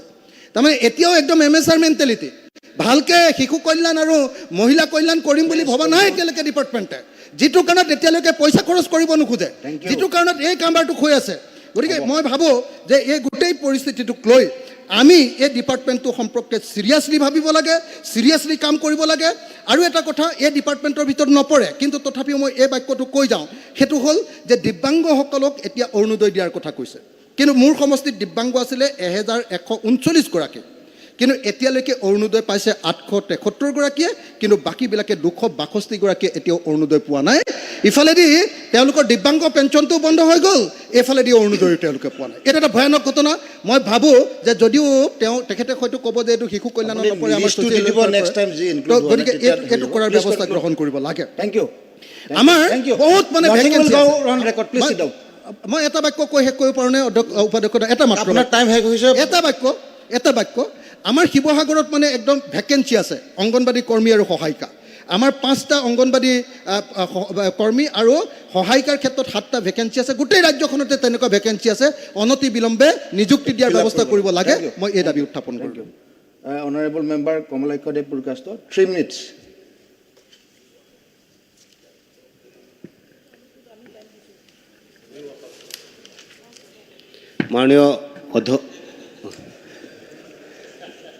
মাননীয় উপাধ্যক্ষ মহোদয়, আসলে দৃষ্টি নহয়, দৃষ্টিকোণেৰ পৰিবৰ্তন কৰিব লাগে অধ্যক্ষ মহোদয়, উপাধ্যক্ষ মহোদয়। কথাটো হৈছে উপাধ্যক্ষ মহোদয়, আসলে আমাৰ বন্ধুবিলাকৰ এনেকুৱা এটা অৱস্থা হৈছে অধ্যক্ষ মহোদয়, যে যদি গভৰ্ণমেণ্টৰ কিবা ছাজেশ্যন দিব লাগে দিয়ক, কোনো কথা নাই, আৰু ভাল কাম কৰিব লাগে বা কিবা ক'ব লাগে গভৰ্ণমেণ্টে কওক, কিন্তু গভৰ্ণমেণ্টে যিবিলাক ভাল কাম কৰি আছে সেইবিলাক সিহঁতে চকুত নেদেখে, আৰু এইটো মানে বেয়া হৈ গ'ল। আৰু মোৰ সমষ্টি উপাধ্যক্ষ মহোদয়, মোৰ অংগনবাদী ৱাৰ্কাৰকেইটা হেল্পাৰকেইটা মোৰ ওচৰত আহিলে বাইদেউ, আহি কিনে ক'লে আৰু যে নাই ছাৰ মোৰ সমষ্টিত এই আমাৰ অংগনবাদী চেণ্টাৰটোৰ অৱস্থা বেয়া হৈ গৈছে, আপুনি কিবা এটা কৰক। আৰু যাই কিনে মই গ'লোঁ উপাধ্যক্ষ মহোদয়, তাতে কেঁচুৱা থকাটো দূৰৰ কথা, বাচ্চা থকা দূৰৰ কথা, গৰু ছাগলী থাকিব নোৱাৰে এনেকুৱা অৱস্থা। এইটো অৱস্থাত মুখ্যমন্ত্ৰীৰ ওচৰত দায়িত্ব দেওয়া হৈছিল, এই সময়ত দায়িত্ব দেওয়া হৈছিল। তাৰপিছতে মুখ্যমন্ত্ৰী যাই কিনে এই বিশেষকৈ এই অংগনবাদী চেণ্টাৰবিলাক 10,000 অংগনবাদী চেণ্টাৰ কৰাৰ কাৰণে সংকল্প এটা হাতত ল'লে। এগুলো কি ভালো কাজ নয় অধ্যক্ষ মহোদয়, উপাধ্যক্ষ মহোদয়? আজকে লজ্জা হয় না? আজকে এই অঙ্গনবাদী সেন্টার যাদের সময় বানানো হয়েছিল, কাদের সময় অঙ্গনবাদী সেন্টার বানানো হয়েছিল? কোন সময় বানানো হয়েছিল সেই অঙ্গনবাদী সেন্টার? আজকে আপনারা সেই ধন্যবাদ দিতে পারবেন না যে আজকে 5,000 অঙ্গনবাদী সেন্টার করা হচ্ছে, এবং যে সুন্দর একটা পরিবেশের মাধ্যমে সুন্দর মডেলের মাধ্যমে করা হচ্ছে, আজকে ধন্যবাদ দিচ্ছেন আমাদের বন্ধুরা। সেটাই আমার দুঃখ যে এ ব্যাপারে ধন্যবাদ দিতে হয় উপাধ্যক্ষ মহোদয়। আজকে ধন্যবাদ দিতে হয় যে আজকে হেল্পার ওয়ার্কার নিয়ে অনেক কনসার্ন। ওনারা বলছেন যে না হেল্পার ওয়ার্কার, আজকে হেল্পার ওয়ার্কারের কি হবে, আজকে হেল্পার ওয়ার্কারের কি হবে। আজকে দুঃখযোগ সঙ্গে বলতে হচ্ছে উপাধ্যক্ষ মহোদয়, আজকে 1 বছর না 2 বছর না, প্রায় 20 থেকে 25, 30, 40 বছর কংগ্রেসের সরকার ছিল উপাধ্যক্ষ মহোদয়।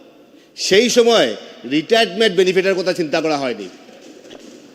অঙ্গনাদি ওয়ার্কার হেল্পারের রিটায়ারমেন্ট বেনিফিটের কথা চিন্তা করা হয়নি। সেই অঙ্গনাদি ওয়ার্কার বলে আমরা বুঝতাম যে না গভর্নমেন্ট এমপ্লয়ি, সেই গভর্নমেন্ট এমপ্লয়িকে আমরা কোনো ধরনের সাহায্য করতে পারি না।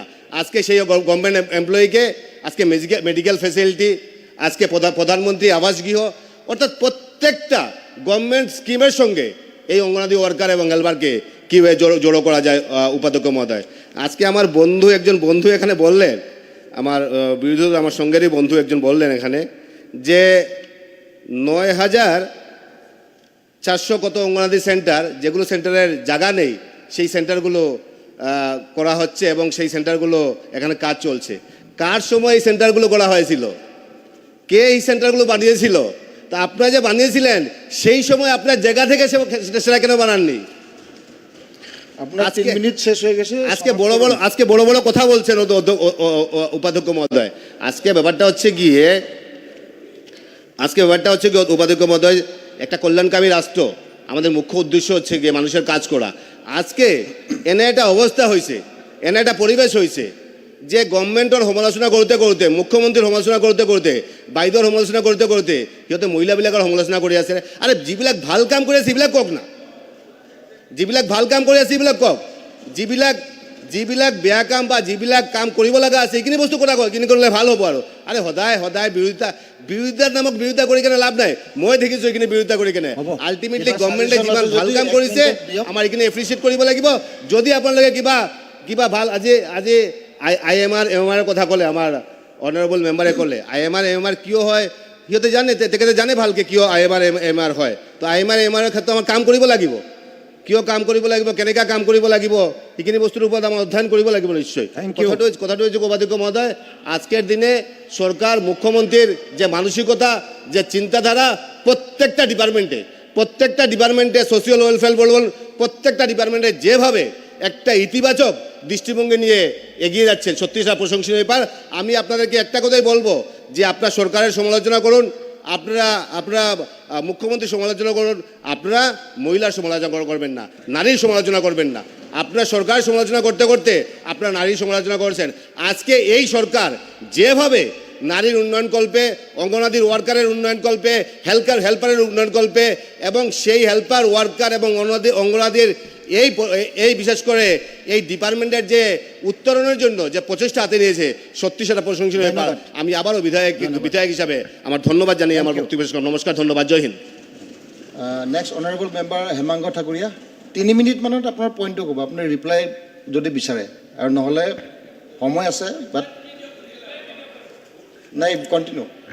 আৰু কংগ্ৰেছৰ 10 মিনিট আছে আৰু।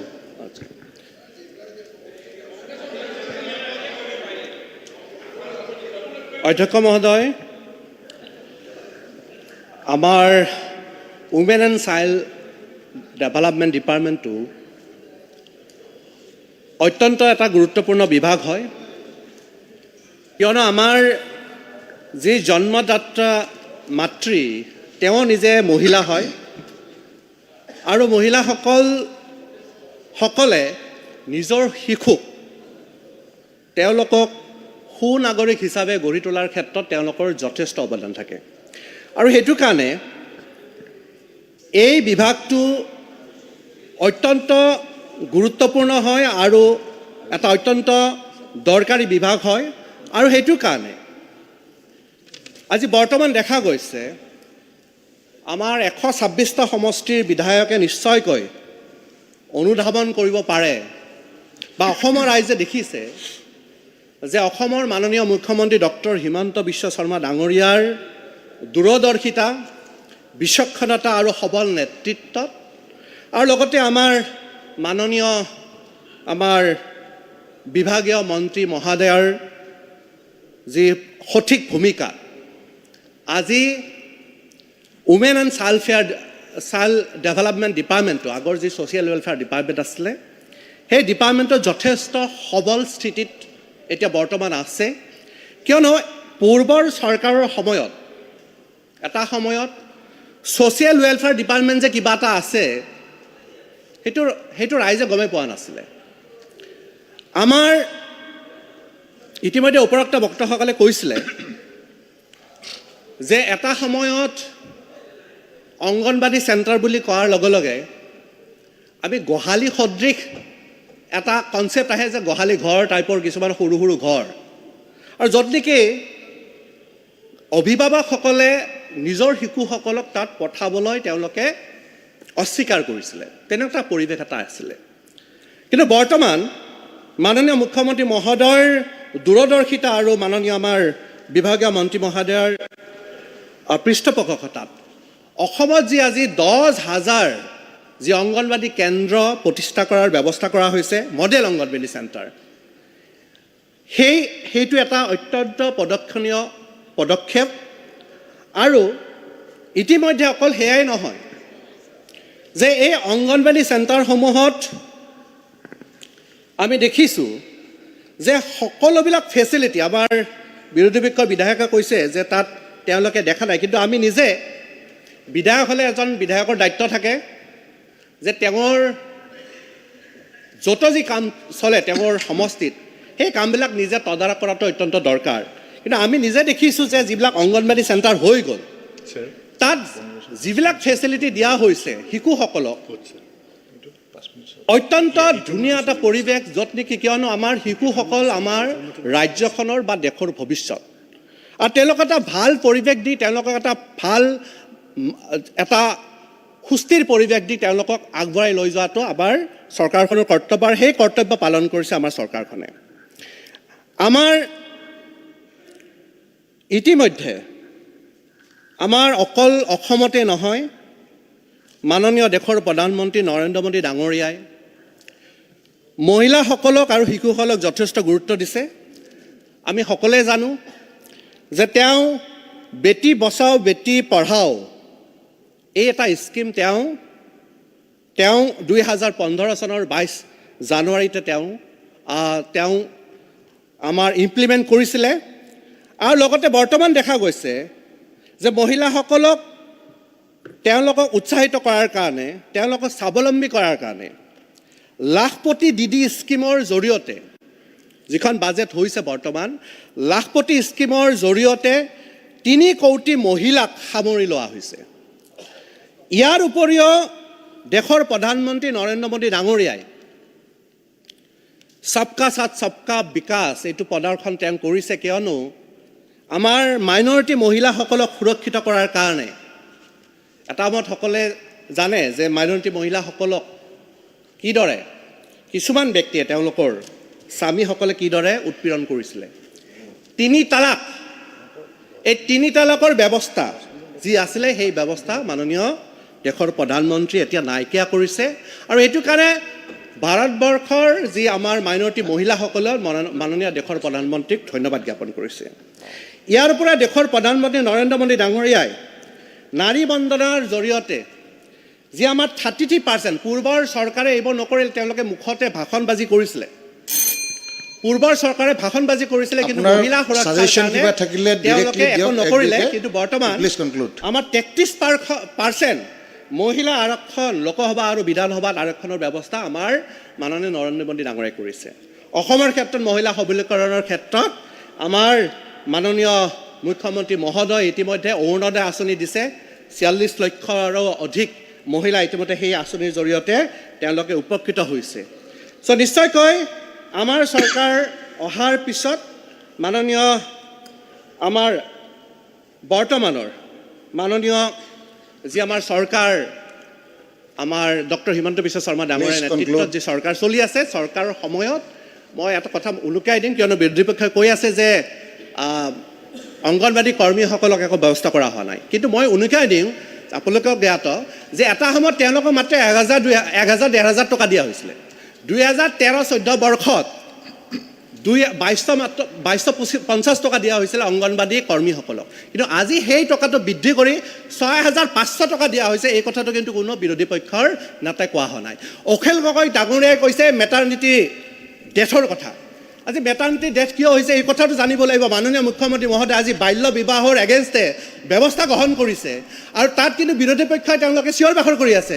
আজি মেটাৰনিটি কিয় হৈছে? যিসকল মহিলাক আজি এটা সময়ত যি সময়ত পঢ়া শুনা কৰা সময়তে তেওঁলোকে আজি মৃত্যুমুখত পৰে, কিয়নো তেওঁলোকে যিটো সময়ত তেওঁলোকে খেলিব লাগে তেওঁলোকে সেই সময়ত মাতৃত্বৰ বজা দিয়া হয়, আৰু সেইটো কাৰণে মেটাৰনিটি যি ডেথ সেই ডেথ হৈছে এই কথাটো ডাঙৰীয়াই হয়তো নাজানে। চ' এইখিনি কয় বিৰোধী পক্ষই যি কৰ্তন প্ৰস্তাৱ আনিছে তাক বিৰোধিতা কৰি মই মাননীয় অধ্যক্ষ মহোদয়ক এইখিনি ক'ব সুযোগ দিয়াৰ কাৰণে ধন্যবাদ জ্ঞাপন কৰিছোঁ। ধন্যবাদ। নেক্সট অনাৰেবল মেম্বাৰ এ কে ৰচিদ মণ্ডল, আপোনালোকৰ 10 মিনিট টাইম আছে, আৰু এগৰাকী সদস্য আছে। আলম মণ্ডল নহয়, মণ্ডল হয়, এ কে ৰচিদ আলম। আপোনালোকৰ 10 মিনিট আছে, টাইমটো আপুনি ল'বনে আৰু এগৰাকী সদস্য আছে টাইম বচাই ল'ব? প্লিজ অধ্যক্ষ মহোদয়, কৰ্তন প্ৰস্তাৱৰ সমৰ্থনত এই বিভাগৰ কিছু কথা মই অৱগত কৰিম। সমাজ কল্যাণ বিভাগ এতিয়া মহিলা কল্যাণ শিশু কল্যাণ হৈছে। এই বিভাগটো কল্যাণ শব্দৰে নামাকৰণ কৰা হৈছে, অথচ দেখা যায় এই বিভাগতে যিমান কেলেংকাৰী এনেকুৱা ভাৱ হয় এই বিভাগটোতেই আছে। খালি এতিয়াৰ পৰা নহয়, মই এতিয়াৰ কথা কোৱা নাই, পূৰ্বৰ পৰাই আছে। আজি অসম গণ পৰিষদৰ যেতিয়া চৰকাৰ আছিল 96ৰ পৰা 2000 চনলৈকে, সেই সময়ত মন্ত্ৰীও এই সদনত আছে, সেই চৰকাৰৰ মন্ত্ৰীও এই সদনত আছে। সেই সময়ত CDPৰ চিল চহী ছাপ্লায়াৰ ঠিকাদাৰৰ ঘৰত পোৱা গৈছিল, মনত আছে নিশ্চয়। ঠিক তাৰ পিছতে 2001ৰ পৰা 2016লৈকে যি 15 বছৰ চৰকাৰ থাকিল, 3জন সমাজ কল্যাণ বিভাগৰ মন্ত্ৰীক যোৱা চৰকাৰৰ দিনত CIDয়ে জেৰা কৰিছিল। তাৰ মাজৰ পৰা এজন নিজকে পৰিষ্কাৰ কৰাৰ কাৰণে বিজেপিত গুচি গ'ল, পৰিষ্কাৰ হ'ল। আৰু এতিয়া আমাৰ মন্ত্ৰী বাইদেউকো CIDয়ে জেৰা কৰিছিল, কিন্তু মই বিধায়ক এই সময়ত মন্ত্ৰী বাইদেউৰ পক্ষে তেওঁ যে ক্লিন পৰিষ্কাৰ মই উদাহৰণ হিচাপত কৈছিলোঁ এই সদনত। এই বিভাগটো পৰম্পৰা এতিয়াও চলি আছে। মোৰ মাটি ICDS প্ৰজেক্টত এই কেইদিনমান আগতে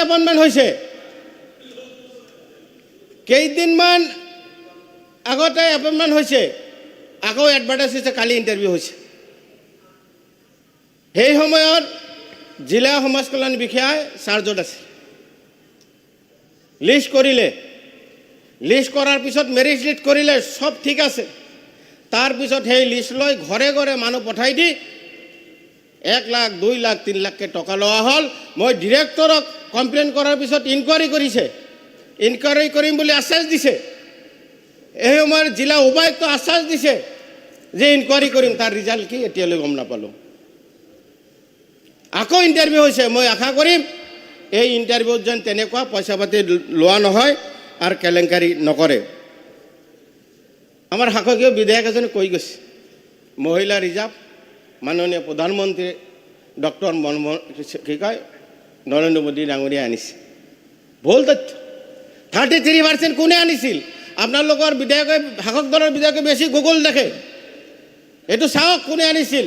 তাৰ পৰা 50% কোনে আনিছে চাওক ভালকে, কোনে আনিছে ভালকে চাওক, ৰেকৰ্ড চাওক। গতিকে এইবিলাক আগৰ চৰকাৰক ইমান দুখী, এতিয়া কি কৰি আছে সেইটো চাওক ভালকে।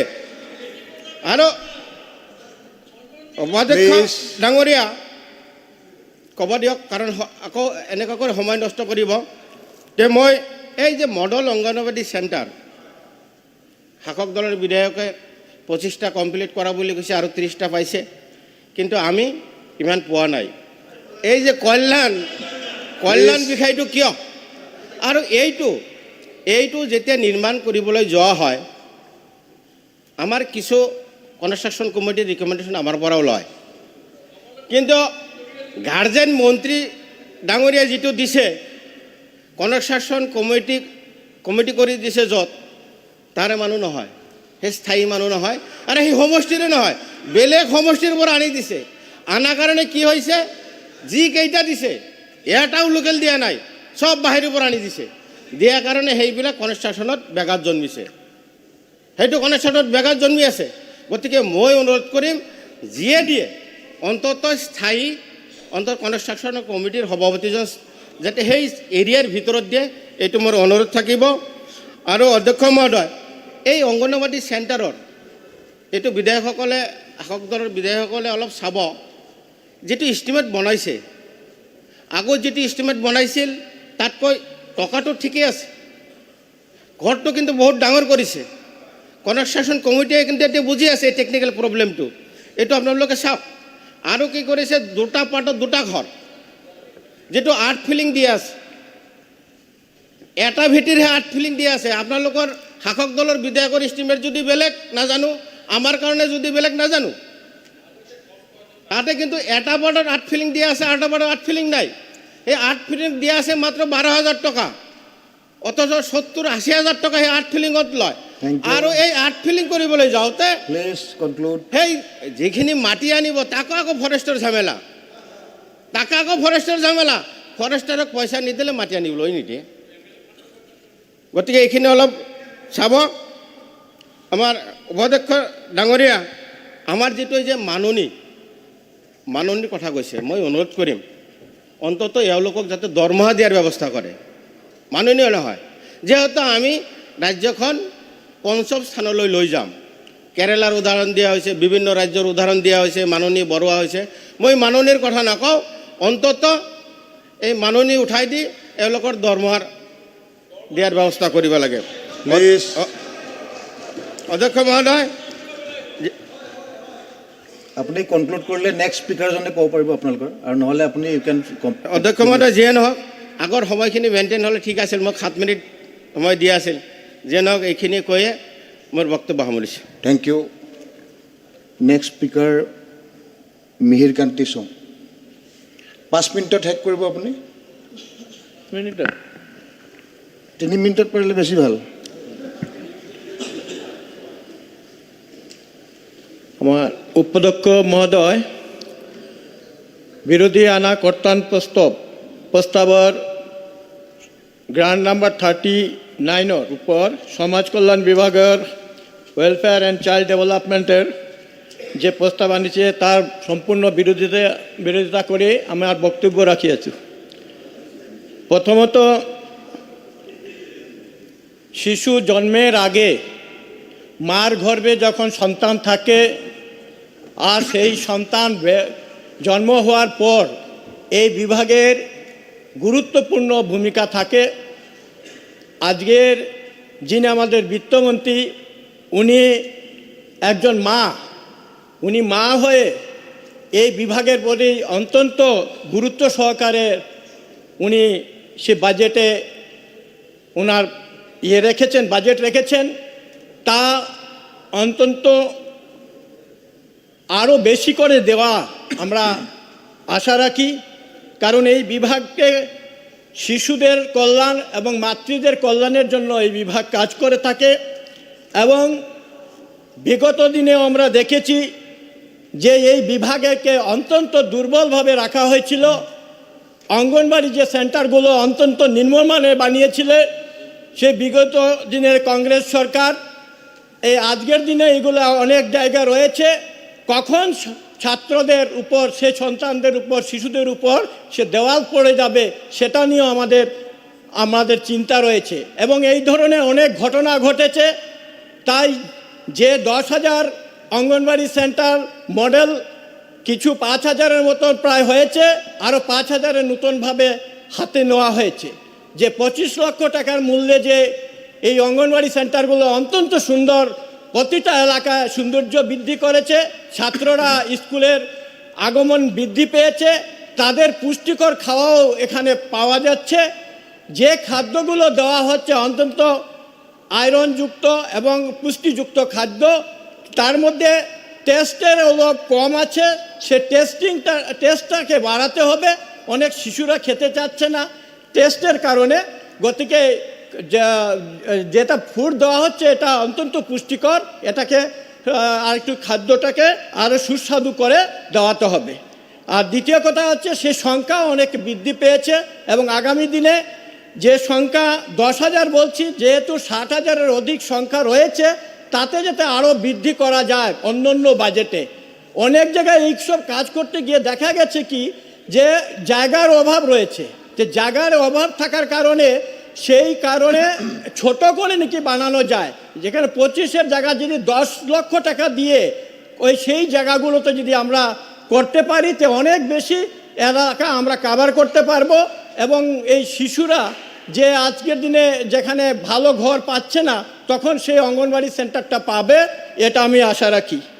আর দ্বিতীয় কথা হচ্ছে আমরা এই ক্ষেত্রে আমাদের শিশু এবং মাদেরও ক্ষেত্রে যে পুষ্টিহীনতার কথা আমরা দেখেছি, প্রায় এলাকাতে দেখা গেছে বাড়িতে ডেলিভারি হচ্ছে, অনেক মাদের সঠিকভাবে আশাকর্মী রিপোর্টিং না করার ধরন হয়তো হয়েছে, বা অনেকে অজ্ঞানতার কারণে বাড়িতে ডেলিভারির সংখ্যার কারণে অনেক মার মৃত্যু হচ্ছে। তাতে এই সচেতনতা বৃদ্ধির জন্য সরকার যাতে আরও ব্যবস্থা নেয় এবং তাতেই মনে আমাদের এই মৃত্যুর হারটা কমে আসবে।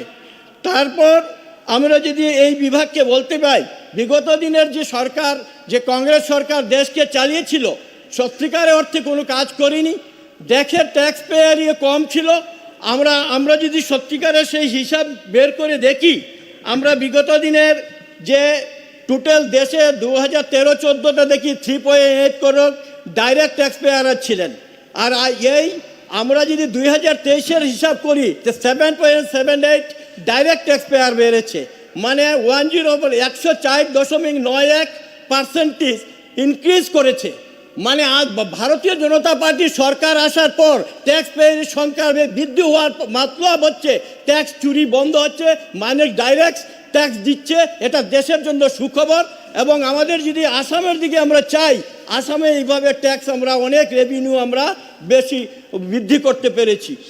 আমরা যদি দেখি 2015-16 আমরা পেয়েছি 8,504.57 কোটি টাকা। এবং যদি আমরা সেটা দেখি 22-23-এ সেটা দেখি যদি, তাহলে হবে 19,563.41 করোড় টাকা। এই যে ল্যান্ড রেভিনিউ থেকে টাকা এসছে, এক্সাইজ ডিপার্টমেন্ট থেকে এসছে, ফরেস্ট ডিপার্টমেন্ট থেকে এসছে, কয়লার থেকে ট্যাক্স আসছে। এই আমাদের রাজ্যের যে ইনকাম। ধন্যবাদ, শেষ করুন। আমি আর 1-2 মিনিটে শেষ করছি। 2 মিনিট না, 30 সেকেন্ডে শেষ করুন, রিপ্লাই নিতে হবে। আচ্ছা, ট্যাক্স কালেকশনে যদি আমরা সেই হিসাবে দেখি, আমরা রাজ্যের সমস্ত কিছু যদি কালেকশন 23-24-এ 3,371.7 করোড় টাকা। আর এখানে দেখি নভেম্বরে দেখি তাহলে 16,430 কোটি টাকা, মানে ইনক্রিজ হচ্ছে 14%। এটা বহুত বড় আমাদের আশা হয়েছে এই সরকার আসার পর। আগে আমাদের কুয়ারিগুলোতে ডাইরেক্ট টুকা চলতো, সর্বানন্দ সোনোয়াল যখন মুখ্যমন্ত্রী হলেন তখন এই টুকা বন্ধ হয়েছে, তারপর ডাইরেক্ট চালান স্টার্ট হয়েছে। আজ রেভিনিউ কালেকশন বৃদ্ধি হয়েছে। এটার মূল কারণ হচ্ছে ট্রান্সপারেন্সি এসছে, দুর্নীতি বন্ধ হয়েছে। বিগত কংগ্রেস সরকার দেশকে বিক্রি করে গেছে।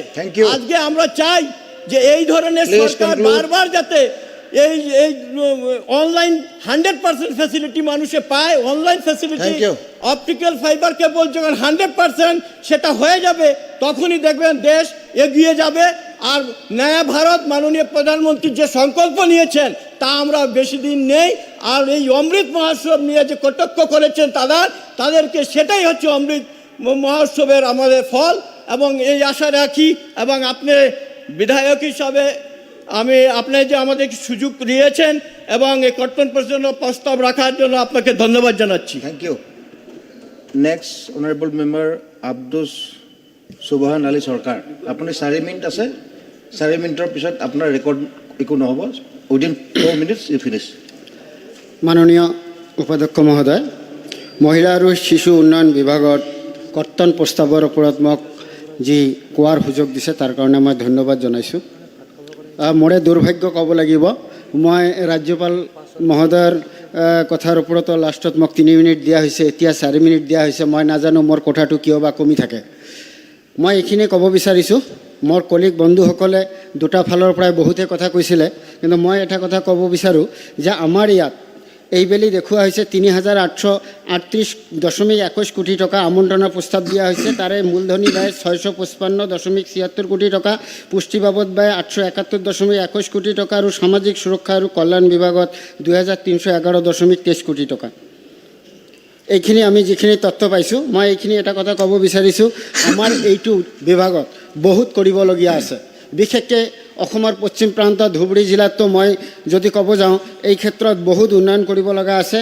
আমি এটা কথা ক'ব লাগিব, আমাৰ আমি যে এই শিশুসকলৰ কাৰণে যে আমি ইমান অৰ্থ বৰাদ্দ কৰিছোঁ, ইহঁতৰ ভৱিষ্যতৰ কাৰণে আমি কাম কৰিছোঁ, এইখিনি যদি আমি প্ৰপাৰলি ইহঁতক গ্ৰ' কৰি আনিব নোৱাৰোঁ, তেনেহ'লে আমি যিখিনি টকা ধাৰ্য কৰিছোঁ সেইখিনি ছাফিচিয়েণ্ট নহয় বুলি মই ভাবোঁ। মই এইখিনিতে আশা কৰিছোঁ। আমাৰ মডেল অংগনৱাড়ীৰ কথা বহুতে কৈ গৈছে, মোৰ কলিগ বিধায়কসকলে, সেইখিনিতো আছে। তাৰ উপৰিও আমি প্ৰতিখন অংগনৱাড়ী চেণ্টাৰকে আমি মডেল অংগনৱাড়ী বনাব নোৱাৰোঁ। সেই হেতুকে যিবিলাক আমি মডেল অংগনৱাড়ী বনাব নোৱাৰোঁ, সেইবিলাকক কমচে কম ন্যূনতম ফেচিলিটি থকা এটা গৃহ বনাবৰ কাৰণে এনেকুৱা এটা স্কিম ৰখাৰ প্ৰয়োজন আছে, যাতে প্ৰতিজন শিশুৱে ইয়াত এটা সুযোগ পায় নিজে আগুৱাই যোৱাৰ কাৰণে। কাৰণ ভাল যদি একমডেশ্যন নহয়, তেনেহ'লে ল'ৰা ছোৱালীবিলাকৰো মন ভাঙি যায়। মই এটা কথা ক'ম, বিশেষকৈ আমাৰ অংগনৱাড়ী কৰ্মীবিলাক আৰু সহায়িকাবিলাক, ইহঁতৰ যি মাননি দিয়া হয় 6,500 টকা আৰু 3,250 টকা, এইটো ছাফিচিয়েণ্ট নহয়। এইটোৰ ওপৰত নিশ্চিতভাৱে নজৰ দিয়াৰ প্ৰয়োজন আছে। আমি যি মূলধন বনাই আনিব খুজিছোঁ, যি মেটেল আমি আমাৰ সমাজৰ পৰা আনিব খুজিছোঁ, সেই মেটেল বনোৱা কাৰিকৰবিলাককে যদি আমি সন্তুষ্ট ৰাখিব নোৱাৰোঁ, সিহঁতক যদি আমি ফেচিলিটি দিব নোৱাৰোঁ, তেনেহ'লে আমি কেনেকৈ এই মেটেলবিলাক, আমি এই ডায়মণ্ড হীৰাবিলাক আমি তাৰ পৰা আমি সমাজৰ পৰা উঠাই লৈ আহিম? এই ক্ষেত্ৰত মন্ত্ৰী মহোদয়, বিশেষকৈ মন্ত্ৰী মহোদয়ৰ লগতে মই চিফ মিনিষ্টাৰ মহোদয়ক অনুৰোধ কৰিছোঁ বিশেষ এটা ব্যৱস্থা ল'ব বুলি। মই এটা কথা ক'ব বিচাৰিছোঁ, ইয়াত আমাৰ ধুবুৰী জিলাৰ কথা যদি ক'ব যাওঁ, ধুবুৰী জিলাৰ প্ৰতিখন ICDS অফিচ আজিৰ দিনত কোনো স্থায়ী ঘৰ নাই, ভাড়া ঘৰত চলি আছে। ধুবুৰী জিলাৰ প্ৰতিটো ICDS অফিচ ভাড়া ঘৰত কিয় চলিব? এইটো মই শুনা পাইছোঁ গোটেই অসমত একেটাই অৱস্থা। এই ডিপাৰ্টমেণ্টত ICDS অফিচবিলাক নিজা ঘৰ থাকিব লাগে। আজি আমি বহুতকে মাটি দিছোঁ, আমি জনসাধাৰণক মাটি দিছোঁ, কিন্তু আমাৰ মাটি থকা সত্ত্বেও আমি আমাৰ মাটিত আমি ICDS অফিচ বনাব পৰা নাই। এই ক্ষেত্ৰত নিৰ্দিষ্টভাৱে মই দৃষ্টি আকৰ্ষণ কৰিব খুজিছোঁ, মন্ত্ৰী মহোদয় যাতে ইয়াত অহা দিনত নিশ্চিতভাৱে ইয়াৰ কাৰণে কিবা ব্যৱস্থা গ্ৰহণ কৰে। আমি এটা বস্তু চাইছোঁ, তাত দূৰ দূৰণিৰ পৰা অহা মানুহৰ কাৰ্যালয়বিলাকত মহিলাসকলৰ কাৰণে কোনো ধৰণৰ শৌচালয়ৰ ব্যৱস্থা নাই। তাত কোনো ফিল্ড নাই, মানুহে আহি যে বহিব তাৰ কাৰণে কোনো ফিল্ড নাই, এনেকুৱা অৱস্থা। এইবিলাকতো আছে। বিশেষকৈ TLM যিবিলাক আহে, TLMবিলাক ৰাখাৰো কোনো সুব্যৱস্থা নাই। যদি আমি ক'ব যাওঁ, ৰান্ধনী ঘৰবিলাক বিশেষকৈ অংগনৱাড়ী চেণ্টাৰৰ লগত পৃথক হ'লে ভাল। এইটোৰ ওপৰত নিশ্চিতভাৱে চিন্তা ভাৱনা কৰিব বুলি মই আশা ৰাখিলোঁ। আৰু যদি আমি ক'ব যাওঁ, আমাৰ এই অংগনৱাড়ী কৰ্মীবিলাকে BLO NRC বহুতো বিভাগত কাম কৰে। সেই ক্ষেত্ৰত ইহঁতক নিশ্চিতভাৱে অলপ সকাহ দিয়াৰ কাৰণে ইহঁতক অলপ যদি আমি মাননি বৃদ্ধি কৰি দিওঁ, তেনেহ'লে ইহঁতে নিশ্চিতভাৱে কাম কৰাত বেছিভাগ ইহঁতে অনুপ্ৰেৰণা পাব। আৰু যদি এটা ক'ব যাওঁ, মিলেটযুক্ত আহাৰৰ ব্যৱস্থা কৰিব লাগে। আমি আহাৰৰ কথা চাইছোঁ, এই দাইল খেচৰি বহুত খালে আমাৰ শিশুসকলে, দাইল খেচৰি ইহঁতৰ খোৱা হৈ গ'ল। মই আজিৰ দিনত ক'ব বিচাৰিছোঁ, ইহঁতৰ কাৰণে মিলেটযুক্ত খোৱাৰ প্ৰয়োজন আছে। আৰু 8 টকাৰ ক্ষেত্ৰত এজন শিশুৰ কাৰণে 8 টকা বৰাদ্দ কৰা হয়, তাৰ ওপৰত বৃদ্ধি কৰিব লাগে, এইটো পইচা বঢ়াব লাগে। 1 মিনিট চাৰ্জ দিব লাগিব। মই লাষ্ট মেন, মই এটা কথা কৈছোঁ, আজি আপোনাৰ ডেলিমিটেশ্যন, মই বিধায়ক এজন, মই গৌৰীপুৰ সমষ্টিত পেলাই দিয়া হৈছে। আজি গৌৰীপুৰ সমষ্টিত আজিৰ দিনত এটাও ICDS চেণ্টাৰ নাই। গোটেইবিলাক বেলেগ বেলেগ সমষ্টিত গুচি গৈছে। গৌৰীপুৰ সমষ্টিৰ মানুহে, তাৰ কৰ্মকৰ্তাই, তাৰ মানুহ ক'ত যাব? 40-50 কিলোমিটাৰ দূৰত যাব নেকি? ধৰ্মশালাত যাব নেকি? দেৱীতলাত যাব নেকি? গৌৰীপুৰ সমষ্টিখনত ICDS অফিচ বনাব লাগে। এইটো আমাৰ ডিমাণ্ড থাকিলে। মোৰ এজন সতীৰ্থ বিধায়ক মিজানুৰ ৰহমানেও ইয়াৰ আগত এই কথাটো তুলিছিলে। আজিৰ দিনত প্ৰপাৰ গৌৰীপুৰ সমষ্টি মই কৈছোঁ, অনাৰেবল মেম্বাৰ ধৰ্মেশ্বৰ কোঁৱৰ, এইখিনি কোৱাৰ কাৰণে ধন্যবাদ জনাইছোঁ, সুযোগ দিয়াৰ কাৰণে ধন্যবাদ ছাৰ। সন্মানীয় অধ্যক্ষ মহোদয়, 2-3 মিনিটত শেষ কৰিব। আমি ৰিপ্লাই ল'বলৈ 5 মিনিট টাইম আছে। উপাধ্যক্ষ মহোদয়, যি বিৰোধীয়ে আমাৰ মহিলা আৰু শিশু কল্যাণ বিভাগৰ যি পুঁজি কৰ্তনৰ প্ৰস্তাৱ আনিছে, তাৰ সম্পূৰ্ণ বিৰোধিতা কৰি মই দুআষাৰ ক'বলৈ বিচাৰিছোঁ। যিহেতু যিটো সমাজ কল্যাণ বিভাগ এটা গুৰুত্বপূৰ্ণ বিভাগ আমাৰ অসম চৰকাৰৰ, এই বিভাগত আমাৰ মহিলা আৰু শিশুসকলৰ সৰ্বাংগীন উন্নয়নৰ দিশসমূহ জড়িত হৈ আছে। যিহেতু বিশেষকৈ শিশুসকলৰ পুষ্টিকৰ খাদ্যকে ধৰি মহিলাসকলৰ পুষ্টিকৰ খাদ্যকে ধৰি সকলোবিলাক আমাৰ এই সমাজ কল্যাণ বিভাগৰ জৰিয়তে কৰা হয়। আৰু এই সমাজ কল্যাণ বিভাগত আমাৰ কেইবাটাও আঁচনি জড়িত হৈ আছে, যিবিলাক আঁচনিৰ জৰিয়তে আমাৰ এই মহিলা আৰু শিশুসকলক সৰ্বাংগীন উন্নয়নৰ ক্ষেত্ৰখনত অৰিহণা যোগাইছে। যিহেতু যিবিলাক আঁচনিৰ জৰিয়তে অন্ততঃ এই আমাৰ একক অৱস্থান কেন্দ্ৰ অৰ্থাৎ একক অৱস্থান কেন্দ্ৰত যিসকল মহিলাৰ যিসকল মহিলা নিৰ্যাতিত উৎপীড়িত হৈ ঘৰত বা মানসিকভাৱে উৎপীড়ন হয়, সেইসকল মহিলাক সেই একক অৱস্থান কেন্দ্ৰত আনি তেওঁলোকক অন্ততঃ 5টা দিন ৰাখি ঘৰলৈ ঘূৰি যোৱা এটা পৰিৱেশ গঢ়িব বিচাৰে। কিন্তু যদি 5টা দিনত সেই পৰিৱেশ ঘূৰাই নাপায়, তেতিয়া 3টা বছৰ তেওঁলোকক এটা শক্তি সদন নামৰ এটা আঁচনিৰ জৰিয়তে এটা কেন্দ্ৰত ৰখা হয়। যিহেতু সেই কেন্দ্ৰত সেই মহিলাসকলক সম্পূৰ্ণ এটা প্ৰশিক্ষণ দি বা প্ৰশিক্ষাতি কৰি তেখেতসকলক স্বাৱলম্বী হোৱা এটা ৰাস্তা দিয়া এটা ব্যৱস্থা আমাৰ সমাজ কল্যাণ বিভাগৰ জৰিয়তে কৰা হয়। আৰু লগতে তাৰোপৰি আমাৰ যিটো পোষণ আঁচনিৰ জৰিয়তে মহিলাসকলক যিসকল আমাৰ গৰ্ভৱতী মহিলাসকলক পুষ্টিকৰ যিসকল পুষ্টিহীনতাত ভোগে তেখেতসকলক পুষ্টিকৰ খাদ্য যোগান ধৰা, লগতে পুষ্টিহীনতাত ভুগি থকা শিশুসকলকো পুষ্টিকৰ খাদ্য যোগান ধৰা যি আঁচনি, এই আঁচনিৰ জৰিয়তে সকলো আমাৰ অংগনবাদী কেন্দ্ৰসমূহত তেনেধৰণে ব্যৱস্থা কৰি থকা হৈছে। আৰু এই অংগনবাদী কেন্দ্ৰসমূহ যিটো আগত অংগনবাদী কেন্দ্ৰসমূহ যিটো অৱস্থাত আছিল, সেই অৱস্থাৰ পৰা বৰ্তমান আমাৰ চৰকাৰে অৰ্থাৎ আমাৰ মুখ্যমন্ত্ৰী হিমন্ত বিশ্ব শৰ্মা ডাঙৰীয়াৰ সবল প্ৰচেষ্টাত আমাৰ বিভাগীয় মন্ত্ৰী মহোদয়ে আমাৰ 4,000ৰো অধিক অংগনবাদী কেন্দ্ৰ মডেল অংগনবাদী কেন্দ্ৰলৈ উন্নীতকৰণৰ যি অনুমোদন জনালে, আৰু সেই অনুমোদনৰ সাপেক্ষে এতিয়া 1,000ৰো অধিক অংগনবাদী চেণ্টাৰ মডেল অংগনবাদী চেণ্টাৰলৈ উন্নীত কৰা হৈছে। আৰু বাকীখিনি কৰিবৰ কাৰণে শেষ পৰ্যায়ত আছে বুলি আমি গম পাইছোঁ। গতিকে এনেধৰণে যি আমাৰ অংগনবাদী চেণ্টাৰ 61,700ৰো অধিক অংগনবাদী চেণ্টাৰ আছে, এই অংগনবাদী চেণ্টাৰসমূহ আগৰ পৰ্যায়ত আমি চিন্তা কৰিলে দেখিবলৈ পাওঁ যে সঁচাকৈ গৰু গোহালি সদৃশ আছিল। কিন্তু আজি আমাৰ চৰকাৰে যিটো পৰ্যায়লৈ আমাৰ অংগনবাদী চেণ্টাৰসমূহ নিছে, এই চেণ্টাৰসমূহক আমি অন্ততঃ আঁতৰৰ পৰা দেখিলেই ক'ব পাৰি যে শিশুসকলে যে সৰ্বাংগীন উন্নয়নৰ ক্ষেত্ৰখনত যিখিনি পাব লাগে সকলোখিনি পাবলৈ সক্ষম হৈছে। গতিকে আজি আমাৰ মহিলা আৰু শিশুসকলক ছাজেশ্যন আছে যদি দিয়ক, সময়টো একদম শিশু আৰু মহিলাসকলক যি ধৰণে আগুৱাই নিব লাগে, এখন দেশৰ নাগৰিক হিচাপে গঢ়ি তুলিবলৈ হ'লে শিশুসকলক কি ধৰণে আমি আগবঢ়াব লাগে, সেইখিনি সকলোখিনি আমাৰ সমাজ কল্যাণ বিভাগে কৰিবলৈ চেষ্টা কৰিছে আমাৰ মাননীয় মুখ্যমন্ত্ৰীৰ অশেষ প্ৰচেষ্টাত। গতিকে আমাৰ প্ৰধানমন্ত্ৰী মহোদয়ে যি বেটী বচাও বেটী পঢ়াও এই আঁচনিৰ অধীনত যিখিনি আমাক দিবলৈ চেষ্টা কৰিছে সকলোকে, এইখিনি আমি সফল হৈছে বুলি ভাবিছোঁ। গতিকে বিৰোধীয়ে যি আমাৰ এই প্ৰস্তাৱ আনিছে, পুঁজি কৰ্তনৰ প্ৰস্তাৱ আনিছে, এটা সম্পূৰ্ণ বিৰোধিতা কৰি মই আজি এই বক্তব্য আগবঢ়ালোঁ। ধন্যবাদ। Member chairman Ali, only 2 minutes. মাননীয় উপাধ্যক্ষ মহোদয়, টু দ্য পইণ্ট। মই বিৰোধী পক্ষৰ বিধায়ক হোৱা সত্ত্বেও মাননীয় মন্ত্ৰী মহোদয়ে মোৰ সমষ্টিত 15টা মডেল অংগনবাদী চেণ্টাৰ দিয়াৰ কাৰণে মই তেখেতক আন্তৰিক ধন্যবাদ জনাইছোঁ। মাননীয় উপাধ্যক্ষ মহোদয়, এই সদনৰ জ্ঞাতাৰ্থে জনাব খোজোঁ যে দল মত নিৰ্বিশেষে বাইদেউৰ প্ৰতি মোৰ অশেষ শ্ৰদ্ধা আৰু ভক্তি আছে। আৰু মোৰ এইটো বাইদেৱেও মোক নিজৰ ভাইটিৰ নিচিনা যথেষ্ট মৰম আৰু স্নেহ কৰে বুলি মোৰ গভীৰ বিশ্বাস আছে। আৰু সেই গভীৰ বিশ্বাস থকা কাৰণেই ৰুলিং পাৰ্টিৰ কোনোবাই 40টা পাইছে, বিৰোধী পক্ষৰ কোনোবাই 20টা পাইছে, 25টা পাইছে, আৰু মই 15টা পাইছোঁ। মই অন্তৰত অকণো বিষ অনুভৱ কৰা নাই, কাৰণ বাইদেউৰ প্ৰতি মোৰ গভীৰ শ্ৰদ্ধা আৰু ভক্তি আছে। মাননীয় উপাধ্যক্ষ মহোদয়, 15টা চেণ্টাৰৰ কনষ্ট্ৰাকশ্যন কমিটি মই ৰিকমেণ্ড কৰিছিলোঁ, দেখিলোঁ মাত্ৰ 7টাহে মোৰ মতে হৈছে, 8টা হোৱা নাই। মই ভাবিলোঁ কোনোবা বোধহয় বিজেপি কৰ্মীক দিছে, সেইকাৰণে বোধহয় মোক দিয়া নাই। এতিয়া জাষ্ট আপোনাৰ জ্ঞাতাৰ্থে, মন্ত্ৰী মহোদয়ৰ জ্ঞাতাৰ্থে জনাওঁ, এই মন্ত্ৰী মহোদয়ে আমাৰ ডিষ্ট্ৰিক্ট মিনিষ্টাৰে দিয়া কনষ্ট্ৰাকশ্যন কমিটিৰ চেয়াৰমেনবোৰ 4টামান নাম মই কৈ দিছোঁ: হাফিজুল ইছলাম, কয়েদ আলী, কাজিমুদ্দিন, ইমান আলী। এইবোৰ মানুহ কেতিয়াৰ পৰা বিজেপিৰ কৰ্মী নেতা হ'ল নেজানো। এইবোৰ আচলতে কোনো দলেই নাই, যেতিয়া যিটো দল আহে সেই দলৰ দালালি কৰে।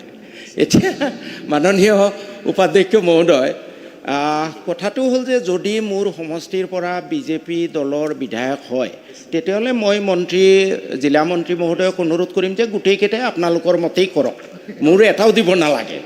যদিহে আপোনালোকৰ বিধায়ক নহয়, তেতিয়াহ'লেতো এইবোৰ কৰি পেলাই, আৰু এই যে যিবোৰে পাইছে মাজত কোনোবা এটা লেভেলত কিছু আদান প্ৰদান হৈছে, মই আৰু বিশেষ নকওঁ। হ'ব, এতিয়া কথা হ'ল যদিহে ছাৰ লাষ্ট মিনিট ভাল কথা কৈ আছোঁ, চবে গালি পাৰিলে নহয় ছাৰ, বাইদেউক অলপ মই ভাল কথা কৈ আছোঁ। এতিয়া কথা হ'ল যে যদিহে আপোনালোকৰ দলৰ পৰা বিধায়ক নহয়, তেতিয়াহ'লে এইবোৰ কৰি পেলাই মিছামিছি অংগনবাদী কেন্দ্ৰবোৰ নষ্ট কৰাতকৈ মোৰ মতে যাতে হয়। আৰু এটা কথা মাননীয় উপাধ্যক্ষ মহোদয়, হয় মই কৈছোঁ যে পাকঘৰৰ পৰাও বিজেপি যাব, কিন্তু 5টামান কাম কৰিব লাগিব মুখ্যমন্ত্ৰী মহোদয়ক। এতিয়া মই বাইদেউকো জনাইছোঁ যে নেলি চাউল খোৱা বাছবাৰী, নৰসিংবাৰী কংগ্ৰেছে অন্যায় কৰিলে, শ নিৰী মানুহ হত্যা কৰিলে, আপোনালোকে ন্যায় কৰক। নদীৰ গৰাখহনীয়া নিয়ন্ত্ৰণ কৰক।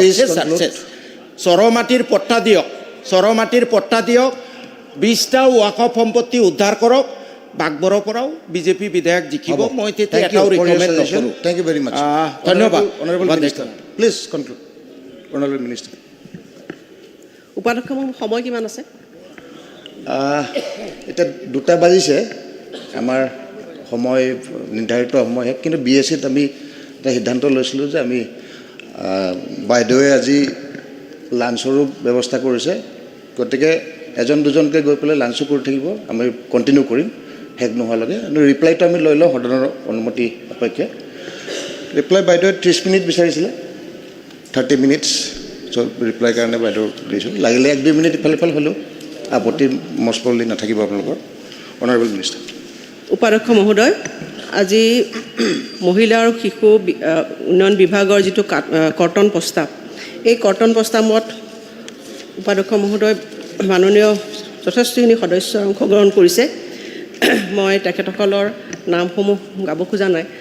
প্ৰত্যেকজন ইয়াত অংশগ্ৰহণ কৰা মাননীয় সদস্যকে মই ধন্যবাদ আৰু কৃতজ্ঞতা জ্ঞাপন কৰিছোঁ। কাৰণ কৰ্তন প্ৰস্তাৱৰ মাধ্যমেৰে বিধায়কসকলে এটা বিভাগৰ ওপৰত তেওঁলোকৰ জানিবলগীয়া কথাখিনি বা তেওঁলোকৰ নিজা সমষ্টি বা তেওঁলোকে দিবলগীয়া পৰামৰ্শখিনি আগবঢ়ায়, আৰু সেইটো এটা আচলতে পৰম্পৰা। গতিকে আমি সেইটো সদায় কৰ্তন প্ৰস্তাৱ অনাৰ কাৰণেই যে মই কিবা বিধায়কসকলক বেয়া পাইছোঁ সেইটো কথা নহয়। মই স্পষ্টভাৱে কৈছোঁ যে সকলো মাননীয় বিধায়ককে মই ধন্যবাদ আৰু কৃতজ্ঞতা জনাইছোঁ, কাৰণ বিভাগটোক যেতিয়া আপোনালোকে সমালোচনা কৰিব, পজিটিভে নিগেটিভে হওক, তেতিয়া মন্ত্ৰীজনৰ কেতিয়াবা সুবিধা হয়, কাৰণ মই হয়তো কিবা এটা মই দিশ দেখা নাছিলোঁ, আপোনালোকে সেই দিশটো মোক দেখুৱাই দিছে। গতিকে মোৰ উদ্দেশ্য সেইটো যে এটা পজিটিভ দিশেৰে মহিলা আৰু শিশু কল্যাণ যিটো বিভাগ, এই বিভাগটোক আমি আগুৱাই লৈ যাব লাগে। উপাধ্যক্ষ মহোদয়, আমাৰ ৰাজ্যখনত প্ৰায় 49% মহিলা, শিশু এটা যথেষ্টখিনি সংখ্যক আমাৰ ৰাজ্যখনত শিশু আছে। মহিলা আৰু শিশুৱে যদি আমি এইসকল লোকক কল্যাণ কৰিব নোৱাৰোঁ, বিকাশ কৰিব নোৱাৰোঁ, আমি ৰাজ্যখন কেতিয়াও বিকশিত হৈছে বুলি আমি সঁচা অৰ্থত ক'ব নোৱাৰোঁ। এইটো অতি অপ্ৰিয় হ'লেও সত্য। আৰু সেইকাৰণে অসমৰ মুখ্যমন্ত্ৰী ডাঙৰীয়াই যেতিয়াই মই এই বিভাগৰ দায়িত্ব দিছিল, তেতিয়াই কৈছিল যে এই বিভাগটোক এটা নতুনত্ব আনিব লাগে। আজি বিভিন্ন মাননীয় সদস্যসকলে কৈছে, কেতিয়াবা কি হয়, মই যদি পানী আপোনালোকে পেলোৱা পানী ওপৰলৈ পঠিয়াওঁ, নিজৰ মূৰতে পৰিব। সেইখিনি কথা মই নাযাওঁ, পজিটিভ যিখিনি দিশ আছে মই সেইখিনি কথাই ক'ম। যে সেইখিনি মুখ্যমন্ত্ৰী ডাঙৰীয়াই যেতিয়া মোক ক'লে যে বিভাগটো নতুনত্ব দিব লাগে, তেতিয়া আমি সেই প্ৰথম দিনৰ সভাখনতে আমি কিছু সিদ্ধান্ত লৈছিলোঁ যে এই বিভাগটোক আমি কেনেধৰণে কিছু নতুনত্ব আনিব পাৰোঁ। মহিলা আৰু শিশু উন্নয়ন বিভাগ বুলি ক'লে কেৱল আমি অংগনবাদী কেন্দ্ৰ বা ICDS প্ৰজেক্ট এইটোৱে নহয়, বিশাল এখন ক্ষেত্ৰ। আমাৰ বহুতো মাননীয় বিধায়কে কিছুমান উনুকিয়াইছে যে মহিলা এগৰাকীৰ শাৰীৰিক মানসিক বিকাশ, শিশুৰ মানসিক বিকাশ, শাৰীৰিক বিকাশ, দিব্যাংগসকল আছে, বৃদ্ধসকল আছে বা গোটেই সমাজখনে সামগ্ৰিকভাৱে কিশোৰী গোটেইখিনিকে একেবাৰে জন্মৰ গৰ্ভাৱস্থাৰ পৰা একেবাৰে বৃদ্ধ অৱস্থালৈ গোটেই এই বৃহৎ সমাজখনৰ কাৰণে আচলতে এই বিভাগটোক কিছু দায়িত্ব দিছে, কিন্তু ইয়াৰ লগতে গোটেই সমাজখন ইয়াত জড়িত হৈ আছে। আৰু সেইকাৰণে ইয়াৰ যিবিলাক আঁচনি আছে আপোনালোকে দেখিব যে ইয়াৰ লগত NGOসকলক দায়িত্ব দিয়া হৈছে বা সামাজিকভাৱে সকলোকে দায়বদ্ধ কৰা হৈছে। আৰু প্ৰত্যেকখন আঁচনিতে ইয়াৰ মহিলা আৰু শিশু বিকাশৰ যিবোৰ ICDS প্ৰজেক্ট আছে, এই ICDS প্ৰজেক্টত আমাৰ MLA-সকলক, বিধায়কসকলক মনিটৰিং কমিটিৰ চেয়াৰমেন পতা হৈছে। গতিকে বিধায়কসকলক মই আপোনালোকৰ দায়িত্বটো সোঁৱৰাব খুজিছোঁ এই কাৰণে যে এই বিভাগটো, কাৰণ বিশাল সমাজখনক যদি আমি আগুৱাই লৈ যাব লাগে, কেইটামান আঁচনি পৰিসৰত এই বিভাগটো সোমাই থকা নাই। কিছুমান কথা এনেকুৱা, অখিল গগৈ ডাঙৰীয়া, কিছুমান কথা এনেকুৱা যে মানুহক আমি মটিভেশ্যন কৰিব লাগিব। আজি আমি পুষ্টিকৰ খাদ্য মানে এনেকুৱা নহয় অধ্যক্ষ মহোদয় যে এগৰাকী মহিলাক আমি পুষ্টিকৰ খাদ্য চৰকাৰীভাৱে দিব লাগে। তেওঁৰ খাদ্য অভ্যাসটো কেনেধৰণে গঢ়ি তুলিব পাৰোঁ সেইটো এটা অতি জৰুৰী কথা। আজি চৰ এৰিয়াত আপোনালোকে যাব, চাহ বাগানবিলাকত আপোনালোকে যাব উপাধ্যক্ষ মহোদয়, মই নিজে মোৰ সমষ্টিত বহুতো চাহ বাগান আছে, আমাৰ উজনি অসমৰ সকলোৱে চাহ বাগান আছে। সকলোকে ডাঙৰ কথা আপুনি নিজেও দেখিছে যে চাহ বাগিচাৰ এজন লোকে কি খায়, তেওঁৰ খাদ্যাভ্যাসটো কি। ৰাতিপুৱা লাল চাহ একাপ নিমখ খাব, লাল চাহ নিমখ খায়, ভাত খোৱাৰ লগতে তেওঁ নিমখ ভাত খাব বা অকণমান মাছ বা অকণমান মাংস ল'লে। সেইটোৱে যে পৰিপুষ্টিৰ শেষ নহয়, সেইখিনি কথা তেওঁলোকক জনোৱাৰ বহুত প্ৰয়োজনীয়তা আছে। আৰু সেইটোৱে হৈছে ছ'চিয়েল ৰেছপঞ্চিবিলিটি। মই বিধায়কসকলক অনুৰোধ জনাম যে আপোনালোকে নেতৃত্ব বহন কৰিব লাগিব। মই আগতেও কৈছোঁ যে আপোনালোকে নিজৰ নিজৰ সমষ্টিত 126টা সমষ্টিত আমি 126জন বিধায়কে আমি নেতৃত্ব বহন কৰিব লাগিব, কাৰণ আমাক সামাজিকভাৱে দায়িত্ব দিয়া হৈছে। আৰু আমাৰ সমষ্টিৰ লোকসকলক আমি জানো মোৰ সমষ্টিৰ কোনখিনি মানুহ পিছ পৰি আছে সামাজিকভাৱে, সেই নেতৃত্ব আমাৰ লোৱাৰ অতি প্ৰয়োজন। কাৰণ চৰকাৰী আঁচনিবিলাক বহুত আছে, সেইখিনি আঁচনিত তথাপি সকলোকে ডাঙৰ কথা এই বিভাগটোৰ হৈছে সামাজিক সজাগতা, ছ'চিয়েল এৱাৰনেছ, সামাজিক সজাগতা। বহু ক্ষেত্ৰত আমি সামাজিক আঁচনিবিলাক আমি গ্ৰহণ কৰোঁ, কিন্তু সেই আঁচনিখন 100% বা আমি বিচৰা ধৰণে আমি সেই আঁচনিখন সফল কেতিয়া হ'ব, যেতিয়া আমি নিজে জড়িত হৈ পাৰিম। গতিকে মই প্ৰথমতে বিধায়কসকলক অনুৰোধ জনাইছোঁ যে আপোনালোকে হয়তো বহু কথা আপোনালোকে নাজানিব পাৰে। আপোনালোকে যদি মাহেকত আপোনালোকে যিখন ভিজিলেন্স এণ্ড মনিটৰিং কমিটি সভা পাতে, মই সকলোকে আমন্ত্ৰণ হ'ম। মই অনুৰোধ জনাইছোঁ যে আপোনালোকে প্ৰত্যেক মাহত, এতিয়া 2 বছৰ সময় আছে আমাৰ, 3 বছৰ গ'ল, এই 2 বছৰত আপোনালোকে যদি 15 দিন বা 15 দিনৰ অন্তত বা এমাহত যদি আপুনি vigilance and monitoring committee meeting পাতে আৰু সেই মিটিঙৰ যদি মাইনুছ আপোনালোকে দিয়ে, মই আপোনাক আজিয়ে সভাখনত মই কথা দিছোঁ যে সেই মাইনুছবিলাক মই নিজে পঢ়িম আৰু পঢ়ি পেলাই তাত আমি একশ্যন টেকেন কৰিবৰ কাৰণে মই চেষ্টা কৰিম। প্ৰথমতে মোৰ ফালৰ পৰা এইটো প্ৰতিশ্ৰুতি দিছোঁ, কাৰণ বহু কথা কি হয়, এটা আমাৰ গেপ থাকে। আমি আজি আপোনালোকে কৈছে যে ডিলিমিটেডৰ সময়ত আমি কি গাইডলাইনছ দিছিলোঁ, মই বিষয়াসকলক CDP-সকলক গুৱাহাটীত যেতিয়া সভা হৈছিল ৰিভিউ মিটিঙত মই বাৰম্বাৰ কৈছিলোঁ যে আমাৰ গৌৰীপুৰৰ বিধায়ক ডাঙৰীয়াই কৈছে, মই তেখেতসকলক এইটো কথা কৈছিলোঁ যে তাত লিখিও দিছিলোঁ যে আপোনালোকে গৈ পেলাই বিধায়কসকলক সুধিব, কাৰণ মই নিজে এগৰাকী বিধায়ক, মই জানো যে মোৰ সমষ্টিত কোনটো যদি আমি অংগনবাদী কেন্দ্ৰ মই চাবজিম কৰিব লাগে বা কোনটো মিলাব লাগে কোনটো নিমিলাব লাগে, সেইটো মোৰ নখদৰ্পণত থাকিব। সেইখিনি কথা মই তেওঁলোকক কৈছিলোঁ। যদি এতিয়াও মই আপোনালোকক কৈছোঁ, তেনেকুৱা ধৰণৰ কিবা যদি ডিলিমিটেশ্যনৰ ক্ষেত্ৰত আপোনালোকৰ পৰামৰ্শ আছে, সেই পৰামৰ্শ আপোনালোকে 15 দিনৰ ভিতৰত মোক আপোনালোকে দিব।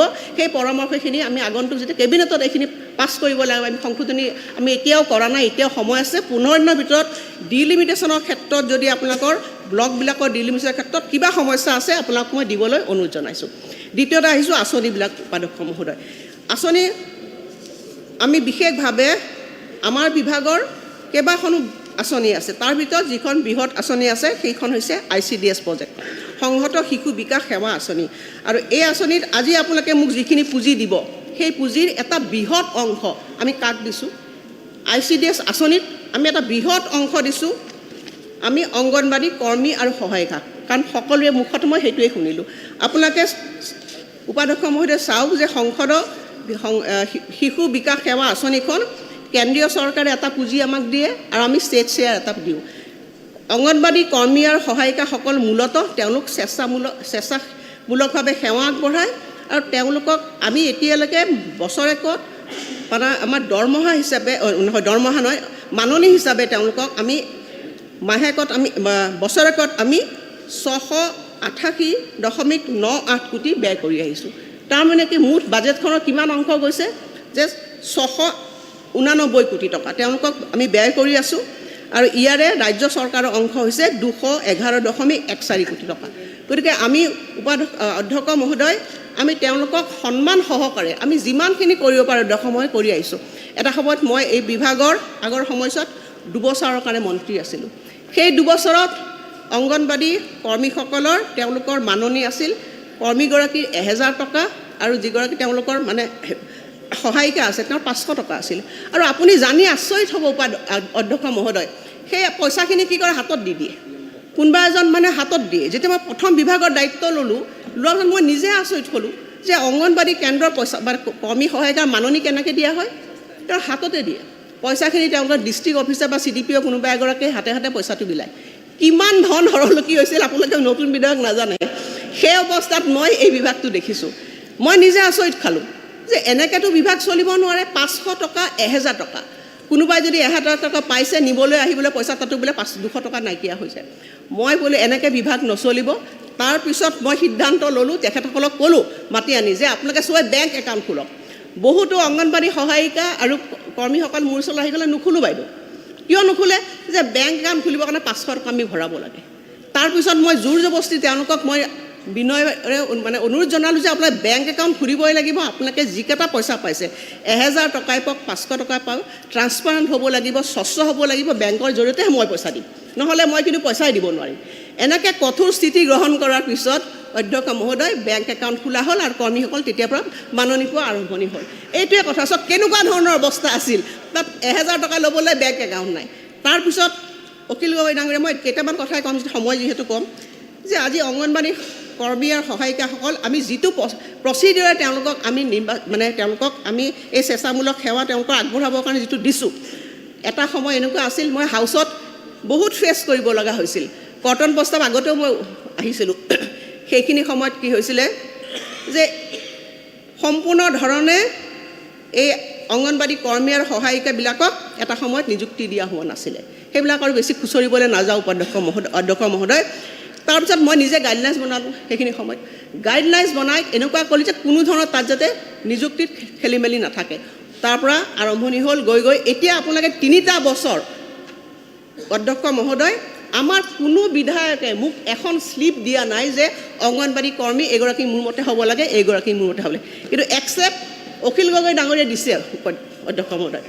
অখিল গগৈ ডাঙৰীয়াই মোক এখন দিছে। হয় বাইদেউ, নহ'লে আপোনালোকৰ বিজেপিয়ে দিয়ে তাৰমানে আপুনি দিছে গোটেই। প্লিজ প্লিজ ৰিপ্লাইটো দিবলৈ দিয়ক। আপুনি মই এইটোৱে কৈছোঁ যে আমি ৰিপ্লাইটো দিবলৈ নহয় ছাৰ, যিহেতু কথাটো উলিয়াইছে ৰিপ্লাইটো শুনক। তাত যিমান এপইণ্টমেণ্ট দিয়ে চব বিজেপিয়ে এপইণ্টমেণ্ট দিয়ে। ৰিপ্লাইটো দিব, পিছত আপুনি কিবা ক'ব লগা থাকিলে ক'ব।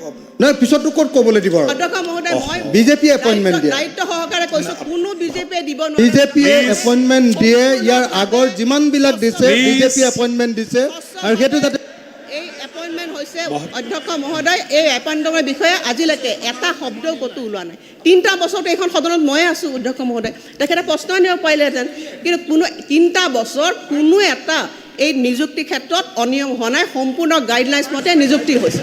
100% হৈছে গাঁওবুঢ়া আৰু গাইডলাইন্স মতে নিযুক্তি হৈছে। আৰু মই এইখিনি কথা 100% দিয়ে ছাৰ। অখিল গগৈ ডাঙৰীয়া, অধ্যক্ষ মহোদয় কৈছোঁ যে যিখিনি আমাৰ বিজেপিৰ তালিকা মতে চৰকাৰে সেইটো আৰু কি কৰিব, বহকচোন আপুনি। অধ্যক্ষ মহোদয় ক'বলৈ দিয়ক, নহ'লে চৰকাৰে দিব নাপাব। মই নিজে দায়িত্ব সহকাৰে কৈছোঁ অধ্যক্ষ মহোদয়, আমি কোনো ধৰণৰ কমপ্লিটলি স্বচ্ছভাৱে যোৱা 3টা বছৰত মোৰ এপইণ্টমেণ্টখিনি হৈছে। তাৰপিছত যিখিনি বাকী আছে মই হেৰিটোহে কৈছোঁ অধ্যক্ষ মহোদয়, প্ৰচিডিউৰটোহে কৈছোঁ, কেনেদৰে স্বচ্ছভাৱে কামখিনি আমি কৰিছোঁ। যিখিনি বাকী আছে সেইখিনিক আমি সম্পূৰ্ণভাৱে নিকাভাৱে কৰিম। দ্বিতীয়তে বহু মাননীয় সদস্যই আমাৰ চেয়াৰমেন আলী ডাঙৰীয়াৰ পৰা সকলো সদস্যই অংগনবাড়ী কনষ্ট্ৰাকশ্যনৰ কথা কৈছে। অধ্যক্ষ মহোদয় আপুনি চাওক যে আমি কেনেকুৱা ধৰণৰ এটা চেলেঞ্জ লৈছোঁ অধ্যক্ষ মহোদয়, গোটেই ছিষ্টেমটো নিকা কৰিবৰ কাৰণে। কিমান টকা ইয়াত অধ্যক্ষ মহোদয়? 2,500 কোটি টকা কামৰ দায়িত্ব আমাৰ বিধানসভাৰ আমাৰ বিধায়কসকলক দায়িত্ব দিয়া হৈছে অধ্যক্ষ। এইটো বলিষ্ঠ সিদ্ধান্ত নহয়নে?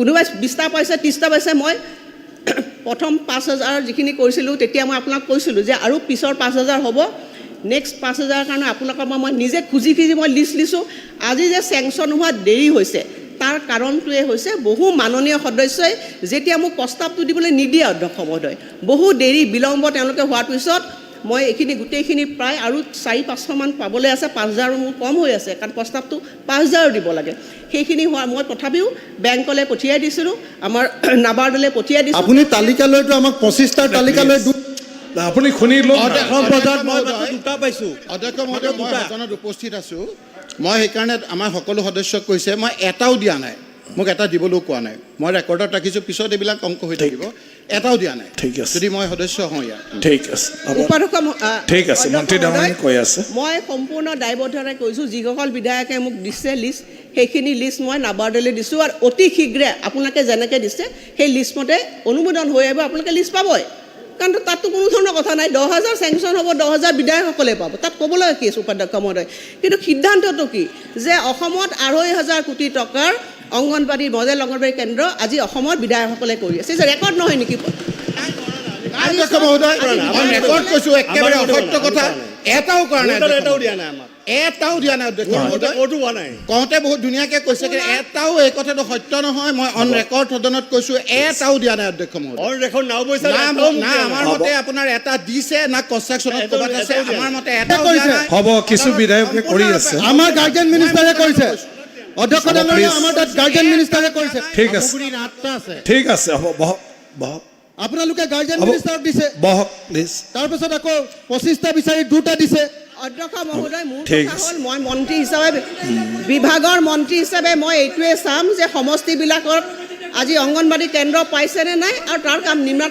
হৈছেনে নাই সম্পূৰ্ণ স্বচ্ছভাৱে কৈ আছে গাৰ্জেন মিনিষ্টাৰে আমাৰ চকী আছে গাৰ্জেন মিনিষ্টাৰ আপুনি মিছা কথা কৈ আছে ইয়াতে আপুনি অখিল গগৈক ঋণৰ পইচা নালাগে আকৌ প্লিজ প্লিজ সাইলেন্ট অধ্যক্ষ মহোদয় গতিকে অসমত আপোনাৰ কথা ৰাখিলে ন উপাধ্যক্ষ মহোদয় স্বাধীনতাৰ অমৃতকালক মই দৃঢ়তাৰে কৈছোঁ অধ্যক্ষ মহোদয় যে আজি অসমত 2,500 কোটি টকাৰে মডেল অংগনবাড়ী কেন্দ্ৰ নিৰ্মাণ কৰিবৰ কাৰণে অসম চৰকাৰে সিদ্ধান্ত গ্ৰহণ কৰিছে আজি এই সিদ্ধান্ত আজি ভাৰতবৰ্ষৰ অন্য ৰাজ্যই আমাক আজি শলাগ লৈছে বাহিৰত যেতিয়া গৈছোঁ তেওঁলোকে যেতিয়া আমি কৈছোঁ তেখেতসকলে কৈছে যে 10,000 অংগনবাড়ী কেন্দ্ৰ নিৰ্মাণ সহজ কথা নহয় মই উপাধ্যক্ষ মহোদয় মই আমাৰ কালাম ডাঙৰীয়াত আছে তেখেতক মই এটা কথা ক'ম মই 2 বছৰৰ কাৰণে যেতিয়া মন্ত্ৰী আছিলোঁ উপাধ্যক্ষ মহোদয় তেতিয়া এই 2 লাখ টকীয়া অংগনবাড়ী কেন্দ্ৰ আহিছিল তেতিয়া আমি ৰাজ্য চৰকাৰ কেন্দ্ৰ চৰকাৰৰ পৰা আহিছিল উপাধ্যক্ষ মহোদয় তেতিয়া কিন্তু মই তাত কোনো ধৰণৰ এলটমেণ্ট দিয়া নাছিলোঁ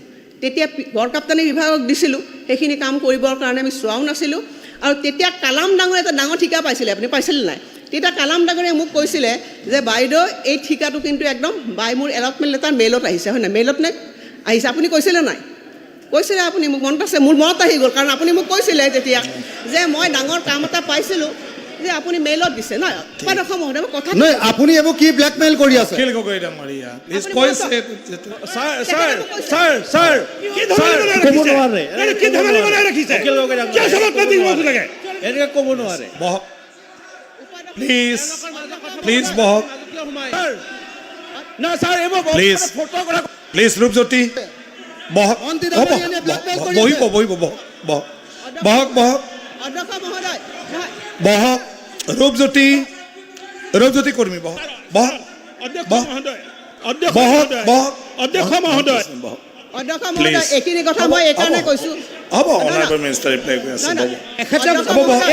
বাইদেউ মন্ত্ৰীয়ে অখিল গগৈ কিবা ক'লে নেকি অধ্যক্ষ মহোদয় আৰে বহা না আজি হ'ব প্লিজ বহক অধ্যক্ষ প্লিজ বহক ছাৰ মই দুখাৰ কম নেকি বহক বহক মই কৈ দিওঁ ছাৰ সকলোৱে আপত্তি কৰি আছে অধ্যক্ষ মহোদয় এইখিনি কথা মই এইকাৰণে ক'লোঁ কাৰণ মাননীয় বিধায়ক এজনে এইখিনি কথা উত্থাপন কৰিছে যদি মই আজি ক্লেৰিফাই কৰি দিওঁতো হাউচৰ পৰা বেয়া মেছেজ যাব নাই সেইকাৰণে অধ্যক্ষ মহোদয় কৈছোঁ মোৰ কোৱাৰ কোনো প্ৰয়োজন নাছিলে আপুনি সুধিছে কালাম ডাঙৰীয়াই সেইকাৰণে মই এইখিনি স্পষ্ট কৰিছোঁ অখিল গগৈ ডাঙৰীয়াক সুধিছে কাৰণে মই আপোনাৰ কথাখিনি স্পষ্ট কৰিছোঁ গতিকে মোৰ মন্ত্ৰী হিচাপে মই সদনত আগতেও আছোঁ এতিয়াও আছোঁ মই সদায় বিচাৰোঁ যে আমাৰ যিটো ডেম'ক্ৰেটিক ছিষ্টেম এইটো সবল হ'ব লাগে আৰু সকলো আমাৰ বিভাগবিলাকৰ কাম কাজবিলাকত আমাৰ বিধায়কসকলে অংশগ্ৰহণ কৰিব লাগে, কাৰণ আমি এটা ৰাইজক মহিলাসকলক যিয়ে মহিলাসকলে গোটেই সমাজখনৰ গুৰিয়াল তেখেতসকলৰ উন্নয়নৰ কাৰণে কাম কৰিবলৈ গৈ আছোঁ। গতিকে মই সকলোকে পুনৰবাৰ অনুৰোধ জনাইছোঁ অংগনবাদী দুখাৰ কথা আছে বাইদেউ, অকণমান উত্তৰতে লাগিব মই কৈ দিওঁ, তাৰপিছত আপোনালোকে ক'ব। বাইদেউ, উত্তৰতে লাগে বাইদেউ, মাননীয় মন্ত্ৰীমহোদয়ে উত্তৰটো শুনি ল'ব লাগিব। বাইদেউ মই উত্তৰটো এবাৰ দি দিব দিয়ক বাইদেউ, তেতিয়া একেবাৰে হৈ যাব, উত্তৰটো অসম্পূৰ্ণ হ'ব ছাৰ, মোৰ কথা কিন্তু উপাধ্যক্ষ মহোদয়, মই এইকাৰণে কথাখিনি ক্লিয়াৰ কৰি দিলোঁ, কাৰণ বিধায়কসকলে এইখিনি প্ৰশ্ন উত্থাপন কৰিছিলে। এক মিনিট, আপোনালোকৰ অলৰেডি নহয় ৰ'বচোন, আপোনালোকৰ অলৰেডি কাট অফ মচন আছে, গতিকে কাট অফ মচনৰ লাষ্টত আপোনালোকৰ পৰা মই কিবা বিচাৰিম, তেতিয়া স্পেচিফিক এই কুৱেশ্যনটো আপোনালোকে কৰিব আৰু অনাৰেবল মিনিষ্টাৰে। মাননীয় মন্ত্ৰীয়ে আজি আমাৰ নহয় এনেকুৱা হৈ থাকিলে শেষ নহ'ব। MLA-সকলে যিটো প্ৰশ্ন মেইন দুটা প্ৰশ্ন উত্থাপন কৰিছে, মাননীয় মন্ত্ৰীয়ে এটা উত্তৰ দিয়া নাই। 1 নম্বৰ নিম্নমানৰ খাদ্য যোগান দিছে, তদন্ত হ'বনে নহয়? উত্তৰদান শেষ হোৱাই নাই, উত্তৰদান শেষ হোৱাই নাই, মই এষাৰ কৈ দিওঁ, উত্তৰদান শেষ হোৱাই নাই, উত্তৰ দি দিব ছাৰ।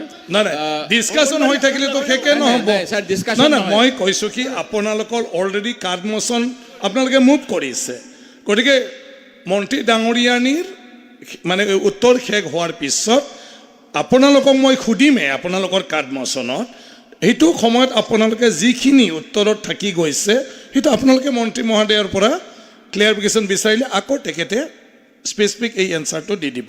ছাৰ মূল কথাকেইটা উত্তৰ একো দিয়া নাই নহয়। এনেকুৱা চলি থাকিলে কেতিয়া শেষ হ'ব? মূল কথাকেইটা উত্তৰ দিব লাগে। আপুনি মুভ কৰিছে, আপুনি পিছত সুধিবা। এতিয়া ৰিপ্লাই অনলি। ক'ৰ পৰা লাগি যায় ৰূপজ্যোতি বহা, আৰু তই ক'ৰ পৰা গণ্ডগোল লগাই বহ। অধ্যক্ষ মহোদয়, আমি অতি আন্তৰিকতাৰে এই গোটেইকেইখন আঁচনিৰ কামখিনি আমি সুকলম কৰিবলৈ চেষ্টা কৰিছোঁ। উপাধ্যক্ষ মহোদয়, এই আঁচনিবিলাকৰ প্ৰধান লক্ষ্য হৈছে যে 6টা সেৱা আগবঢ়োৱা: পৰিপূৰক পুষ্টি দিয়া, স্বাস্থ্য পৰীক্ষা, প্ৰতিষেধক প্ৰদান, প্ৰাক প্ৰাথমিক অনানুষ্ঠানিক শিক্ষা, প্ৰেৰিত সেৱা, স্বাস্থ্য আৰু পুষ্টি সেৱাৰ ওপৰত সেৱা আগবঢ়োৱা। ইতিমধ্যে আমাৰ যিবিলাক মই ক'লোৱেই যে অংগনবাদী কেন্দ্ৰবিলাক, যিবিলাক কেন্দ্ৰ এটা সময়ত অতি জৰাজীৰ্ণ আছিল, তাৰে প্ৰায় 10,000 কেন্দ্ৰ আমি নতুনকৈ নিৰ্মাণ কৰিবৰ কাৰণে আমি চেষ্টা কৰিছোঁ। আৰু সদনৰ সদস্যসকলক মই এইটোও জনাইছোঁ যে বাকী যিখিনি আমাৰ কেন্দ্ৰ থাকি যাব, সেই কেন্দ্ৰবিলাক মেৰামতি কৰিবৰ কাৰণে কেন্দ্ৰীয় চৰকাৰে আমাৰ পৰা এটা প্ৰস্তাৱ বিচাৰিছিলে, আৰু এইবাৰ শেহতীয়াভাৱে যিটো আমাৰ তেওঁলোকৰ লগত বছৰেকৰ আমাৰ গ্ৰাণ্টৰ ওপৰত কথা হৈছিলে, তেতিয়া তেখেতসকলে আমাক কৈছে কেন্দ্ৰীয় চৰকাৰে যে অসমৰ কাৰণে প্ৰায় 30,000 অংগনবাদী কেন্দ্ৰৰ মেৰামতিৰ কাৰণে এটা পুঁজি আগবঢ়াব বুলি তেওঁলোকে সেইখিনি কথা আমাক জনাইছে। গতিকে এইটো আমি অৱগত যে আমি নতুনকৈ কেন্দ্ৰ নিৰ্মাণ কৰিছোঁ এহাতে, আৰু আনহাতে যিবিলাক কেন্দ্ৰ আমাৰ মানে মেৰামতিৰ প্ৰয়োজন আছে সেইখিনিও আমি নিশ্চিতভাৱে এই বিত্তীয় বৰ্ষতে আমি কিছু কেন্দ্ৰ আমি হাতত ল'ম, যাতে নতুনকৈ আমি মেৰামতি কৰি সেই কেন্দ্ৰবিলাকো আমি সুন্দৰভাৱে তাত আমি শিশুসকলৰ স্বাস্থ্য আৰু বিভিন্ন ধৰণৰ সেৱা আমি প্ৰদান কৰিব পাৰোঁ। অধ্যক্ষ মহোদয়, মই অংগনবাদী কেন্দ্ৰৰ কৰ্মীসকলৰ কথা কৈছোঁৱে যে অংগনবাদী কৰ্মীসকলক এতিয়ালৈকে বৰ্তমান 6,500 টকা তেওঁলোকক কৰ্মীসকলক দিয়া হৈছে। ক্ষুদ্ৰ অংগনবাদী কৰ্মীসকলক 4,750 টকাকৈ, আৰু অংগনবাদী সহায়িকাসকলে 3,250 টকাকৈ তেওঁলোকে মাহেকীয়াভাৱে এককালীন তেওঁলোকে মাননি পাই আছে।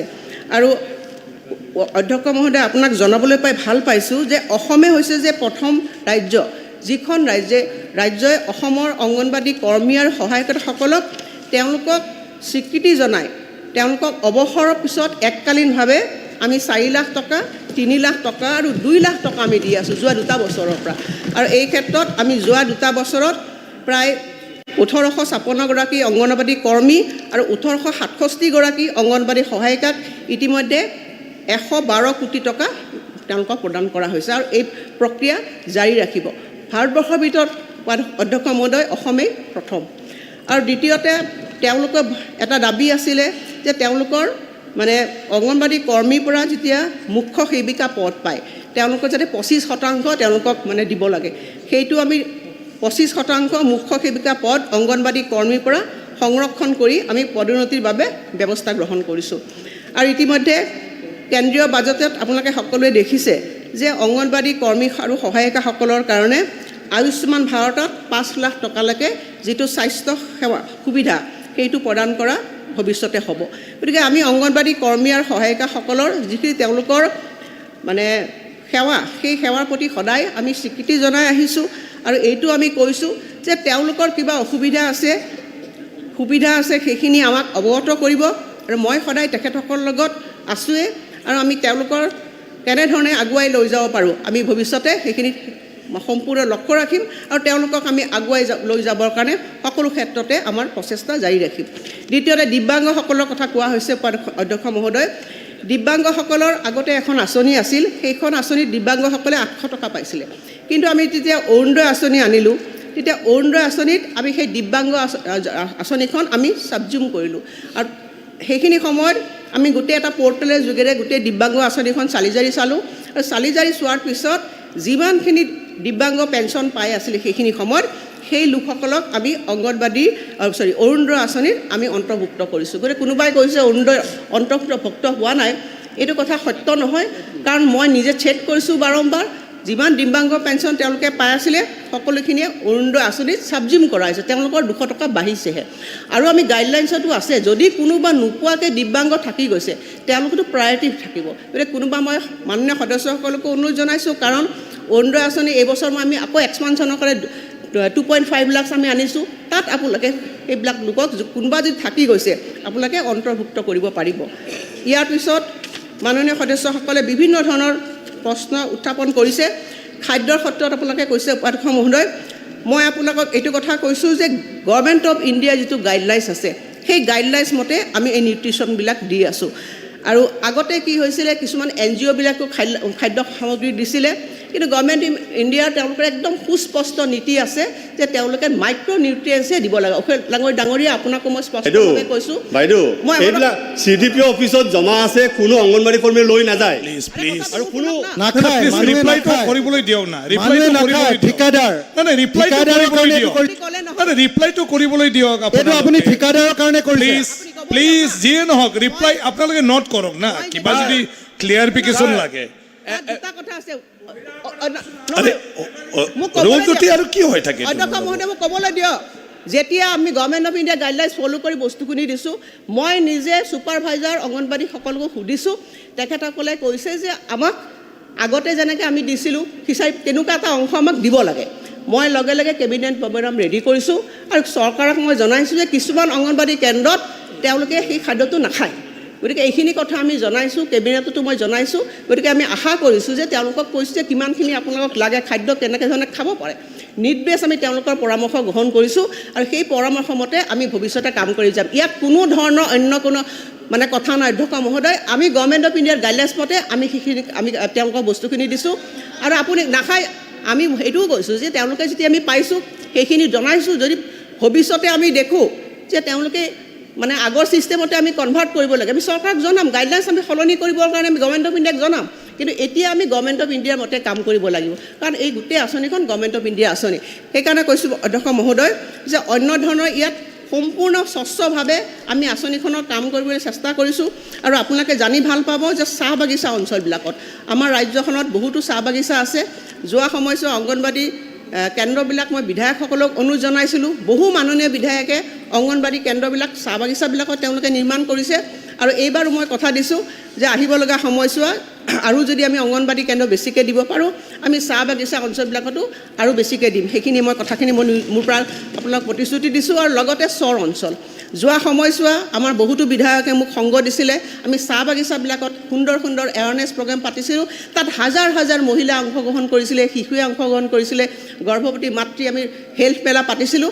মই এইবাৰ কথা দিছোঁ যে এইবাৰ আমি চৰ অঞ্চলবিলাকত চাহ বাগিচা যেনেকৈ আমি কৰিছোঁ হেল্থ মেলা, এইবাৰ আমি চৰ অঞ্চলবিলাকতো কৰা আমি পৰিকল্পনা কৰিছোঁ অধ্যক্ষ মহোদয়। গতিকে আজি যিমানবিলাক আমাৰ আঁচনি আছে ইয়াত, তাৰ ভিতৰত আমি বেটী বচাও বেটী পঢ়াও এই আঁচনিখন মই মাননীয় সদস্যসকলৰ জ্ঞাতাৰ্থে জনাইছোঁ যে আমি ইয়াৰ পুঁজিবিলাক উপায়ুক্তসকলক দি দিওঁ। গতিকে মই এইবাৰ উপায়ুক্তসকলক অনুৰোধ জনাম যে আপোনালোককো লগত ৰাখি যে তেওঁলোকে যাতে এই পুঁজিখিনি কেনেধৰণে তেওঁলোকে ব্যৱহাৰ কৰে সেইটো এটা যাতে ব্যৱস্থা কৰে। আমি সদনতে মই এইখিনি কথা কৈছোঁ। গতিকে আৰু বহুখিনি আঁচনি আছে, আমাৰ শিৱামণি বাইদেউ থকা হ'লে ভাল পালোহেঁতেন। আপোনালোকে নিজে নিজে যদি ভিজিলেন্স আৰু মনিটৰিং কমিটিত আপোনালোকে উপস্থিত থাকি এই আলোচনাবিলাক আপোনালোকে কৰে, নিশ্চিতভাৱে মই ভাবোঁ বাইদেউ আপুনি আছে, আপুনি কৈছে যে বহু আঁচনি আপুনি নাজানে।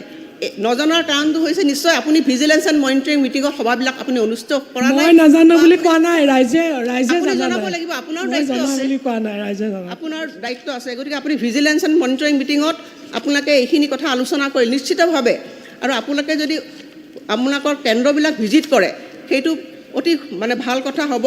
কাৰণ আমাক মন্ত্ৰীসকলক মুখ্যমন্ত্ৰী ডাঙৰীয়া আমি এতিয়া সভাবিলাকলৈ যাওঁ, আমাক ডাইৰেকশ্যনে দিছে যে অংগনবাড়ী কেন্দ্ৰ আমি যাওঁতে এবাৰ ভিজিট কৰি যাব লাগে। ইয়াত বেটী বচাও বেটী পঢ়াও আঁচনিৰ কথা ক'লোঁ, আৰু প্ৰধানমন্ত্ৰী মাতৃ বন্দনা যোজনা, এই প্ৰধানমন্ত্ৰী মাতৃ বন্দনা আঁচনিৰ জৰিয়তে প্ৰথমবাৰৰ বাবে গৰ্ভৱতী হোৱা মহিলা আৰু প্ৰসূতি মাতৃসকলক কৰ্মক্ষতিৰ বাবদ আৰ্থিক ক্ষতিপূৰণৰ বাবে 5,000 টকাকৈ সাহায্য প্ৰদান কৰা হয়। আৰু যদিহে মাতৃগৰাকী দ্বিতীয় সন্তানটি কন্যা হয়, তেতিয়া কন্যা সন্তান জন্মৰ পিছত প্ৰথম প্ৰতিষেধক সম্পূৰ্ণ হোৱাৰ পিছত 6,000 টকাৰ আৰ্থিক সাহায্য প্ৰদান কৰা হয়। আৰু আপোনালোকে জানি ভাল পাব যে এইবাৰ ভাৰতবৰ্ষৰ 5খন ৰাজ্যৰ ভিতৰত অসমো এখন আছে যি এইখন আঁচনি ভালদৰে তেওঁলোকে ৰূপায়ণ কৰিব পাৰিছে। মই যেতিয়া বিকাশ যাত্ৰা হৈছিলে প্ৰত্যেক জিলাবিলাকলৈ আমি গৈছিলোঁ, তেতিয়া মহিলাবিলাকে আহি সুন্দৰভাৱে তেওঁলোকে এই যোজনাৰ জৰিয়তে কেনেধৰণে লাভান্বিত হৈছে, চৰ অঞ্চলৰ মহিলা, চাহ বাগানৰ মহিলা বা গ্ৰামাঞ্চলৰ মহিলাই অতি সুন্দৰভাৱে ব্যক্ত কৰিছিল যে এই আঁচনিবিলাক সুফল তেওঁলোকে লাভ কৰিছে। তাৰপিছত পালনা আঁচনি, আমাৰ সদস্য এগৰাকীয়ে সুধিছিলে পালনা মানে ৱৰ্কিং উমেন হোষ্টেল নহয়, পালনা মানে হৈছে ক্ৰেছ। গতিকে ক্ৰেছটো কেন্দ্ৰীয় চৰকাৰে এইবাৰ ডে কেয়াৰ মানে দিনৰ ভাগত যাতে কিছু লোকে তেওঁলোকে দিন হাজিৰা কৰে বা ঘৰত শিশুসকলক ভালদৰে যত্ন কৰিব নোৱাৰে, সেই তেনেকুৱা ধৰণৰ অঞ্চলবিলাকক ক্ৰেছ দিয়াৰ কথা কৈছে। আৰু এইবাৰ আমি বাজেটত পুঁজি ৰাখিছোঁ যে প্ৰায় 7 কোটি টকা ৰাখিছোঁ যে এনেকুৱা দুৰ্গম অঞ্চলবিলাকত য'ত ক্ৰেছ পাল্লা ৱৰ্কিং উমেন হোষ্টেল নহয়, তাত ক্ৰেছ আমি যাতে স্থাপন কৰি শিশুসকলক লালন পালন পৰিচৰ্যা তাতে স্থানীয়ভাৱে পাব পাৰে। আৰু ৱৰ্কিং উমেন হোষ্টেল সেইটোৰ কাৰণে বাজেটত মই এইবাৰ কিছু পুঁজি ৰাখিছোঁ। যদি কোনোবা বিধায়কসকলে তেওঁলোকৰ ডিষ্ট্ৰিক্ট হেডকোৱাৰ্টাৰ বা অন্যান্য ধৰণৰ অঞ্চলত যিসকলে কৰ্মৰত মহিলা থাকিব পাৰে, ক্ৰেছৰ সুবিধা আমি এবাৰ কৰিবলৈ কিছু পুঁজি আমি ৰাখিছোঁ। গতিকে মই মডেল অংগনবাড়ীৰ কথা ক'লে বাল্য বিবাহ প্ৰতিৰোধী অভিযান, এই অভিযানখন মুখ্যমন্ত্ৰী ডাঙৰীয়াৰ নেতৃত্বত অসমত অতি সবলভাৱে চলি আছে। তাৰ পিউনিটিভ একশ্যন আপোনালোকে দেখিছে, কিন্তু লগতে আমি ৰিফৰ্মেটিভ কৰিবৰ কাৰণেও বাল্য বিবাহৰ কাৰণে মানে যিসকল বলি হৈছে সেইসকলক সুৰক্ষা দিবৰ কাৰণেও কিছু পুঁজি আমি বাজেটত ৰাখিছোঁ। তাৰো আমি যাতে ভালকৈ ইমপ্লিমেণ্ট কৰিব পাৰোঁ তাৰ কাৰণে আমি চেষ্টা চলাম। আৰু আপোনালোকে দেখিছে এইবাৰ আমি এখন ছোৱালীবিলাকৰ কাৰণে তাৰ বাল্য বিবাহ প্ৰতিৰোধী মানে নিযুত মইনা আঁচনিও আমি ইয়াৰ লগত সংগতি ৰাখি পেলাই আনিছোঁ।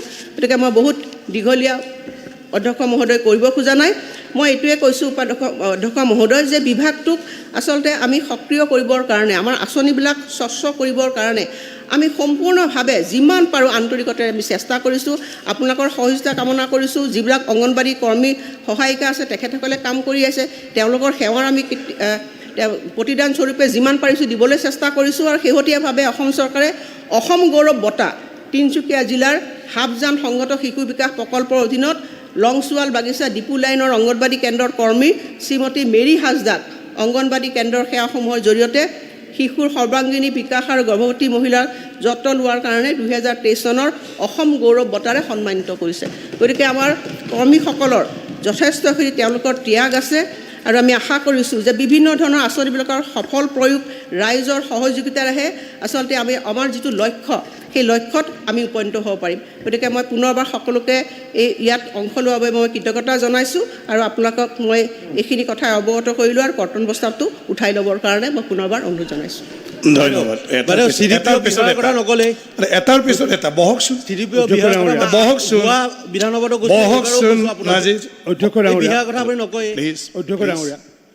আপুনি কি ক'ব আকৌ?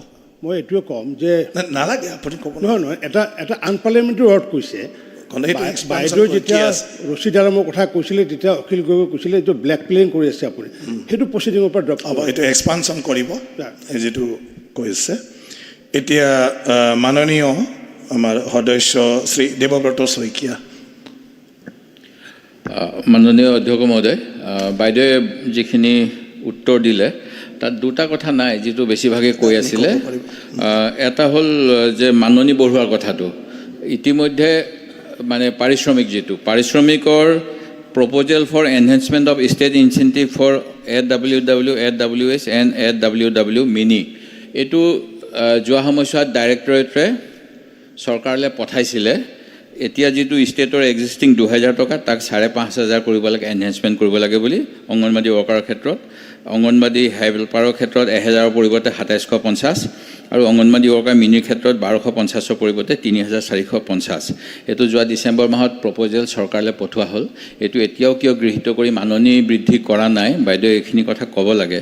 দ্বিতীয়তে যিটো কথা আমি কৈ আছোঁ নিম্নমানৰ খাদ্য, এইটো মই আজি কেইদিনমান পূৰ্বে তেওঁলোকে অংগনবাদী ধৰ্ণা হৈ আছিল, তাত যিসকল আহিছিল তেওঁলোকে মোক লিখিছিল যে অংগনবাদী কেন্দ্ৰত শিশু আৰু গৰ্ভৱতী প্ৰসূতি মাতৃসকলক যোগান ধৰা খাদ্যৰ দাইল খিচিৰি আৰু চুজি হালোৱা পেকেট যিবোৰ যোগান ধৰিছে সেইবোৰ খাদ্য শিশু আৰু মাতৃসকলে নাখায়, আনকি পশু পক্ষীয়েও খাব নিবিচাৰে আৰু কোনেও লৈ নাযায়। সেই গতিকে তেওঁলোকৰ 8 টকা পাই আছিল, 2 টকা 37 পইচা দিছে। এই ক্ষেত্ৰত বাইদেৱে অলপমান উত্তৰ দিলে যে কেন্দ্ৰ চৰকাৰৰ আঁচনি, কিন্তু কেন্দ্ৰ চৰকাৰে এনেকুৱা নোখোৱা বস্তু দি কিয় পইচা অপব্যয় কৰিব লাগে। সেই গতিকে মহোদয় মই ভাবোঁ আমাৰ সদনৰ ফালৰ পৰা এখন সদন কমিটি কৰি SNP ফুডটো কেনেকুৱা হৈ আছে এইখিনি আপোনাৰ নেতৃত্বতে হওক বা উপাধ্যক্ষৰ নেতৃত্বত কৰিব লাগে আৰু কেন্দ্ৰ চৰকাৰক এনেকুৱা আঁচনি বাতিল কৰি আমাৰ ৰাইজে গ্ৰহণ কৰা শিশু মাতৃয়ে খাব পৰা খাদ্য দিয়াৰ ব্যৱস্থা কৰিব লাগে। মই পাৰিশ্ৰমিক আৰু এই কথা দুইটা আপোনাৰ দৃষ্টিগোচৰ কৰিব বিচাৰিছোঁ। ঠিক আছে অধ্যক্ষ মহোদয়, মই জাষ্ট দুটা কথা স্পেচিফিক ক'ম। মাননীয় মন্ত্ৰী ডাঙৰীণীয়ে অংগনবাদী চেণ্টাৰৰ কথা যিটো কৈছিলে, মই লিখিতভাৱে মোৰ সমষ্টিত হোৱা ইৰেগুলাৰিটিজৰ বিষয়ে অভিযোগ কৰিছিলোঁ আৰু তেখেতৰ অফিচৰ পৰা এজন PA ফোন কৰে, তেখেতৰ তাত মই হোৱাটছআপো কৰিছিলোঁ। মই কোনো কণ্ট্ৰভাৰ্চি কৰিব বিচৰা নাই, সেইটো দৃষ্টিগোচৰ কৰিছিলোঁ, স্পেচিফিকেলি দিছিলোঁ কেনেধৰণৰ ইৰেগুলাৰিটিজ হৈছে, কোনো ধৰণৰ ইনকুৱাৰী হোৱা নাই, যদি পাৰে এটা কৰিব। আৰু এটা কৈছিল যে কোনো ধৰণৰ নিযুক্তিত কোনো কেলেংকাৰী হোৱা নাই। আমাৰ তাত অফিচাৰ লেভেলত কৰি থকা অৱস্থাত ইয়াৰ পৰা ডাইৰেক্টৰ লেভেলৰ পৰা তাত দুদিন আগত আপোনাৰ ষ্টে কৰি দিছে, যাৰ ফলত গোটেই মানুহখিনি ডিপ্ৰাইভ হৈছে, দুখীয়া মানুহখিনি। এনেধৰণৰ অনিয়ম হৈছে, সেই কথাকে আপোনাৰ যোগেদি মন্ত্ৰী ডাঙৰীয়ানীক অৱগত কৰিছোঁ। আৰু মোৰ তেখেতৰ নাম্বাৰটো নাই কাৰণে মই তেখেতৰ যিজনে ফোন কৰে তেখেতক এই অভিযোগ যেনেদৰে দিয়া হৈছিল তেওঁ পোৱা নাই বুলি কৈছে। এই চিঠিখিনি মই তেওঁলৈ হোৱাটছআপ যোগেদি পঠিয়াই দিছোঁ। ঠিক আছে অনাৰেবল ৰ'ব চবেই ক'লে কেনেকৈ হ'ব আকৌ, এইটো ডিবেট নহয়, ডিছকাশ্যন নহয়। তো একেবাৰতে বাইদেৱে জবাব দিব।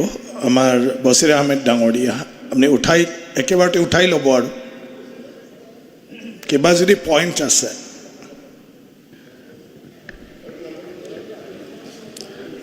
মাননীয় অধ্যক্ষ মহোদয়, যি কাটমোচন আমি উত্থাপন কৰিছিলোঁ এই ক্ষেত্ৰত ক'বলগীয়া আমাৰ দুটা কথা আছে।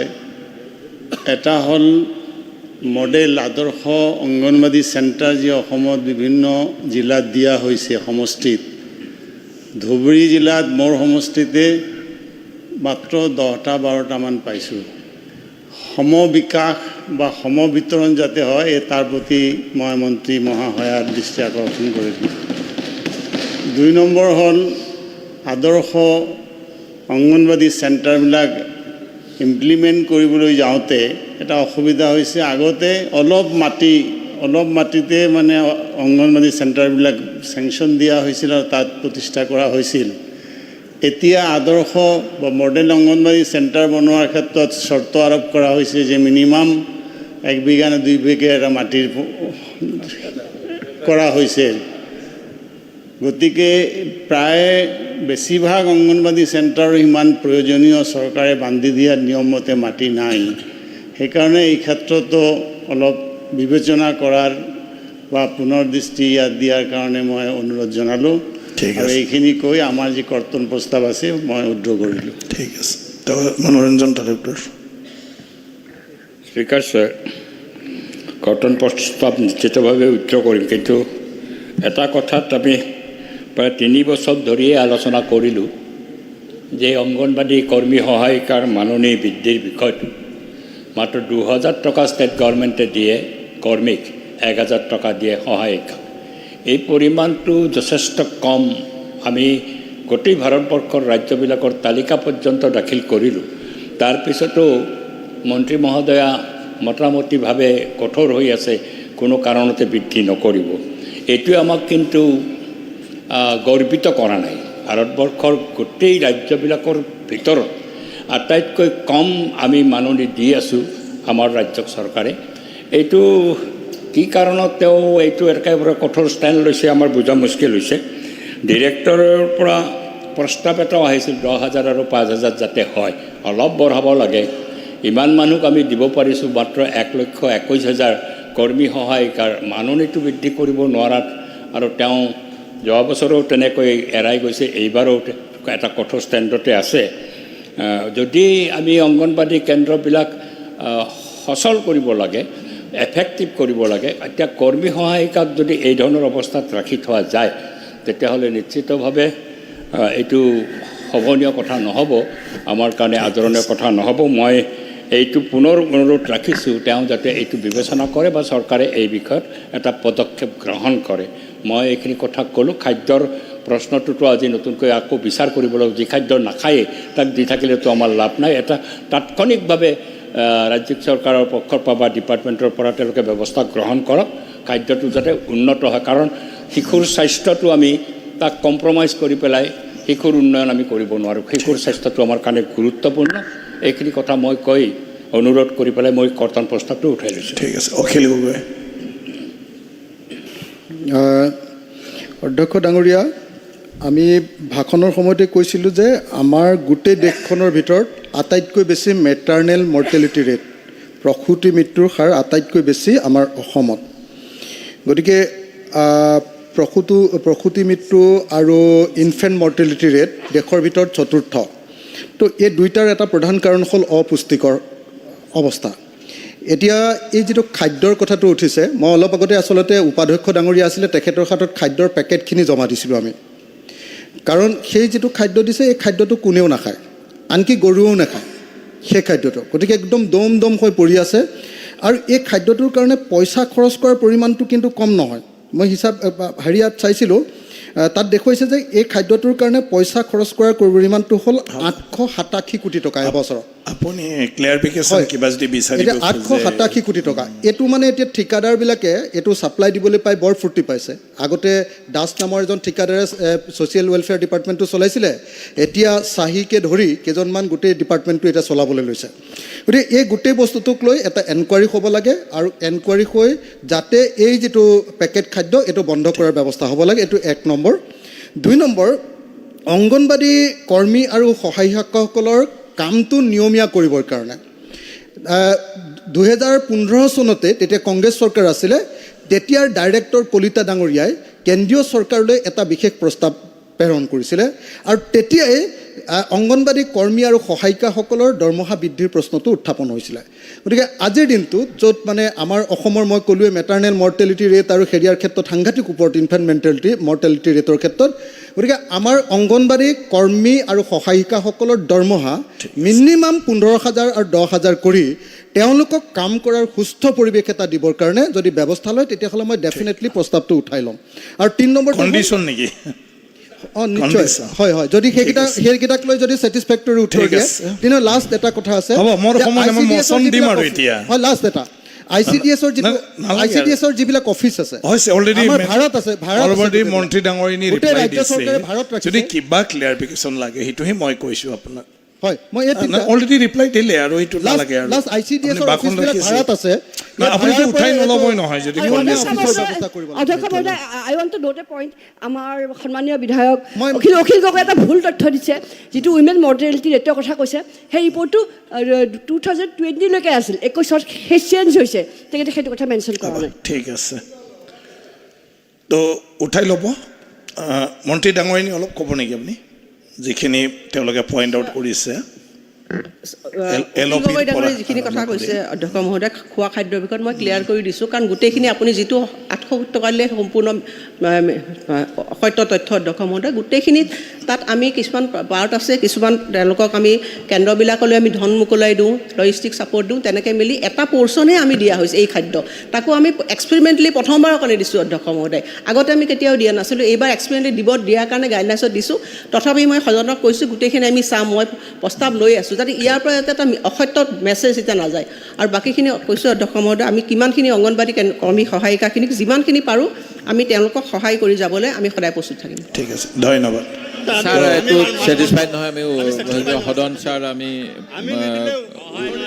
আমাৰ উত্তৰ পোৱা নাই ছাৰ আমি ৱাকআউট কৰিছোঁ মাননীটো বঢ়াব লাগে ঠিক আছে ৱাকআউট বহাব লাগে কৰিলে ক্লিয়াৰলি বহাব লাগে এতিয়া- নহ'লে আমি সদন ত্যাগ কৰিছোঁ মই এতিয়া মঞ্জুৰী প্ৰস্তাৱটো অনুমোদনৰ বাবে সদনত দাঙি ধৰিলোঁ মঞ্জুৰী প্ৰস্তাৱটো হ'ল 2025 চনৰ 31 মাৰ্চত শেষ হ'বলগীয়া বছৰটোৰ কালচোৱাত কেতবোৰ ব্যয় বহন কৰিবলৈ মঞ্জুৰী নং 39 নাৰী আৰু শিশু কল্যাণৰ ক্ষেত্ৰত ভাৰপ্ৰাপ্ত মন্ত্ৰীক 3,838 কোটি 21,24,000 টকা মঞ্জুৰ কৰিব লাগে যিসকল প্ৰস্তাৱটোৰ সপক্ষে আছে কওক হয় যিসকল বিপক্ষে আছে কওক নহয় মই ভাবোঁ হয়ৰ সপক্ষে প্ৰস্তাৱটো গৃহীত হ'ল দাবী মঞ্জুৰী ৰং 39টো গৃহীত কৰা হ'ল পাৰিত কৰা হ'ল এতিয়া আমাৰ সময় আৰু নাই এইটোৰ কাৰণে মই বাকী থকা সকলো দাবী মঞ্জুৰী সদনত ভোটদানৰ বাবে দাঙি ধৰিলোঁ প্ৰশ্নটো হ'ল দাবী মঞ্জুৰী নং 1, 2, 3, 4, 5, 6, 7, 8, 9, 10, 11, 12, 13, 14, 15, 16, 17, 18, 19, 20, 21, 22, 23, 24, 25, 26, 27, 28, 29, 30, 31, 32, 33, 34, 35, 36, 37, 38, 39, 41, 42, 43, 44, 45, 46, 47, 49, 50, 51, 52, 53, 54, 55, 56, 57, 59, 60, 61, 62, 63, 64, 65, 66, 67, 68, 69, 70, 71, 72, 73, 74, 75, 76, 77, 78, 89 আৰু 80 সদনৰ অনুমোদনৰ বাবে দাঙি ধৰিলোঁ যিসকল সপক্ষে আছে তেখেতলৈ কওক হয় যিসকল বিপক্ষে আছে তেখেতলৈ কওক নহয় মই ভাবোঁ হয়ৰ সপক্ষে 2024-25 বৰ্ষৰ উল্লেখিত দাবী মঞ্জুৰী গৃহীত কৰা হ'ল আৰু মঞ্জুৰী দাবী পাৰিত হ'ল এতিয়া মই দ্য আছাম এপ্ৰপ্ৰিয়েশ্যন নং 2 বিল 2024লৈ আহিছোঁ বিধেয়কখন উত্থাপন আৰু বিবেচনাৰ বাবে প্ৰস্তাৱ কৰিবলৈ অনুৰোধ জনোৱাৰ পূৰ্বে সদনক জনাওঁ যে সন্মানীয় ৰাজ্যপাল মহোদয়ে 19/2/2024 তাৰিখৰ বাণীযোগে সংবিধানৰ অনুচ্ছেদ 2007 দফা নং 1 আৰু 3ৰ অধীনত দ্য আছাম এপ্ৰপ্ৰিয়েশ্যন নং 2 বিল 2024খন অসম বিধানসভাত উত্থাপন আৰু বিবেচনাৰ বাবে পৰামৰ্শ আগবঢ়াইছে এটা মাননীয় মন্ত্ৰী অধ্যক্ষ মহোদয় মই দ্য আছাম এপ্ৰপ্ৰিয়েশ্যন নাম্বাৰ 2 বিল 2024 সদনত উত্থাপন কৰিবলৈ অনুমতি বিচাৰিছোঁ প্ৰশ্নটো হ'ল বিধেয়কখন উত্থাপন কৰাত সদনৰ সন্মতি আছেনে যিসকল সপক্ষে আছে তেখেতলৈ কওক হয় যিসকল বিপক্ষে আছে তেখেতলৈ কওক নহয় মই ভাবোঁ হয়ৰ সপক্ষে প্ৰস্তাৱটো গৃহীত হ'ল মাননীয় মন্ত্ৰী অধ্যক্ষ ডাঙৰীয়া মই দ্য আছাম এপ্ৰপ্ৰিয়েশ্যন নাম্বাৰ 2 বিল 2024 সদনত উত্থাপন কৰিলোঁ এতিয়া নেক্সট দ্য আছাম এপ্ৰপ্ৰিয়েশ্যন নং 2 বিল 2024 বিবেচনাৰ বাবে উত্থাপন কৰিব অনাৰেবল মিনিষ্টাৰ আপুনি for consideration item number 6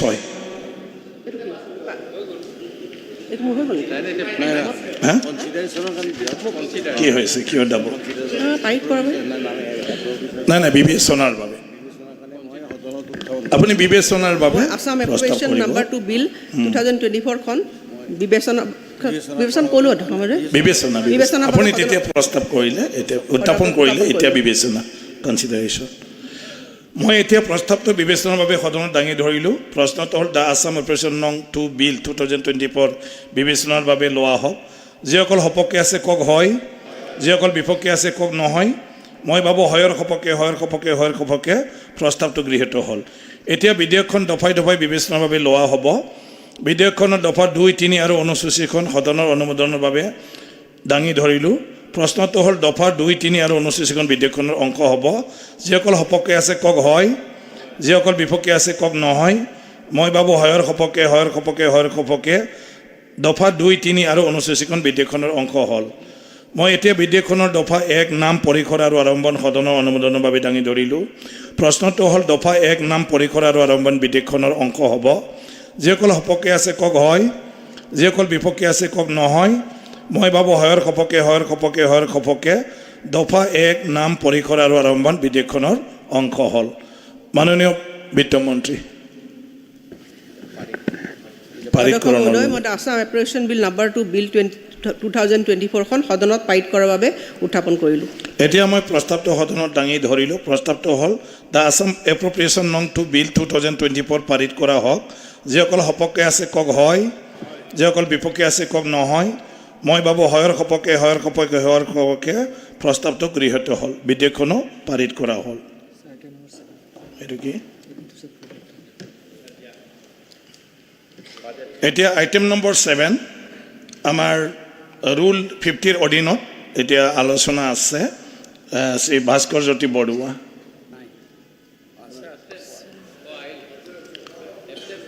short duration discussion.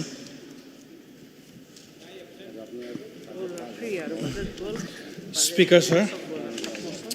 Under Rule 50 of the Rules of Procedure and Conduct of Business in Assam Legislative Assembly, I beg to raise the following matter of urgent public importance and want to draw the attention of the Minister in charge of Science, Technology and Climate Change. Explanatory note ase, Assam is facing a lot of environmental hazards over the decades. Gradual deforestation, illegal mining, falling of trees to use as timbers illegally have changed our environment. The ecological balance of nature is widening day by day. Especially the increase of carbon by virtue of illegal mining and deforestation of hills has added fuel towards carbon credit. Government of India has aimed at making India carbon neutral like many countries of the world. Coal India Limited's permit for mining has expired in 2003. The renewal is pending. The present mining going on is totally illegal, and due to open cast mining, the whole Patkai Hills scenario has changed. Surface carbon deposit has increased. So we need to have a serious discussion on this topic and find ways towards achieving carbon neutral goal even before 2050. মই অধ্যক্ষ মহোদয়ৰ দৃষ্টি আকৰ্ষণ কৰি কাৰ্বনৰ ওপৰত এটা মই কথা ক'ব খুজিছোঁ যে কাৰ্বন আমাৰ ভূপৃষ্ঠত আমি 4টা ফৰ্মত পাওঁ। এটা হৈছে black carbon, brown carbon, blue carbon and green carbon. এতিয়া যেতিয়া আমি ব্লেক কাৰ্বন বুলি কওঁ, ব্লেক কাৰ্বনটো নৰ্মেলি আমাৰ যেতিয়া আমি কয়লা জ্বলাওঁ, গাড়ী চলাওঁ, যিটো আমাৰ ডিজেল ফুৱেল যিটো এম্বাছন হয়, তাৰ ফলত আমাৰ এই কাৰ্বন আমাৰ সৃষ্টি হয়। দ্বিতীয়তে আমাৰ যিটো ব্ৰাউন কাৰ্বন, আমাৰ উদ্ভিদ জাতীয় যিবিলাক আমাৰ গছ গছনি আছে, খেৰ আছে, আমাৰ নৰা বা এনেকুৱা ধৰণৰ আমি জ্বলালে তাত ব্ৰাউন কাৰ্বনটো হয়। এইখিনিয়ে আমাৰ পৃথিৱীত কাৰ্বনটো বঢ়ায়। অন্য হাতেদি আমি সাগৰৰ পৰা, পানীৰ পৰা, তাত যিবিলাক জলীয় উদ্ভিদ থাকে, জল উদ্ভিদ, সেইবিলাকৰ পৰা আমি গ্ৰীণ কাৰ্বন আমি মানে ব্লু কাৰ্বনটো আমি পাওঁ, যিটো আমাক লাগে। ঠিক তেনেকৈ গছৰ পৰা, উদ্ভিদৰ পৰা আমি গ্ৰীণ কাৰ্বনটো পাওঁ, যিখিনি আমাক লাগে। এতিয়া গোটেই কাহিনীটো হৈছে আমাৰ কাৰ্বন নিউট্ৰেল। কাৰ্বন নিউট্ৰেল মানে কি? আমাৰ সমস্যাটো হৈছে যে মানুহে আমি অক্সিজেনটো লৈছোঁ, কাৰ্বনটো এৰি দিছোঁ। গছে কাৰ্বন লৈছে, অক্সিজেনটো আমাক দি দিছে। এতিয়া এই তাৰতম্যটোত যে খেলি মেলি হৈছে, আমাৰ দেশখন আগুৱাই, আমাৰ ছায়েন্সে আমাক যেনেকৈ আগুৱাই লৈ গৈছে, আমি আগবাঢ়ি গৈছোঁ, নতুন নতুনকৈ মেচিনেৰী আহিছে, বিভিন্ন ধৰণৰ এফৰেষ্টেশ্যন হৈছে, মাইনিং হৈছে, এইবিলাকৰ ফলত আমাৰ কাৰ্বনটো আমাৰ বাঢ়ি গৈছে। কিন্তু আমি এতিয়া কাৰ্বনটো বহি যোৱাৰ কাৰণে মানুহৰ হিউমেন ৰেচটো জীয়াই থাকিবৰ কাৰণে আমাৰ প্ৰব্লেম হৈছে। সেইকাৰণে আমি যদি এই গ্ৰীণ আৰু ব্লু কাৰ্বনটো আমি বঢ়াই দিওঁ, আৰু আমাৰ যিটো ফচিল ফুৱেল আমি জ্বলোৱাৰ পৰা আৰম্ভ কৰি আমাৰ যিবোৰ আমাৰ কাৰ্বন এমিশ্যনৰ যিবোৰ মই কৈ গ'লোঁ ইতিমধ্যে, আপোনাৰ ডিজেল বা পেট্ৰল বা খৰি চৰি জ্বলোৱা, এইবিলাকো যদি আমি অলপ কমাই দিব পাৰোঁ, তেতিয়া দুইটাই আমাৰ গোটেই স্কুৱেৰ আপ হৈ যাব। তেতিয়া আমাৰ এই কাৰ্বনৰ আমাৰ সমস্যাটো আমাৰ সমাধান হ'ব। ইয়াৰ লগতে আমাৰ কেইটামান কথা মই কৈ গৈছোঁ। এতিয়া আমাৰ পাটকাই হিলছত কি হৈছে, মই ইতিমধ্যে উল্লেখ কৰিছোঁ, 2003 চনত আমাৰ কোল ইণ্ডিয়াৰ মাইনিংটো শেষ। কিন্তু আপোনালোকে দেখিছে ৰাতি ৰাতি কিমান আমাৰ ডাঙৰ এটা অপাৰেশ্যন কয়লাৰ আমাৰ হৈ আছে, বিভিন্ন সময়ত আমাৰ আহিছে। এতিয়া পাটকাই হিলছত যিটো অ'পেন কাষ্ট মাইনিং হৈছে, মানে আমাৰ মই দেখিছোঁ, আৰু মেঘালয়লৈ আপুনি যেতিয়া চেৰাপুঞ্জীলৈ যাব দেখিব ৰাস্তাৰ ওপৰতে কয়লাৰ ৰাস্তাৰ ওপৰতে মানে কয়লাই হৈ আছে। গতিকে সেইবিলাকৰ পৰা কি হৈছে, আমাৰ মাইনিংটো চলিছে, সেই মাইনিংটো আমাৰ ইমিডিয়েটলি বন্ধ হ'ব লাগে। আৰু যদি আপোনাৰ লিগেলাইজড মাইনিং হয়, তেতিয়া আমি টানেল কৰি পেলাই যিটো প্ৰপাৰ যিটো মাইনিং ৱে, তেতিয়া যদি আমি তেনেকৈ কৰোঁ, তেতিয়া সেই পানী মিক্স হৈ পেলাই বস্তুবোৰ আমাৰ মাজলৈ নাহে। এতিয়া আজি কেইদিনমান আগতে বাৰ্টাৰ ৱাটাৰ, মোৰ বন্ধু, তেওঁ দুইজনে IITৰ মানুহ, তেওঁলোক এতিয়া USA থাকে, এই সংস্থাটোৰ লগত লাগি থাকে পানী। তেতিয়া মই তেখেতক সুধিলোঁ যে আপোনালোকে যিটো বটলৰ পানী আমি খাওঁ, এই যে বেমাৰবোৰ বাঢ়িছে, বটলৰ পানীত সাংঘাতিক ধৰণৰ আমাৰ কণ্টামিনেশ্যন আছে। কিন্তু মোক ক'লে যে বিছলেৰীৰ পানীটো অলপ চলপ ভাল, কিন্তু মোক ক'লে যে ব্ৰহ্মপুত্ৰৰ পৰা যদি আমি পানী লৈ পেলাই যদি আমি বটলিং প্লাণ্ট খোলোঁ কি হ'ব? কৈছে ব্ৰহ্মপুত্ৰৰ পানীটো আৰু ডেঞ্জাৰাছ। ব্ৰহ্মপুত্ৰত এতিয়া ইমানেই পানী কণ্টামিনেশ্যন হৈছে, মানে আমাৰ যিবিলাক ধৰক ৱেষ্টবিলাক আছে বা অন্যান্য আমি আণ্ডাৰগ্ৰাউণ্ড পানী, মই যিটো সদায় বিধানসভাত মই কৈ আছোঁ যে আমাৰ খেতি আমাৰ ভাল হ'ব লাগে, আমাৰ নেচাৰেল চ'ৰ্চৰ পৰা আমাৰ ইৰিগেশ্যন হ'ব লাগে, সেইদিনা মই ক'বলৈ সময় নাপালোঁ যোৱাকালি। আজি কথাখিনি মই উল্লেখ কৰিছোঁ, অকণমান সুবিধা পাই মোক সময়টো দিয়ক। এতিয়া কি হৈছে, আমাৰ এই গছ গছনিটো আমাক লাগিব। গছ গছনি লাগিবলৈ হ'লে আমাৰ গোটেই পথাৰখন আমি ভাবিছোঁ যে গোটেই 12 মাহ আমি গ্ৰীণ কৰি ৰাখোঁ। 12 মাহ গ্ৰীণ কৰি ৰাখিবলৈ হ'লে আমাক ইৰিগেশ্যন লাগিব। কিন্তু ইৰিগেশ্যনটো এনেকুৱা, আমি তলৰ পৰা ভূগৰ্ভৰ পৰা আমি যিমানে পানী উঠাওঁ, বহুত জেগাত আৰ্ছেনিক নাই, বহুত জেগাত আৰ্ছেনিক আছে। সেই আৰ্ছেনিক থকা পানীবিলাক কি হৈছে, সেইবিলাক নিগৰি গৈ পেলাই ব্ৰহ্মপুত্ৰত পৰিছে বা অন্যান্য নদীত পৰিছে, উপনৈবিলাকত পৰিছে, পৰি পেলাই গোটেই ব্ৰহ্মপুত্ৰৰ পানীবোৰ আমাৰ কি হৈছে, এতিয়া আৰ্ছেনিকেৰে একেবাৰে ভৰ্তি হৈছে। সেইটো সেই চাইণ্টিষ্ট দুজনে মোক এতিয়া ক'লে। আৰু ঠিক তেনেকৈ এতিয়া আমি ইৰিগেশ্যনৰ কথা কৈছোঁ। আজি আমাৰ পথাৰবিলাকত যদি আমাৰ খেতি হয়, বহুত গ্ৰীণ হৈ থাকিব, তাৰ পৰা আমাৰ কি হ'ব, আমি গ্ৰীণ কাৰ্বনটো আমি তাৰ পৰা পাম। সেইটো কৰিবলৈ হ'লে মই কৈছোঁ, আমাৰ চৰকাৰে এইটো এটা ব্যৱস্থা ল'ব লাগে। আমাৰ ইমানবিলাক পানীৰ সুবিধা আছে, আমাৰ পানী যেনেকৈ আজি নদীৰ পানী আজি আমি ফিল্টাৰ কৰি পেলাই আমি খাইছোঁ, সেই পানীখিনি আমি কি কৰিব লাগে, আমি যদি ডাঙৰ আমাৰ পইচাটো আমাৰ চৰকাৰে ব্যৱস্থা কৰিব, পইচাটো আছেই মোটামুটি। গতিকে এইখিনি আমাৰ মানুহখিনি জীয়াই থাকিবৰ কাৰণে এই যদি কামটো আমাৰ পানীখিনি ইৰিগেশ্যনখিনি যদি আমি কৰোঁ নদীৰ পানীৰে, তেতিয়া আমাৰ খেতিখিনি 12 মাহ যদি খেতি হয়, তেতিয়া আমাৰ সমস্যাটো কি হ'ব, ইয়াৰ লগত এটা ডাঙৰ কথা মই ক'বলৈ আপোনালোকক কৈ গৈ আছোঁ। আজি যে বাহিৰৰ পৰা যে আমাৰ চাউলবোৰ আহিছে, চাউলবিলাক যেতিয়া সিজাই দিয়ে চাউল হৈ যায়, আমি খাই দিওঁ, তাৰ পৰা 50% কাৰ্বন আমাৰ আহি যায়। আমি যদি 1 লাখ টন যদি বা আমি 10 লাখ টন যদি আমি চাউল যদি বাহিৰৰ পৰা আনিছোঁ, আমি ঘেঁহু যদি আনিছোঁ, এনেকুৱা খাদ্য সামগ্ৰী বনাই দিয়াৰ পাছত সি গৈ পেলাই তাৰ 50% কাৰ্বন আমাৰ ষ্টেটখনত ডিপজিট হয়। গতিকে আমি যদি নিজৰ ইয়াতে খেতি কৰি আমি বাহিৰৰ পৰা চাউল বিশেষকৈ ঘেঁহুটো আমাৰ ইয়াত নহয়, ঘেঁহু হ'লেও এই মইশ্চাৰৰ কাৰণে ঘেঁহুটো ৰাখিব নোৱাৰি। কাৰণ মই নিজেই ঘেঁহু 3-4 বাৰ কৰি পেলাই মই ৰাখিব নোৱাৰিলোঁ, মানে বৰষুণ আহি যায়, বৰষুণ আহি যোৱাৰ লগে লগে ঘেঁহুখিনি তিতি যায়, তিতি যোৱাৰ পিছত আৰু তাৰ সেই মইশ্চাৰ কণ্টেণ্টত ঘেঁহুটো বেয়া হৈ যায়। কিন্তু অন্ততঃ চাউল যদি আমি বাহিৰৰ পৰা ননাকৈ আমি চেল্ফ ছাফিচিয়েণ্ট হ'ব পাৰোঁ, তেতিয়া কাৰ্বনৰ পৰিমাণ যিখিনি চাউল আনো, তাৰ লগত যিখিনি 50% কাৰ্বন যিটো আমাৰ ইয়াত প্ৰডিউচ হয়, সেই কাৰ্বনটো কমচে কম আমি নাইকিয়া কৰিব পাৰিম। ইয়াৰ লগতে কিছুমান কথা আছে। এতিয়া ধৰক আমাৰ এতিয়া পৰিৱেশৰ লগত আমি কিছুমান কথা ক'ব লাগিব। এতিয়া আমাৰ হাতীও আমাৰ পৰিৱেশৰ জীৱ জন্তুবিলাকৰ লগত আমাৰ লগত এটা সম্বন্ধ আছে। এতিয়া হাতী আমি মাজতে ময়ো বহুতবাৰ ইয়াত হাতীৰ খেদিবৰ কাৰণে মই ব্যৱস্থা কৰিলোঁ, চৰকাৰক কিছুমান মই পদক্ষেপ লোৱাৰ কথা ক'লোঁ। এতিয়া এইবোৰ মই স্পীচটো দিবলৈ অহাৰ আগতে মই আজি 3-4 দিন মই পঢ়া শুনা কৰি আছোঁ, বিভিন্ন মানুহৰ লগত কথা পাতিছোঁ। তেতিয়া এজন চাইণ্টিষ্টে মোক ক'লে, আৰু ময়ো জানো অৱশ্যে কিছুমান কথা, যে আমাৰ যিটো ধান, আমাৰ ইয়াত ধান মানে কি হয়, এতিয়া আমাৰ হাতীয়ে খুব ধানবোৰ খায়।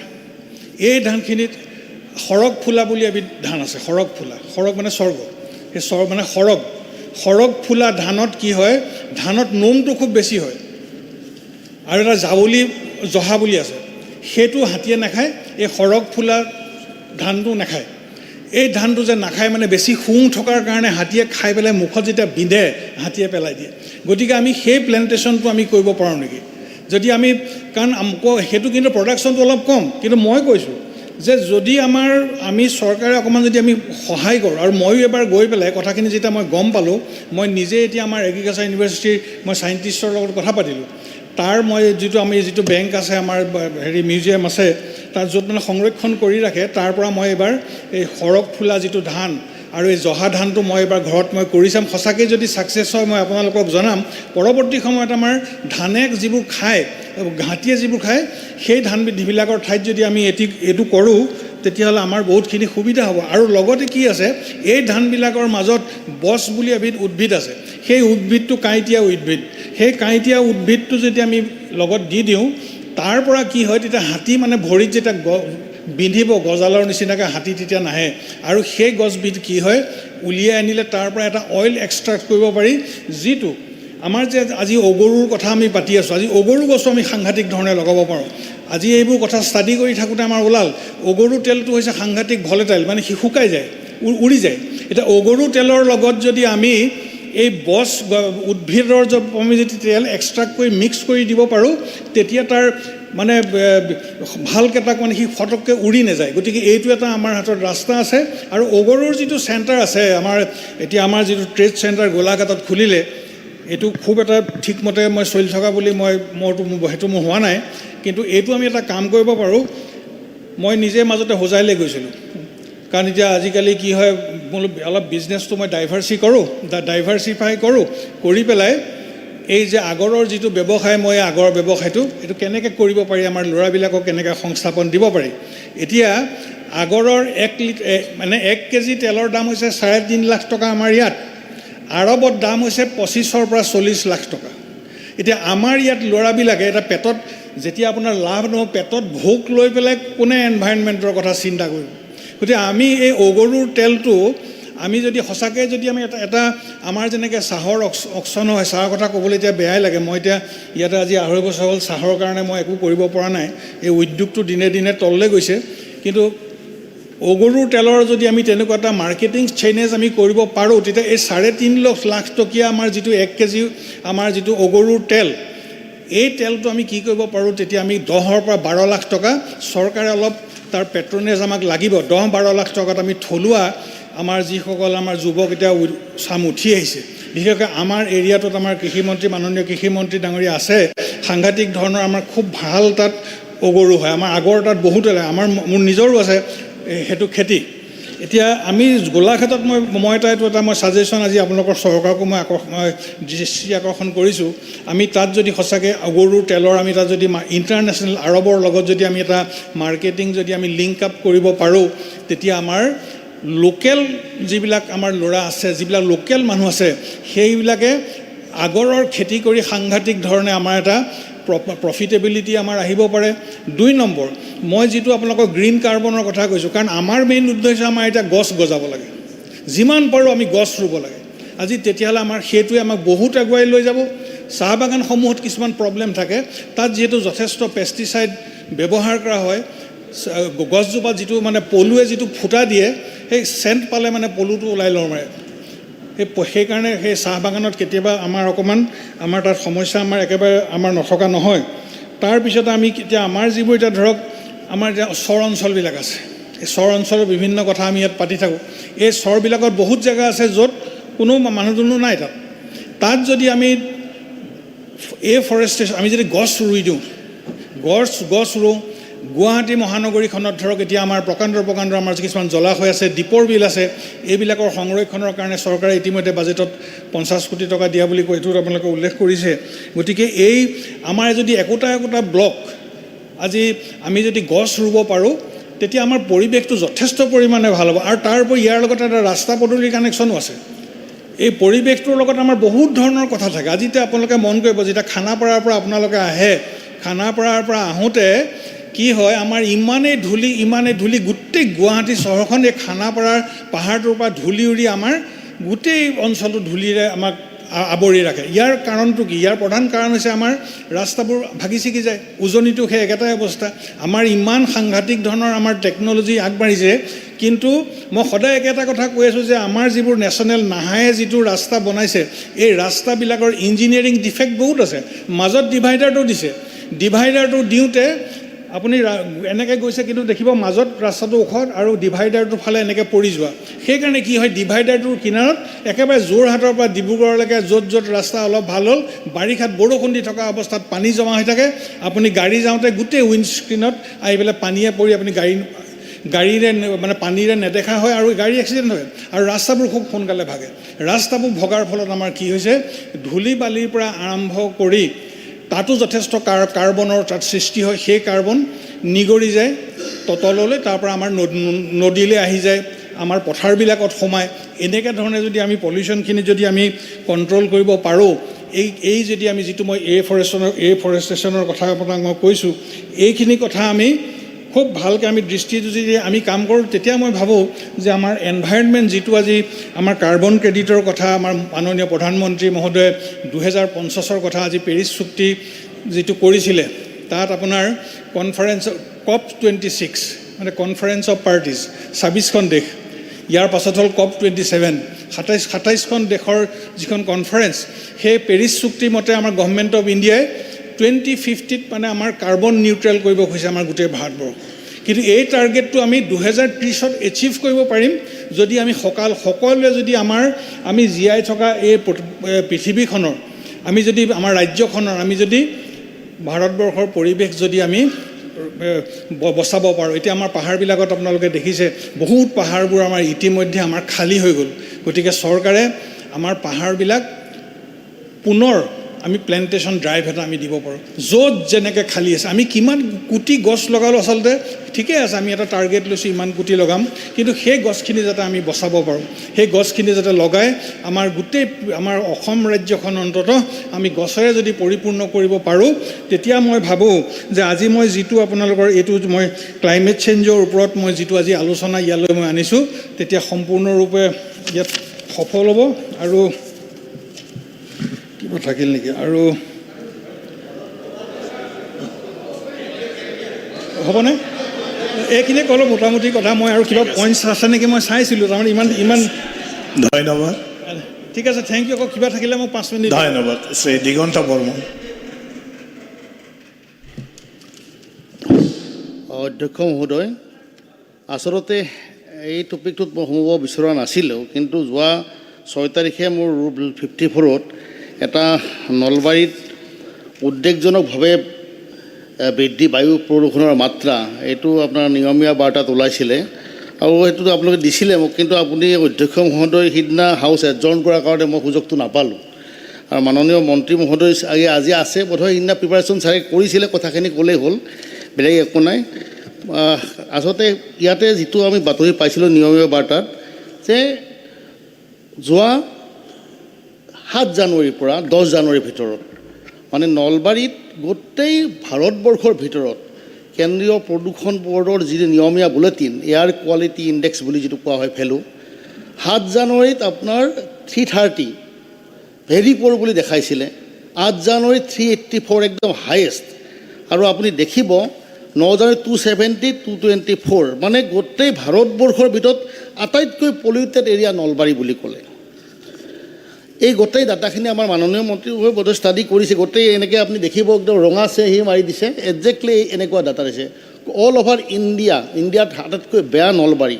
তো আমি নলবাৰীৰ মানুহ আচৰিত এইকাৰণে হ'ল যে নলবাৰীত কোনো বৃহৎ উদ্যোগ নলবাৰীত নাই, কিন্তু আমি এটা ধাৰণা কৰিছোঁ যে তাত পাগলাদিয়া নদীত যথেষ্টখিনি ডাম্পাৰে গাড়ীৰ মানে মাটি কঢ়িয়ায়, কাৰণ বিভিন্ন কনষ্ট্ৰাকশ্যন হৈ আছে, ফ্লাইঅভাৰ হৈছে বা অন্যান্য ড্ৰেইনৰ কাম চলি আছে, ব্যক্তিগত মানুহে ঘৰ বান্ধিছে, লেণ্ড ফিল আপ কৰি আছে, গতিকে সেইটো এটা হ'ব পাৰে। কিন্তু কথাটো হৈছে কি যে যিটো স্তৰ আমাৰ মানে কেইবাটাও স্তৰ থাকে, তে এই গোটেইকেইটা স্তৰ, এই স্তৰৰ চতুৰ্থ স্থান পাৰ কৰি 5মত পৰিছে, তাৰমানে হায়েষ্ট আৰু বেয়াৰ মানে বেয়ালৈ গুচি গৈছে।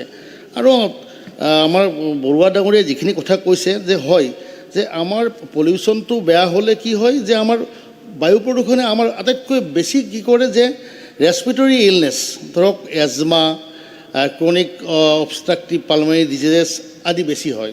তাৰ উপৰিও চকুৰ অসুখ, খজুৱতি এইবিলাক আছেই। আৰু আটাইতকৈ ডাঙৰ কথা যে আমাৰ লাঙৰ মানে কেঞ্চাৰ ৰোগৰ এটা ডাঙৰ কাৰক কাৰ্বন ডাই অক্সাইডটো, লাং কেঞ্চাৰ বুলি কয়। তাৰপিছত কাৰ্ডিঅ'ভাস্কুলাৰ ডিজিজেছ লাইক হাৰ্ট এটাক, ষ্ট্ৰ'কছ, এলাৰ্জিক ৰিলেটেড বেমাৰ, ব্ৰংকাইটিছ, এলজাইমাৰ, এই গোটেইবিলাক এই বায়ু প্ৰদূষণৰ কাৰণে হয়। গতিকে মই মাননীয় আমাৰ ছায়েন্স এণ্ড টেকন'লজি মন্ত্ৰী আছে যে এই ক্ষেত্ৰত কি এটা প্ৰতিৰোধমূলক ব্যৱস্থাৰ কাৰণে ব্যৱস্থা কিবা কৰিব নেকি? আমাৰ অসমতো পলিউশ্যন কণ্ট্ৰল বৰ্ড আছে, আমি দেখোঁ যে পলিউশ্যন কণ্ট্ৰল বৰ্ডে বিভিন্ন ইটা ভাটা বা ইণ্ডাষ্ট্ৰীৰ পৰা তেওঁলোকে লয়। কিন্তু এতিয়া যে নলবাৰীত যিটো ঘটনা ঘটি আছে যে ইয়াৰ কাৰণে কি কাৰণত মানে যিটো জেগাৰ পৰা তেওঁলোকে এইটো ডাটাখিনি লৈছিল সেই জেগাখিনিয়ে বেয়া আছিল নে অন্য কিবা কাৰণত ইমান বেছি দেখুৱাই দিলে অল ইণ্ডিয়া এটা ৰেচিঙত, এইটো আচৰিত কথা। গতিকে মই মাননীয় মন্ত্ৰী মহোদয়ক অনুৰোধ জনাম যে বিশেষকৈ এই যে ডাম্পাৰবিলাকে যেতিয়া গাড়ীৰে মাটিবিলাক কাটি আনে তাত ওপৰত কোনো ঢাকনি নিদিয়ে তেওঁলোকে। আমি দেখিব আজ্ঞাধুৰিৰ পৰা আহিলে আমি সদায় সেইফালে অহা যোৱা কৰি থাকোঁ যে ডাম্পাৰে যি হাৰত যেনেকৈ গাড়ীবিলাক চলাই খুব স্পীডত লৈ গুচি যায়, এক্সিডেণ্টটো বহুত হৈ আছে ডাম্পাৰৰ কাৰণে। তাত অন্ততঃ ঢাকনিখন দিব পাৰি নেকি? কাৰণ কনষ্ট্ৰাকশ্যন কৰিব লাগিব, আমি এইটো বন্ধ কৰিব নোৱাৰোঁ, এইটো মই এডভাইচো নকৰোঁ। কাৰণটো মানুহে ডেভেলপমেণ্টৰ কাৰণে লেণ্ড ফিল আপ কৰিব লাগিব, ঘৰ বান্ধিব ইত্যাদি ইত্যাদি। গতিকে এই ক্ষেত্ৰত এটা কিবা ব্যৱস্থা কৰিব পাৰি নেকি? যেতিয়া যি জেগাত মাটিটো খনন কৰা হয় বালিটো, তাতে এটা আমাৰ পলিউশ্যন কণ্ট্ৰল বৰ্ডৰ পৰা মানুহ থাকিব লাগে, সেইটো এটা অলপ চাব লাগে। আমি যেনেকৈ MVI বা এনফৰ্চমেণ্ট ইনস্পেক্টৰবিলাকে ধৰক তেওঁলোকে চেক কৰে কি তেওঁলোকৰ লাইচেঞ্চ আছে নে নাই কিবা নাই, এনেকুৱা এটা মেচিভ কেতিয়াবা অন্ততঃ ৰেণ্ডম চেকিং এটা কৰিলে নিশ্চিতভাৱে এইটো কমিব। আৰু তাৰ উপৰিও অন্যান্য ক্ষেত্ৰতো অলপ চাব আপোনালোকে যে গ্ল'বেল ৱাৰ্মিঙৰ ডাঙৰ কথাটো হৈছে যে আমি গ্লেছিয়াৰত আমাৰ বৰফটো গলি যায়, গোটেই পৃথিৱীখনে যেতিয়া ৱাৰ্ম হৈ যায় পানীও গৰম হৈ যাব, পৃথিৱীও গৰম হৈ যাব, আৰু ইয়াৰ ফলতে এই গোটেই ঘটনাবিলাক ঘটি আছে। গতিকে আমাৰ বৰুৱা ডাঙৰীয়ে কৈছে ইতিমধ্যে যে এইটো কণ্ট্ৰল কৰাৰ একমাত্ৰ উপায় হৈছে বৃক্ষৰোপণ। বৃক্ষৰোপণত চৰকাৰে গুৰুত্ব দিবলৈ আমাৰ মাননীয় ফৰেষ্ট মিনিষ্টাৰ চন্দ্ৰমোহন পাটোৱাৰী ডাঙৰীয়া আছে, তেখেতে কৰিছে। গতিকে মই ভাবোঁ এইটো গুৰুত্ব দিয়ে নিশ্চিতভাৱে আমাৰ ভাল হ'ব। আৰু এই ক্ষেত্ৰত মই মাননীয় মন্ত্ৰী মহোদয়ৰ আমাৰ পাটোৱাৰী ছাৰ আছে, মই ভাবোঁ আমাৰ নলবাৰীবাসী ৰাইজক এই যিটো এটা মানে উদ্বেগজনক খবৰ যে এই খবৰটোৰ যাতে আমি কিছুমান আশ্বস্ত হ'ব পাৰে তাৰ বাবে কিবা এটা মই বিবৃতি দিবলৈ মই মাননীয় মন্ত্ৰী মহোদয়ক অনুৰোধ ৰাখি মোৰ এই দুই এষাৰ বক্তব্য সামৰণি। ধন্যবাদ। Honourable minister Keshab Mahanta reply উত্তৰ দান।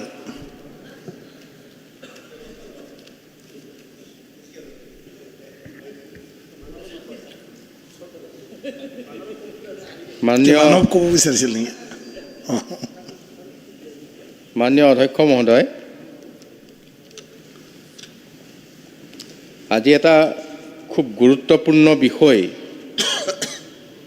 মানে আজিৰ সময়ৰ এইটো আটাইতকৈ গুৰুত্বপূৰ্ণ বিষয় আমাৰ সন্মানীয় সদস্য ভাস্কৰ বৰুৱা ডাঙৰীয়াই ইয়াত অনা, আৰু আপুনি ৰুল 250 ইয়াক এডমিট কৰাৰ কাৰণে মই ধন্যবাদ জনাইছোঁ। আৰু ইয়াৰ আনজন বক্তা দিগন্ত বৰ্মন ডাঙৰীয়ায়ো আচলতে তেখেতৰ আৰু এটা ৰুল 54ত বোধকৰ আহিছিলে, সেইদিনা সদনৰ স্থগিতৰ কাৰণে নহ'ল, তেখেতেও বিষয়টো উল্লেখ কৰিছে। মই দুইজনকে ধন্যবাদ জনাইছোঁ। আৰু মই এই বিষয়টোত ক'বলগীয়া যথেষ্ট আছে। যদি সদনৰ অনুমতি থাকে, অধ্যক্ষ ডাঙৰীয়াৰ অনুমতি থাকে, মই ক'ব পাৰোঁ। আৰু যদি কয় যে চমুৱাই কৈ শেষ কৰিব লাগে, ক'ব পাৰিব, যি কয় মই আপোনালোকৰ ওপৰত নিৰ্ভৰ কৰিব। এতিয়া জলবায়ু কয়লাৰ কথাটোলৈ মই আহিম আৰু নলবাৰীৰ বিষয়টোলৈও আহিম। এই কথাখিনিত সামৰি ল'ম। সমগ্ৰ বিশ্বত আজি 21 শতিকাত যিটো সমস্যাৰ সন্মুখীন হৈছে, এইটো গুৰুত্বৰ সমস্যাটোৱে হৈছে জলবায়ু পৰিৱৰ্তন। আৰু এই জলবায়ু পৰিৱৰ্তনৰ এই ক্ষেত্ৰত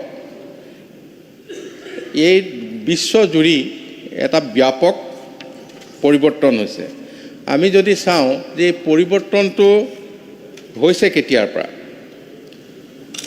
পৰিৱৰ্তনটো আচলতে মানৱ সভ্যতা যেতিয়াৰ পৰাই আৰম্ভ হৈছে, য'ত প্ৰকৃতিক এৰাই কৃত্ৰিমতাৰ ফালে আমি আহিছোঁ, তেতিয়াৰ পৰাই লাহে লাহে ইয়াৰ সমস্যা বাঢ়িছে। কিন্তু সেই সমস্যাটো আমাক এফেক্ট কৰিব পৰাকৈ ক্ষতি কৰিব পৰাকৈ হয়তো এটা সময়লৈকে হোৱা নাছিল তাত প্ৰকৃতিৰ লগত এটা ভাৰসাম্য আছিল এতিয়া প্ৰকৃতিৰ লগত ভাৰসাম্যকৈও যি ভাৰসাম্য থাকিবলৈ লগা যিটো পৰিমাণ সেই তাতকৈ বহুত বেছি ধৰণে হ'ল আৰু বেছি ধৰণে হোৱাৰ ক্ষেত্ৰত এই বিষয়টো এনেকুৱা নহয় যে আমি কিবা ৰাজ্যখনে বা আমাৰ দেশখনে আমি কিবা কণ্ট্ৰল কৰিলে এইটো আমি কমাব পাৰিম কিন্তু নাইকিয়া কৰিব নোৱাৰিম কিয় ইয়াৰ মূল আৰম্ভণিটো হৈছিল যেতিয়া পশ্চিমীয়া দেশত মানে ইণ্ডাষ্ট্ৰিয়েল ৰিভলিউশ্যন হৈছিল 1700 খ্ৰীষ্টাব্দতে ধৰক 1700 প্ৰায় 60 মানৰ পৰা তাৰপিছত 1840 মানলৈকে যিটো প্ৰায় সেই দিন প্ৰায় 100 বছৰীয়া এটাই ধৰক যে সেই সময়ত যিটো ইণ্ডাষ্ট্ৰিয়েল ৰিভলিউশ্যন হ'ল সেই সময়তেই আমি দেখিবলৈ পালোঁ যে প্ৰদূষণ বৃদ্ধি পাবলৈ আৰম্ভ কৰিলে আৰু যি প্ৰদূষণ বৃদ্ধি পাবলৈ আৰম্ভ হ'ল এই সময়ছোৱাৰ পৰা ধৰক আজি 200 বছৰ এই 200 বছৰ বায়ুমণ্ডলত কাৰ্বন ডাই অক্সাইডৰ পৰিমাণ 50% বাঢ়ি গ'ল গতিকে এই গোটেই যিটো আমি সমস্যাটো দেখিলোঁ এই সমস্যাটো এতিয়া সমাধানৰ পথত যদি 200 বছৰৰ কথাটো মই ঠিক যেনেধৰণে কৈছোঁ ইয়াৰ আমাৰ চকুত লগাতকৈ এই ক্ষেত্ৰত কি কৰিব লাগিব কি কৰিব নালাগিব এই বিষয়বিলাকৰ কথা আলোচনা বিলোচনা বা বৈজ্ঞানিক যিটো বৈজ্ঞানিক যিখিনি চিন্তা চৰ্চা এই চিন্তা চৰ্চাখিনি আমাৰ লাহে লাহে আহিবলৈ আৰম্ভ কৰিলে সেইটো আৰম্ভ কৰিছে ধৰক প্ৰায় 19 চনৰ আগে আগে ধৰক 1896 মানত গ্ৰীণ হাউচ গেছৰ বিষয়টো চৰ্চালৈ আহিছিল তেতিয়া ছুইডেনৰ বিজ্ঞানী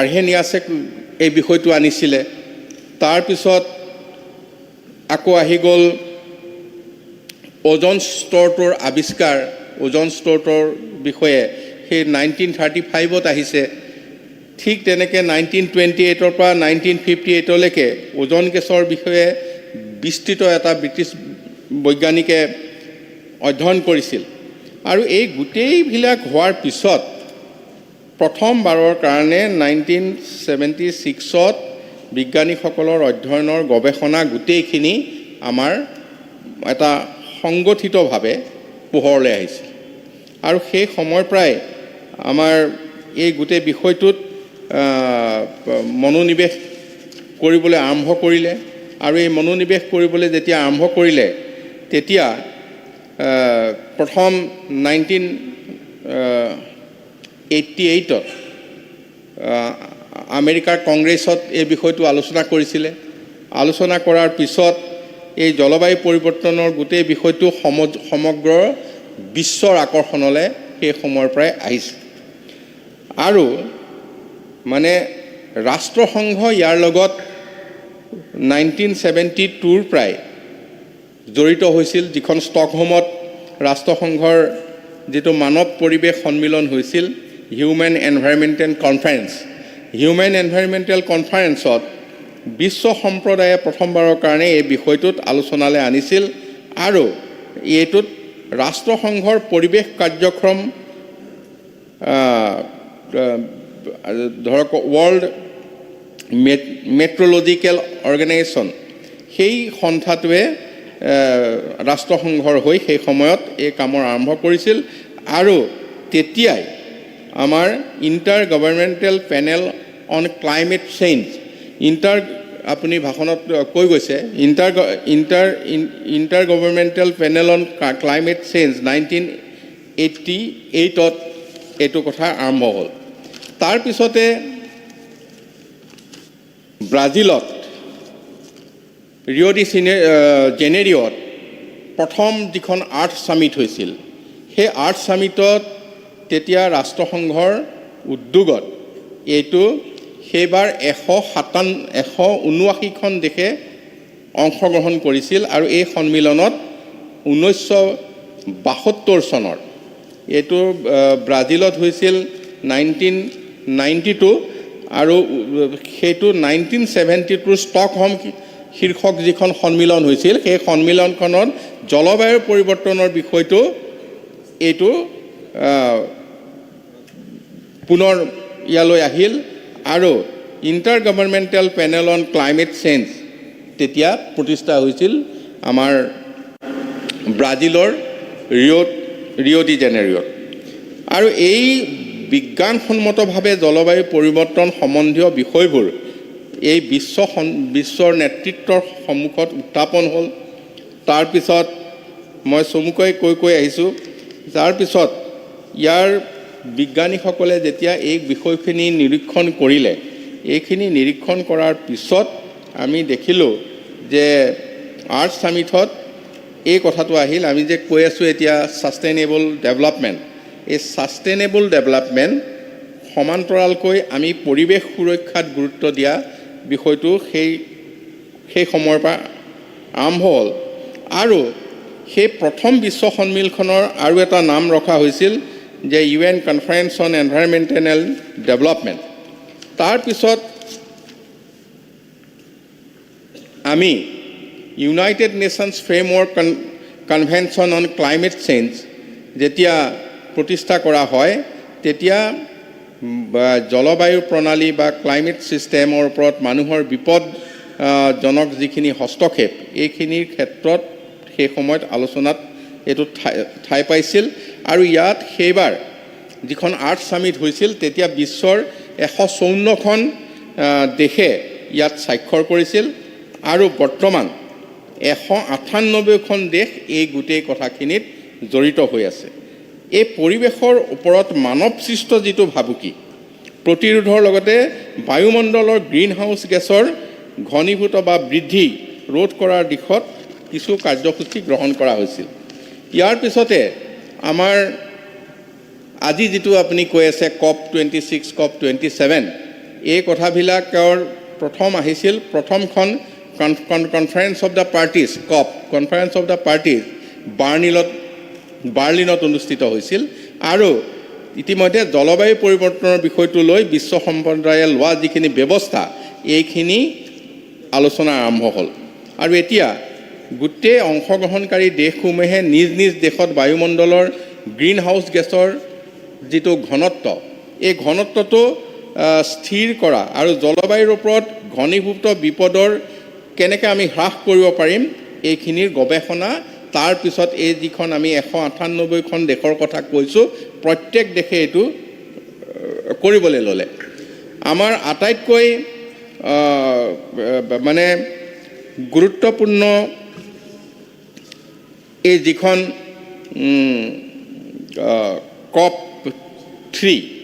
COP3খন 1997ত হৈছিল জাপানৰ কিয়টোত এইখনেই একেবাৰে প্ৰথম ইয়াৰ ওপৰত বেছিকৈ গুৰুত্ব দিয়া কনফাৰেন্স তাতে United nations framework convention on climate change কাৰ্যকৰী কৰিবলৈ বিষয়টো প্ৰটকল হিচাপে সেই তাত যিখিনি সিদ্ধান্ত হৈছিল সেই সিদ্ধান্তখিনিক কিয়টো প্ৰটকল বুলি আমি আমাৰ মাজত জনাজাত আৰু আমি সেই সময়ত সেই ধৰণে এইখিনিৰ ওপৰত আমি আগবাঢ়িছোঁ এতিয়া আমি দেখিছোঁ যে COP18ত বিশেষকৈ গুৰুত্ব দিছিল আমাৰ মানে 18% কেনেকৈ আমি গ্ৰীণ হাউচ গেছটো আমি নিৰ্গমনত আমি বাধা দিম ঠিক তেনেকৈ 1995ৰ পৰা 2022লৈকে প্ৰতি বছৰে অনুষ্ঠিত হৈছে COP সন্মিলন এতিয়া ভাৰতবৰ্ষতো 2002 চনত COP ইয়াতো অনুষ্ঠিত হৈছিল কিন্তু মাননীয় প্ৰধানমন্ত্ৰী নৰেন্দ্ৰ মোদী ডাঙৰীয়াই যেতিয়া ভাৰতৰ প্ৰধানমন্ত্ৰী হিচাপে দায়িত্ব ল'লে আৰু দায়িত্ব লৈ তেখেতে যেতিয়া COP26 COP27 এইকেইখনত তেখেতে নিজে অংশগ্ৰহণ কৰিলে আৰু এই তাত যেতিয়া অংশগ্ৰহণ কৰাৰ পিছত তেখেতে যিখিনি বিশ্ববাসীৰ ওচৰত যিখিনি প্ৰস্তাৱ দাঙি ধৰিলে সেই প্ৰস্তাৱটো বিশ্ববাসীয়ে গ্ৰহণো কৰিলে আৰু এতিয়া আমি আমাৰ মোদী ডাঙৰীয়াৰ যিখিনি এই ক্ষেত্ৰত ভাৰতে আগবঢ়োৱা প্ৰস্তাৱ সেই ভাৰতে আগবঢ়োৱা প্ৰস্তাৱখিনিত আমি আগবাঢ়ি গৈ আছোঁ মই আগৰখিনি চমুকৈ কৈছোঁ কিন্তু এতিয়া কথা হ'ল যে ভাৰতবৰ্ষই যিখিনি কথা আগবঢ়ালে এইখিনি ভাৰতবৰ্ষই আগবঢ়োৱা কথাখিনিৰ ক্ষেত্ৰত আমাৰ প্ৰধানমন্ত্ৰী ডাঙৰীয়াই intergovernmental panel on climate change যিখন চতুৰ্থ প্ৰতিবেদনৰ পাছতে 2008 চনত হয়তো ভাৰতত হৈছিলে আৰু তাৰপিছত 2021 চনত গ্লাক্সত হৈছিল এখন COP26 আৰু তাত কনফাৰেন্স অফ পাৰ্টিজ প্ৰধানমন্ত্ৰী নৰেন্দ্ৰ মোদী ডাঙৰীয়াৰ নেতৃত্বত ভাৰতে বিশ্বত জলবায়ু পৰিৱৰ্তনৰ বিষয়টোক লৈ একেবাৰে অগ্ৰণী ভূমিকা লিডাৰশ্বিপ ইণ্ডিয়াই লিডাৰশ্বিপ দিছিল মোদী ডাঙৰীয়াৰ হেৰিত তেখেতে এটা ফৰ্মুলা আগবঢ়াইছিল পঞ্চামৃত এই ফৰ্মুলাটোত আছিলে যে প্ৰধানমন্ত্ৰী মোদী ডাঙৰীয়াই যিখন গ্লাস্কো কপত যিখিনি কথা আগবঢ়াইছিল তাতে বিশেষকৈ যি 5টা কথা তেখেতে আগবঢ়াইছিল সেই 5টা কথাৰ ভিতৰত আমি মূল কথা আছিল যে ভাৰতবৰ্ষই 2030 চনৰ ভিতৰত অজীৱাশ্ম ইন্ধনৰ পৰা আহৰিত শক্তিৰ সামৰ্থ্য 500 গিগাৱাটলৈ বৃদ্ধি কৰিব যাৰ কাৰণে আমি চৰকাৰৰ এতিয়া বিভিন্ন আঁচনি বিভিন্ন বাজেটত আমি পাই আছোঁ যে ফসিল ফুয়েলটো আমি নাইকিয়া কৰিবৰ কাৰণে কমাই দিবৰ কাৰণে এতিয়া 2030 চনৰ ভিতৰত ভাৰতে প্ৰয়োজনীয় শক্তিৰ চাহিদাৰ বাবে 50% শক্তি নৱীকৰণযোগ্য ৰিনিউৱেবল এনাৰ্জিৰ উৎস পূৰণ কৰিব এইটো এটা 2 নম্বৰ 3 নম্বৰ কথাটো আছিল যে 2030 চনৰ ভিতৰত ভাৰতে যিটো কাৰ্বন বেছ ইকনমিৰ ক্ষেত্ৰত কাৰ্বনৰ নিৰ্ভৰশীলতা 45% আমি হ্ৰাস কৰিম যে আমি অৰ্থনৈতিক কামত উন্নয়নৰ ক্ষেত্ৰত যিটো কাৰ্বন বেছ মানে ইকনমি বুলি আমি সাধাৰণতে কওঁ যিখিনি আমি ব্যৱহাৰ কৰি আছোঁ তাত 45% আমি কম কৰিম আৰু 2030 চনৰ ভিতৰত ভাৰতে কাৰ্বন নিৰ্গমনৰ ক্ষেত্ৰত 1 বিলিয়ন টন মানে 100 কোটি টন লৈ হ্ৰাস কৰিব তাৰপিছত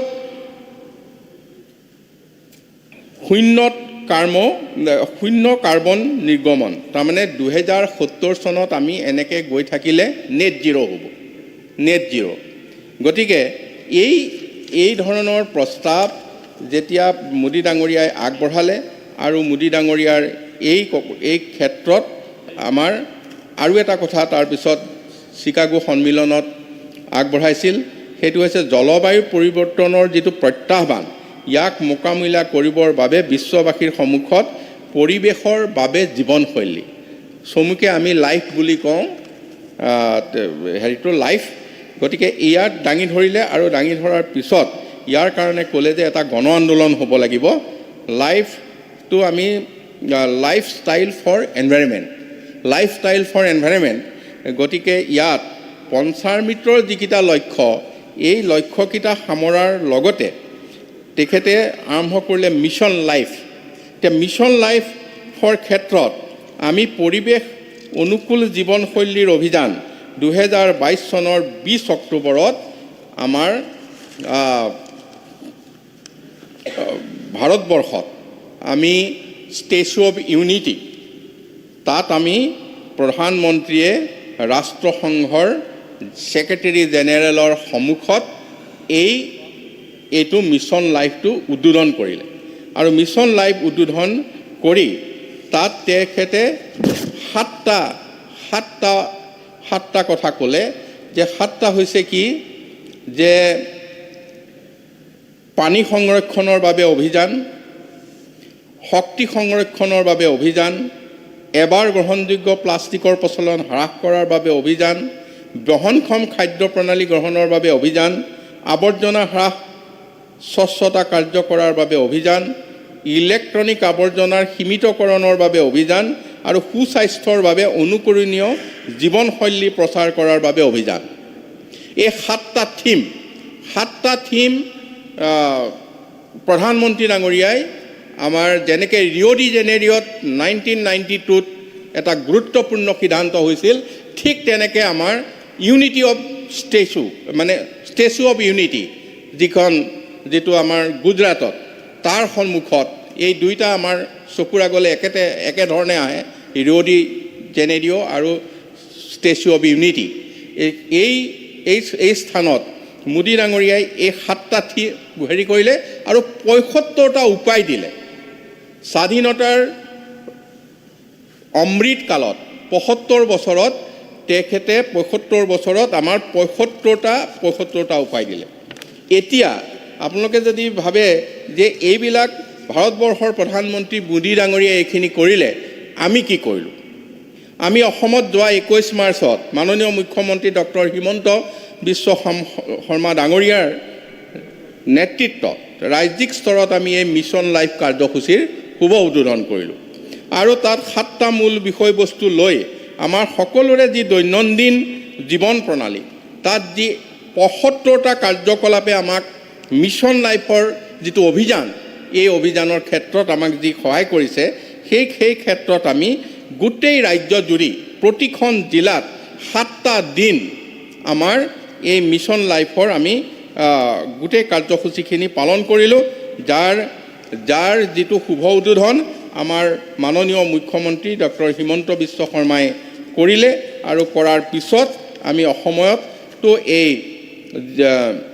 মোদী ডাঙৰীয়াৰ যিটো ঘোষণা আৰু যিটো ভাৰতবৰ্ষত উদ্বোধন হ'ল, আৰু এই ক্ষেত্ৰত যিটো আমাৰ অসম চৰকাৰে এই গোটেইখিনি কথাত আমাৰ এটা গুৰুত্বপূৰ্ণ ভূমিকা গ্ৰহণ কৰি আমাৰ ৰাজ্যখনতো আমাৰ science and technology climate change ডিপাৰ্টমেণ্টৰ জৰিয়তে এই কাৰ্যসূচীখিনি আমি কাম কৰি আছোঁ।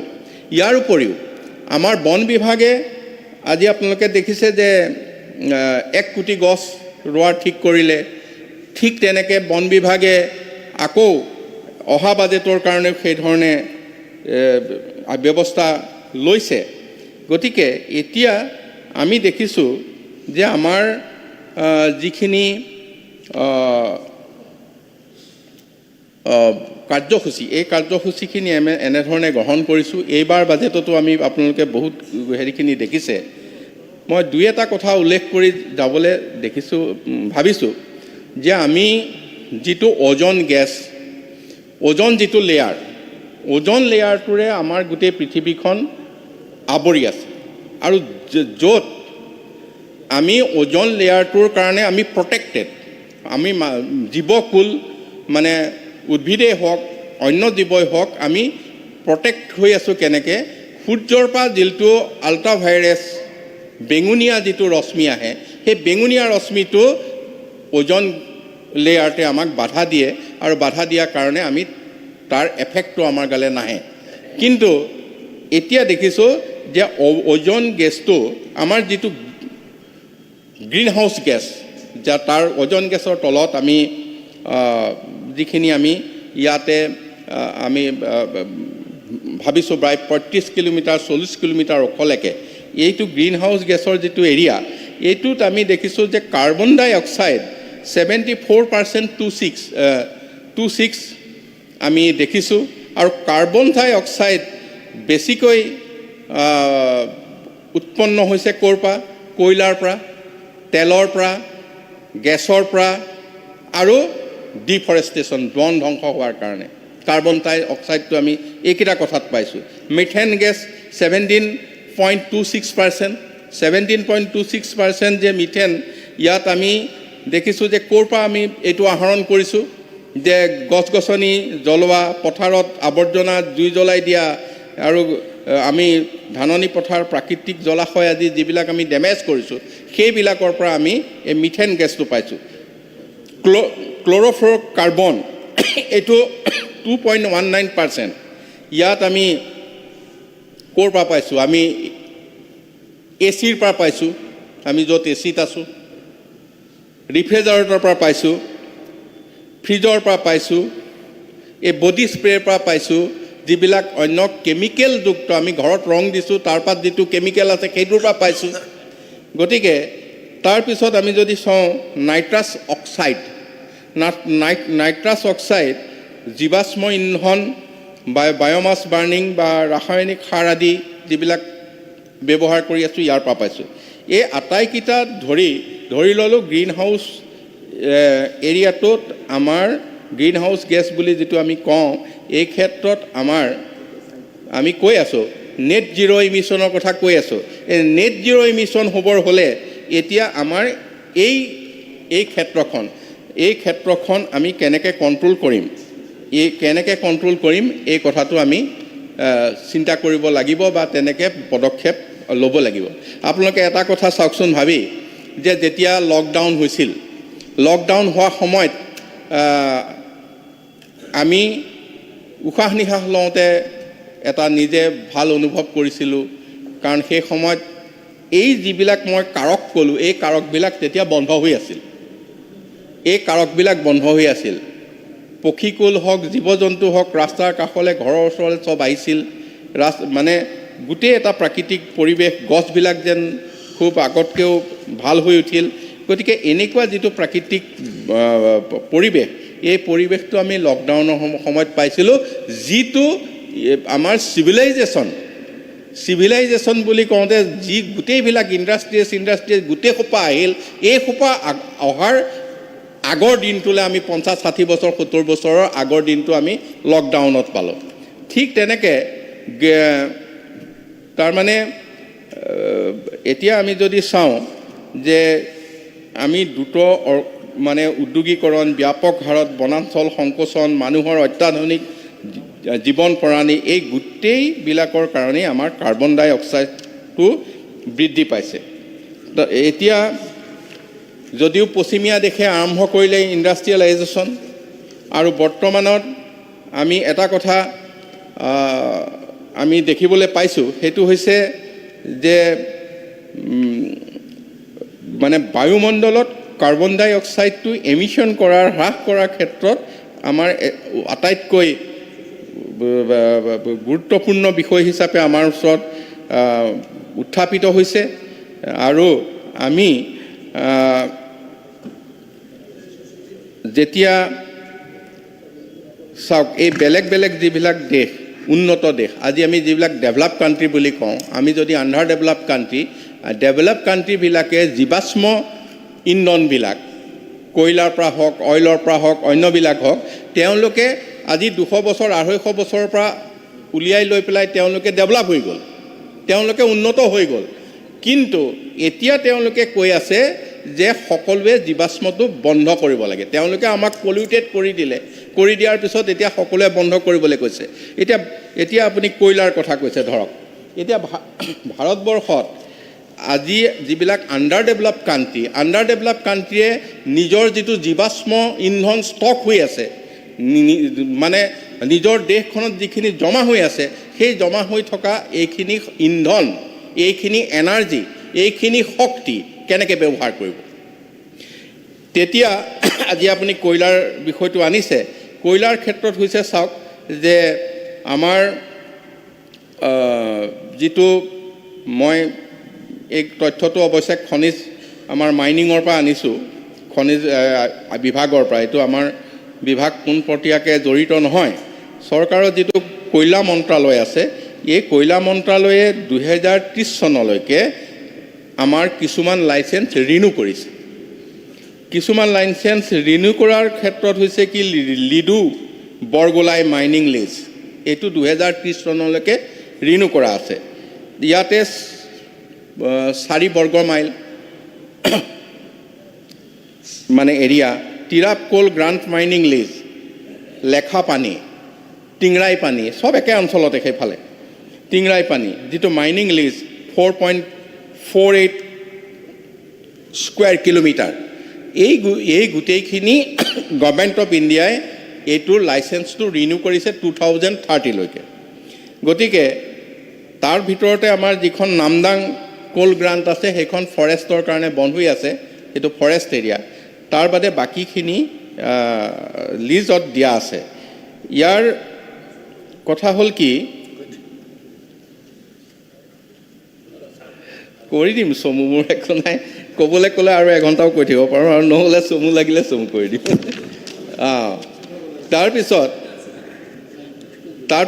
তাৰপিছত গোটেই বিষয়টো হ'ল কি যে আমি যিটো কোল ব্লক, এইকেইটা ভাৰত চৰকাৰৰ পৰিৱেশ বন জলবায়ু মন্ত্ৰালয়ৰ পৰা এনভাইৰনমেণ্ট ক্লিয়াৰেঞ্চ তাৰ পৰাও লাগে।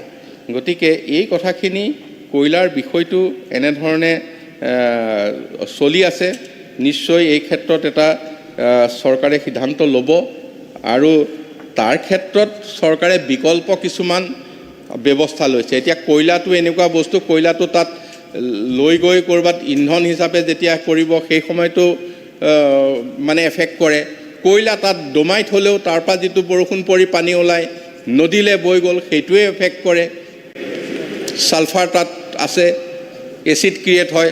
গতিকে এনেকুৱা যিখিনি কাম, এই কথাখিনি আমাৰ সকলোৰে চকুৰ আগত আমাৰ আহিছে, আৰু আমি সেইকাৰণে ভাবিছোঁ যে এই ক্ষেত্ৰত আমি কিছু সিদ্ধান্ত চৰকাৰে লৈছে আৰু ভৱিষ্যতে ল'ব লগাও আছে। ইয়াতে আৰু অসমৰ কথা যদি ক'বলৈ যাওঁ, অসমৰ কথা হৈছে কি, আমাৰতো অসমখন একেবাৰে ব্ৰিটিছ অহাৰ আগলৈকে ইয়াত একো নাছিল। ব্ৰিটিছ অহাৰ পিছত আমাৰ যি পশ্চিমীয়া গোটেই কথাবিলাক ইয়াতে অগ্ৰসৰ হোৱাৰ পিছত ভাৰতবৰ্ষত আচলতে 1858তে ব্ৰিটিছে যি উপনিৱেশ শাসন আৰম্ভ কৰিছিল, সেই সময়তে ইয়াতে কল কাৰখানা যান বাহন চব আনিলে। তাৰপিছত মানে 1853ত ৰেলগাড়ী আহিল, ৰেলগাড়ী চলিল কয়লাৰ পৰা। তাৰপিছত আমাৰ যিটো অসমত উদ্যোগীকৰণ আৰম্ভ হ'ল, এইটো হৈছে 1823। আজি আমি চাহৰ 200 বছৰ পালিছোঁ। তাৰমানে 1923, 2023 200 বছৰীয়া চাহ। 200 বছৰীয়া চাহৰ লগতে 200 বছৰীয়া কয়লাই চলোৱা কলঘৰটো আহিল নহয়। ব্ৰিটিছে কয়লা খান্দি তাত কলঘৰটো বনালে, কলঘৰততো পলিউশ্যন আৰম্ভ হ'ল। ঠিক তেনেধৰণে এই ইয়াত IOC তাত মানে ৰিফাইনেৰী বহিল ডিগবৈত 2001 চনত, কিন্তু তেল তাৰ আগতে ওলাইছিল। ইয়াতে এই সামগ্ৰীবিলাক লৈ যাবলৈ একেবাৰে ডিগবৈ লিডুৰ পৰা ৰেল লাইন হ'ল, ৰেল লাইনটো ষ্টিম ইঞ্জিন। গতিকে সেই সময়ৰ প্ৰায় অসমত এই যিখিনি জীৱাশ্ম ইন্ধন ব্যৱহাৰ কৰি ইয়াৰ আৰু বায়ু প্ৰদূষণৰ কামটো প্ৰায় আমাৰ ইয়াত 200 বছৰৰ প্ৰায় আৰম্ভ হৈছে, বা পিছত আমাৰ 1901 চনৰ পৰা আৰু বেছি ধৰণে হৈছে, যেতিয়া ৰিফাইনেৰী হ'ল, গাড়ী হ'ল, সকলোখিনি হ'ল। গতিকে অসমৰ ইমান প্ৰাকৃতিক ব্যৱস্থাৰ ভিতৰত, ইমান সুন্দৰ প্ৰাকৃতিক ব্যৱস্থাৰ ভিতৰতো আমি এইখিনি আজি দিনটোত আমি মুখামুখি হ'ব লগা হৈছে। আমাৰ দিগন্ত বৰ্মন ডাঙৰীয়া মাননীয় সদস্যই যিকেইটা ডিজিজৰ কথা কৈছে মই ৰিপিট নকৰোঁ। কোনটো ডিজিজ কোনটো গেছৰ পৰা বেছিকৈ হয়, কেঞ্চাৰ বেছি হোৱাৰ বিষয়, এছপিৰেশ্যন আমাৰ উশাহ নিশাহৰ ক্ষেত্ৰত প্ৰায়খিনি ডিজিজৰ ক্ষেত্ৰত এই পলিউশ্যনৰ ডাঙৰ কণ্ট্ৰিবিউশ্যন আছে। আৰু কৃষি ক্ষেত্ৰখনত ইয়াৰ এফেক্ট হৈছে কেমিকেলৰ কাৰণে, জীৱকুলত এফেক্ট হৈছে। আৰু আজিৰ দিনটোত কি হৈছে যে যিটো গ্ল'বেল ৱাৰ্মিং, তাৰ কাৰণে যিখিনি হিমপ্ৰবাহ আমাৰ গ্লেজেছ, এই ঠাইবিলাক এতিয়া বৰফ গলা আৰম্ভ কৰিছে। আমি হিমালয়ৰ পাদদেশত সেইখিনি জেগাত দেখিছোঁ 60 ফুটলৈকে তলত হিমপ্ৰবাহ হৈ নামি আহিছে। সৰু সৰু দ্বীপবিলাক পানীৰে ডুব গৈছে। আজি বাংলাদেশতো এইটো কথা আৰম্ভ হৈছে। এতিয়া তাৰ কাৰণে কি হৈছে? ক্লাইমেট ৰিফিউজি হৈছে, ভগনীয়া হৈছে, মানুহৰ তাৰ পৰা প্ৰব্ৰজন হৈছে, মাইগ্ৰেশ্যন হৈছে। গতিকে এনে এনে এফেক্ট আমাৰ যথেষ্ট ঠাইত আমি দেখিছোঁ। কিন্তু আজিৰ দিনটোত এই প্ৰত্যাহ্বানবিলাকৰ মুখামুখি হ'বৰ কাৰণে আমি বহুখিনি ব্যৱস্থা অসম চৰকাৰেও লৈছোঁ আৰু কেন্দ্ৰীয় চৰকাৰৰ মুঠতে আমাৰ ভাৰতবৰ্ষৰ প্ৰধানমন্ত্ৰী মোদী ডাঙৰীয়াই বিশ্ব প্ৰেক্ষাপটত লৈছে। অকল ভাৰতৰ প্ৰেক্ষাপটত নহয়, বিশ্ব প্ৰেক্ষাপটত আজি COP26, COP27ৰ পৰা ধৰি যিটো লিডাৰশ্বিপ ক্লাইমেট চেঞ্জৰ ওপৰত সেই লিডাৰশ্বিপ প্ৰধানমন্ত্ৰী মোদী ডাঙৰীয়াই লৈছে আৰু তাৰ বিষয়কেইটা মই আপোনালোকক কৈ গৈছোঁ। এতিয়া চাওক, আমাৰ মুখ্যমন্ত্ৰী ডাঙৰীয়াই যিখিনি ব্যৱস্থা লৈছে তাৰ ভিতৰত আমি দেখিছোঁ যে 2023 যোৱা বাজেটত আমি দিছোঁ যে গ্ৰীণ বাজেটৰ ব্যৱস্থা। গ্ৰীণ বাজেটৰ ব্যৱস্থা আমাৰ অসম চৰকাৰে লৈছে প্ৰথমবাৰৰ বাবে। তাৰপিছত মুখ্যমন্ত্ৰীৰ জলবায়ু সহনশীল গাঁৱৰ ফেল'শ্বিপ আঁচনি এটা লৈছোঁ। আমি পষ্ট গ্ৰেজুৱেট পঢ়ি থকা এনভাইৰমেণ্টেল ছায়েন্স বা অন্যবিলাকক তেওঁলোকক আমি স্কলাৰশ্বিপ দিছোঁ। 100খন গাঁৱলৈ পঠাইছোঁ। তাৰে 43 গাঁৱৰ আমাৰ ৰিপৰ্ট ইতিমধ্যে আহিছে। তাৰ ভিতৰতে এইবাৰ বাজেটত দিছে যে এইবাৰ আমি 10খন গাঁও আমি মডেল হিচাপে তাত ল'ম। তাৰপিছত গ্ৰীণ ইন'ভেশ্যন ফাণ্ড, যাৰ দ্বাৰা অলপ দিন আগতে আমি মুখ্যমন্ত্ৰীৰ প্ৰাতিষ্ঠানিক বৃক্ষৰোপণ দিছিলোঁ। প্ৰতিটো কাৰ্যালয়তে সকলো চৰকাৰী বিষয়াই এই কাৰ্যালয়ত এই বৃক্ষৰোপণ হৈছিল। তাৰপিছত আমাৰ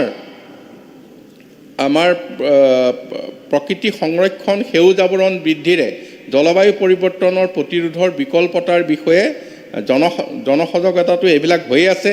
আমাৰ বন বিভাগৰ তৰফৰ পৰা মোকামিলাৰ বাবে প্ৰচেষ্টা অব্যাহত ৰাখিছে। অমৃত বৃক্ষ আন্দোলন আৰম্ভ হৈছে।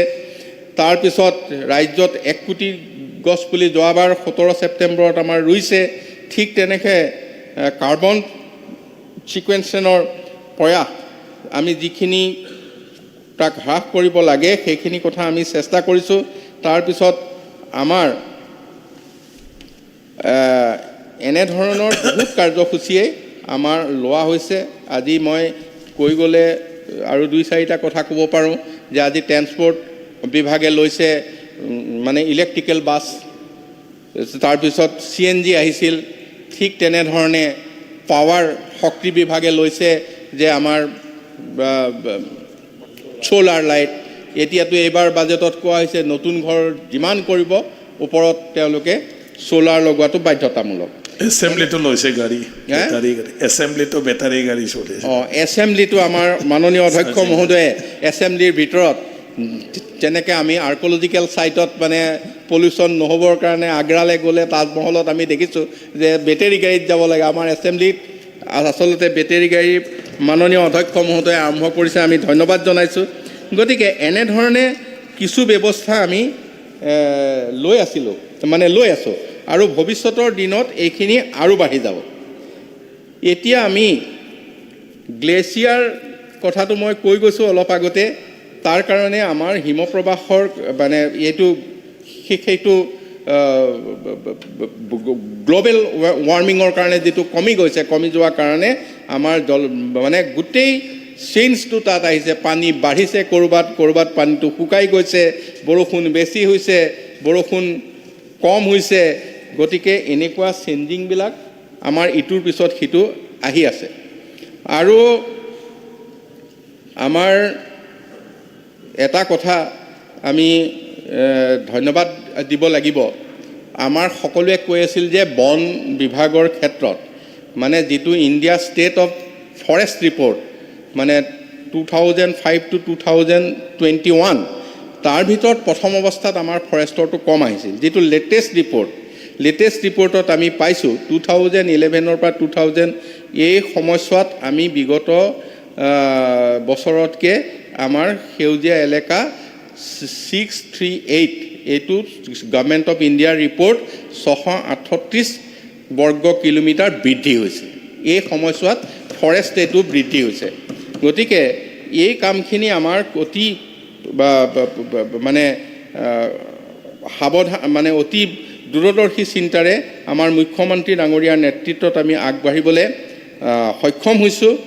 আৰু আমি দেখিছোঁ যে যিটো কাৰ্বন ষ্টকৰ ক্ষেত্ৰত আমাৰ বিশেষকৈ গছ, তাৰপিছত ৱেটলেণ্ড, মাটি সকলোতে এইটো এবজৰ্ব কৰে। গতিকে যিহেতু এবজৰ্ব কৰে, এই কথাখিনিত আমাৰ বেলেগ বেলেগ লৈছে। এতিয়া চাওক, আমাৰ জলসম্পদ বিভাগে এটা সময়ত ইয়াক ফ্লাড কণ্ট্ৰল বুলি কোৱা হৈছিল, মাথাউৰি বান্ধিব লাগে, এইটোৱে মানুহে জানিছিল। এতিয়া জলসম্পদ বিভাগৰ এইবাৰ বাজেটত আহিছে যে আমি ৱেটলেণ্ডবিলাক তাত খান্দি তাত জলাশয়ৰ আমি সৃষ্টি কৰিম আৰু নদীৰ এক্সেছ পানীটো তাত ষ্টক কৰিম। এইটোৰ দ্বাৰা আমি যথেষ্টখিনি এবজৰ্ব কৰিব পাৰিম। আৰু আৰবানৰ পৰাও আমি দেখিছোঁ, ইৰিগেশ্যনত আমি আগতে ডিজেল পাম্প দি পেলাই আমি পানী উঠাইছিলোঁ। এতিয়া ছ'লাৰ পইণ্টত ছ'লাৰ দি পেলাই ইয়াৰ যিটো ইৰিগেশ্যন ছিষ্টেম এইটো হৈছে। এতিয়া এই গোটেই কথাবিলাক আমি ইটোৰ পিছত সিটো আমি যিকোনো প্ৰকাৰে আমাৰ আগবঢ়াই লৈ যাবলৈ আমি সক্ষম হৈছোঁ। আৰু আমি আশা কৰিছোঁ যে আমাৰ বায়ুমণ্ডলৰ যিকেইটা স্তৰ, তাৰমানে ট্ৰেপস্ফিয়াৰ বা ষ্ট্ৰেটস্ফিয়াৰ, যিকেইটা বিশেষকৈ 5টা স্তৰৰ ভিতৰত য'ত আমি অজন লেয়াৰ পাওঁ, তাৰ আগৰ 5টা স্তৰ, এই 5টা স্তৰৰ ভিতৰত আমি এই স্তৰকেইটাত আমাৰ যাতে গ্ৰীণ হাউচ যিটো এফেক্ট গেছৰ, সেই এফেক্টটো কেনেকৈ কমাব পৰা যায়, অজন লেয়াৰটো কোনো ধৰণে এফেক্ট নোহোৱাকৈ তাত আমি যাতে সূৰ্যৰ যিটো আল্ট্ৰাভাইলেট ৰে, এই ৰেটো যাতে আমাৰ অনিষ্ট কৰিবলৈ আহিব নোৱাৰে, বিজ্ঞানসন্মতভাৱে এটাৰ পিছত এটাকৈ এইবিলাক অধ্যয়নৰ পিছত আমাৰ কাম বনখিনি আগবাঢ়িছে। আৰু আমি আশা কৰিছোঁ যে আহিব লগা দিনত আমাৰ আজিৰ আলোচনাতে বিধানসভাত যথেষ্টখিনি আমাৰ সকলোকে কনচাৰ্ণ কৰিব। আমি এই ক্ষেত্ৰত আগবাঢ়িম আৰু এই ক্ষেত্ৰত আগবাঢ়িলে আমি নিশ্চয় ভৱিষ্যতৰ দিনত আমি এই প্ৰত্যাহ্বানৰ যিটো সন্মুখীন হৈছোঁ, এই প্ৰত্যাহ্বানৰ সন্মুখীনটো আমি মোকাবিলা কৰিব পাৰিম। আৰু আমি আশা কৰিছোঁ, আমাৰ দিগন্ত বৰ্মন ডাঙৰীয়াই নলবাৰীৰ বিষয়ে এটা উল্লেখ কৰিছিলে। নলবাৰীৰ ক্ষেত্ৰত ইয়াত আচলতে নলবাৰী বুলি নহয়, অসমৰ আমি দেখিছোঁ যে 5খন জিলা, তাৰ ভিতৰত নলবাৰীও আছে। 5খন জিলা বুলি ক'লে গুৱাহাটী, নলবাৰী, নগাঁও, শিৱসাগৰ আৰু শিলচৰ। এই 5খন জিলাতে এনেধৰণে প্ৰদূষিত জিলা হৈ আছে বিভিন্ন কাৰণত। এতিয়া আমি তেখেতে ডাম্পাৰৰ কথা কৈছে, ট্ৰেক্টৰৰ কথা কৈছে, তেখেতৰ বিষয়টোত এই কথাখিনি উল্লেখ আছিল। আৰু আমি যিটো দেখিছোঁ তাত এয়াৰ কোৱালিটি যিটো ইণ্ডেক্স, এয়াৰ কোৱালিটি ইণ্ডেক্স আমি নলবাৰীত মানে 2023 জানুৱাৰীত যদি ভাবোঁ, 2023 জানুৱাৰীত আছিলে 208 আৰু এতিয়া 2024 জানুৱাৰীত হৈছে 208 আৰু জানুৱাৰীত হৈছে 280। মাজত আমি আগষ্টত কম পাইছিলোঁ, একেবাৰে কম পাইছিলোঁ জুলাইত, হয়তো সেই সময়ত বৰষুণ আছিল বা এনেধৰণৰ পলিউশ্যন হোৱা নাছিল। তাৰপিছত আগষ্টত কম পাইছিলোঁ 43, 88, 93, 81। কিন্তু এয়াৰ কোৱালিটি ইণ্ডেক্সটো আমি যেতিয়া দেখিছোঁ, এইটো যথেষ্টখিনি আমি 0 to 50 থাকিলে কওঁ যে এইটো ভাল, 51 to 100 থাকিলে আমি ভাবোঁ যে এইটো ছেটিছফেক্টৰী, আৰু 101 to 200 বুলি ক'লে আমি মডাৰেট বুলি ভাবোঁ। কিন্তু তাতোকৈ বেছি হোৱাটো এইটো একদম বৰ কোৱালিটি। গতিকে আমি যিটোৰ পৰা আমি ইয়াৰ এফেক্টটো পাওঁ।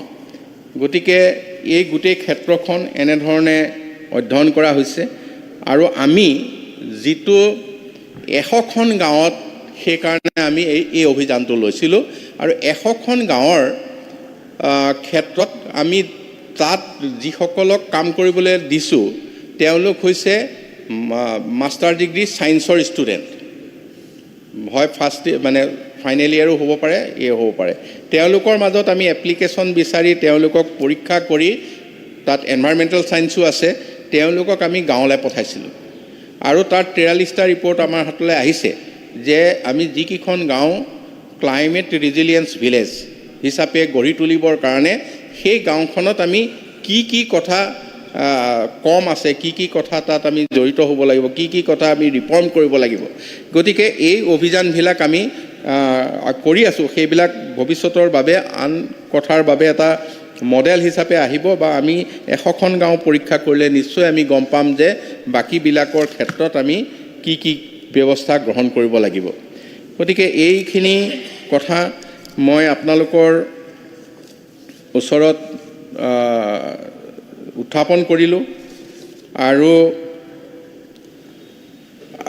আমি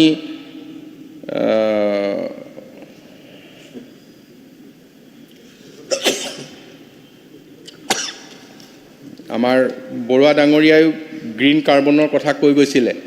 গ্ৰীণ কাৰ্বন মানে যিটো আমি সেউজ কাৰ্বনৰ বুলি কওঁ, সেইটো হৈছে মানে স্থলভাগৰ উদ্ভিদ আৰু অৰণ্যত মানে যিটো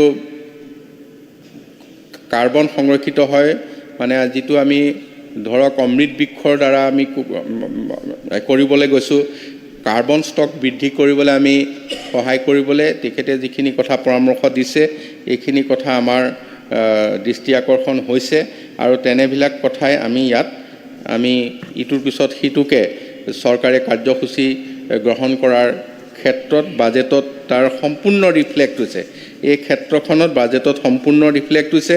আমাৰ ভাৰতবৰ্ষৰ প্ৰধানমন্ত্ৰী নৰেন্দ্ৰ মোদী ডাঙৰীয়া আৰু আমাৰ মুখ্যমন্ত্ৰী ডক্টৰ হিমন্ত বিশ্ব শৰ্মা ডাঙৰীয়াই এইবাৰ আপোনালোকে যদি ইণ্টেৰিয়াম বাজেটতো কেন্দ্ৰীয় চৰকাৰৰ দেখিব এই ক্ষেত্ৰত বহু হাজাৰ কোটি টকা দিয়া হৈছে। নিশ্চয় জুন মাহত হোৱা বাজেটত আৰু বহুত এই ক্ষেত্ৰত ল'ব আৰু আমি সকলোৱে সুখী যে বিশ্বত আজি প্ৰধানমন্ত্ৰী নৰেন্দ্ৰ মোদী ডাঙৰীয়াই ক্লাইমেট চেঞ্জৰ নিচিনা এটা ক্ষেত্ৰত যিটো লিডাৰশ্বিপ দিছে আৰু বিশ্ববাসীয়ে 198খন দেশে তাক আদৰণি জনাইছে, এইটো আমাৰ কাৰণে যথেষ্ট গৌৰৱৰ কথা। আৰু ভাবিছোঁ ইণ্ডিয়াৰ লিডাৰশ্বিপত এইখিনি G20 যেতিয়া দিল্লীত হৈছিল এই বিষয়টো সম্পূৰ্ণ তাত ঠাই পাইছিল।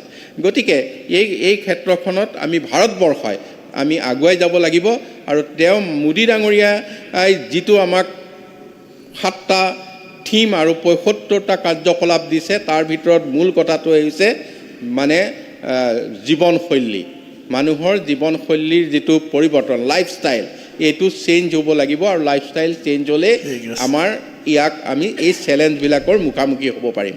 মই সকলোকে ধন্যবাদ জনাইছোঁ। অধ্যক্ষ মহোদয়, আপুনি এইখিনি সময় দিয়াৰ কাৰণে ধন্যবাদ জনাই মোৰ বক্তব্য সামৰিছোঁ।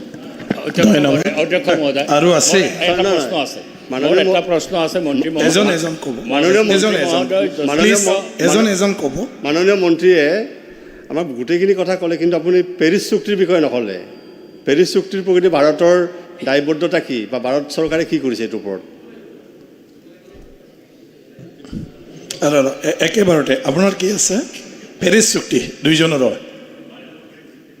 আপুনি পেৰিছ চুক্তি নহয়, মইতো ক'ব বিচাৰিছোঁ মন্ত্ৰী মহোদয় যথেষ্ট অধ্যয়নপুষ্টভাৱে উত্তৰ দিছে, প্ৰায় 47 মিনিট। মই উপকৃত হৈছোঁ তেওঁৰ গোটেই ব্যাখ্যাৰ পৰা, মই সেইটো এপ্ৰিচিয়েট কৰিছোঁ। কিন্তু মোৰ কথাটো হৈছে আমাৰ ৰাজ্য অসমৰ 5খন জিলাৰ কথা তেওঁ উল্লেখ কৰিছে, কিন্তু এক প্ৰতিবেদন মতে 17খন জিলা বেডলি এফেক্টেড, এই কথাটো তেওঁ জানে।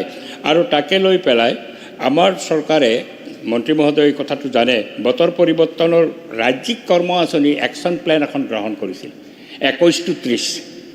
এই একশ্যন প্লেনখন এতিয়া কেন্দ্ৰীয় অনুমোদন পাইছেনে নাই, এতিয়া 24 চনৰ জানুৱাৰীলৈকে পাইছেনে নাই। এতিয়া ইতিমধ্যে 3টা বছৰ পাৰ হৈ গ'ল, 21, 22, 23 পাৰ হৈ গৈছে।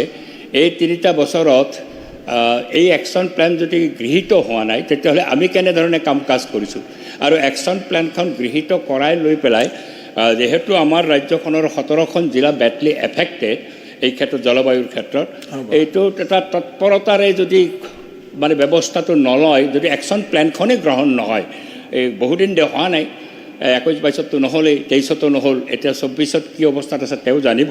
আৰু এই একশ্যন প্লেনখন গ্ৰহণ কৰি পেলাই আমাৰ ৰাজ্যখনৰ এই 17খন জিলা প্ৰদূষণ মুক্ত কৰাৰ কাৰণে উদ্যোগ কি ল'ব। আৰু এই বিগত 3টা বছৰ আমাৰ এনাই গ'ল, সেই একশ্যন প্লেন মতে কাম হোৱা নাই, বহুত অন্য কাম হৈছে, তেওঁ কৈছে অন্য কামৰ কথা, কিন্তু এটা একশ্যন প্লেনত পৰিকল্পিতভাৱে ইয়াক মোকাবিলা কৰাৰ কাৰণে ব্যৱস্থাটো কেনেকৈ ল'ব।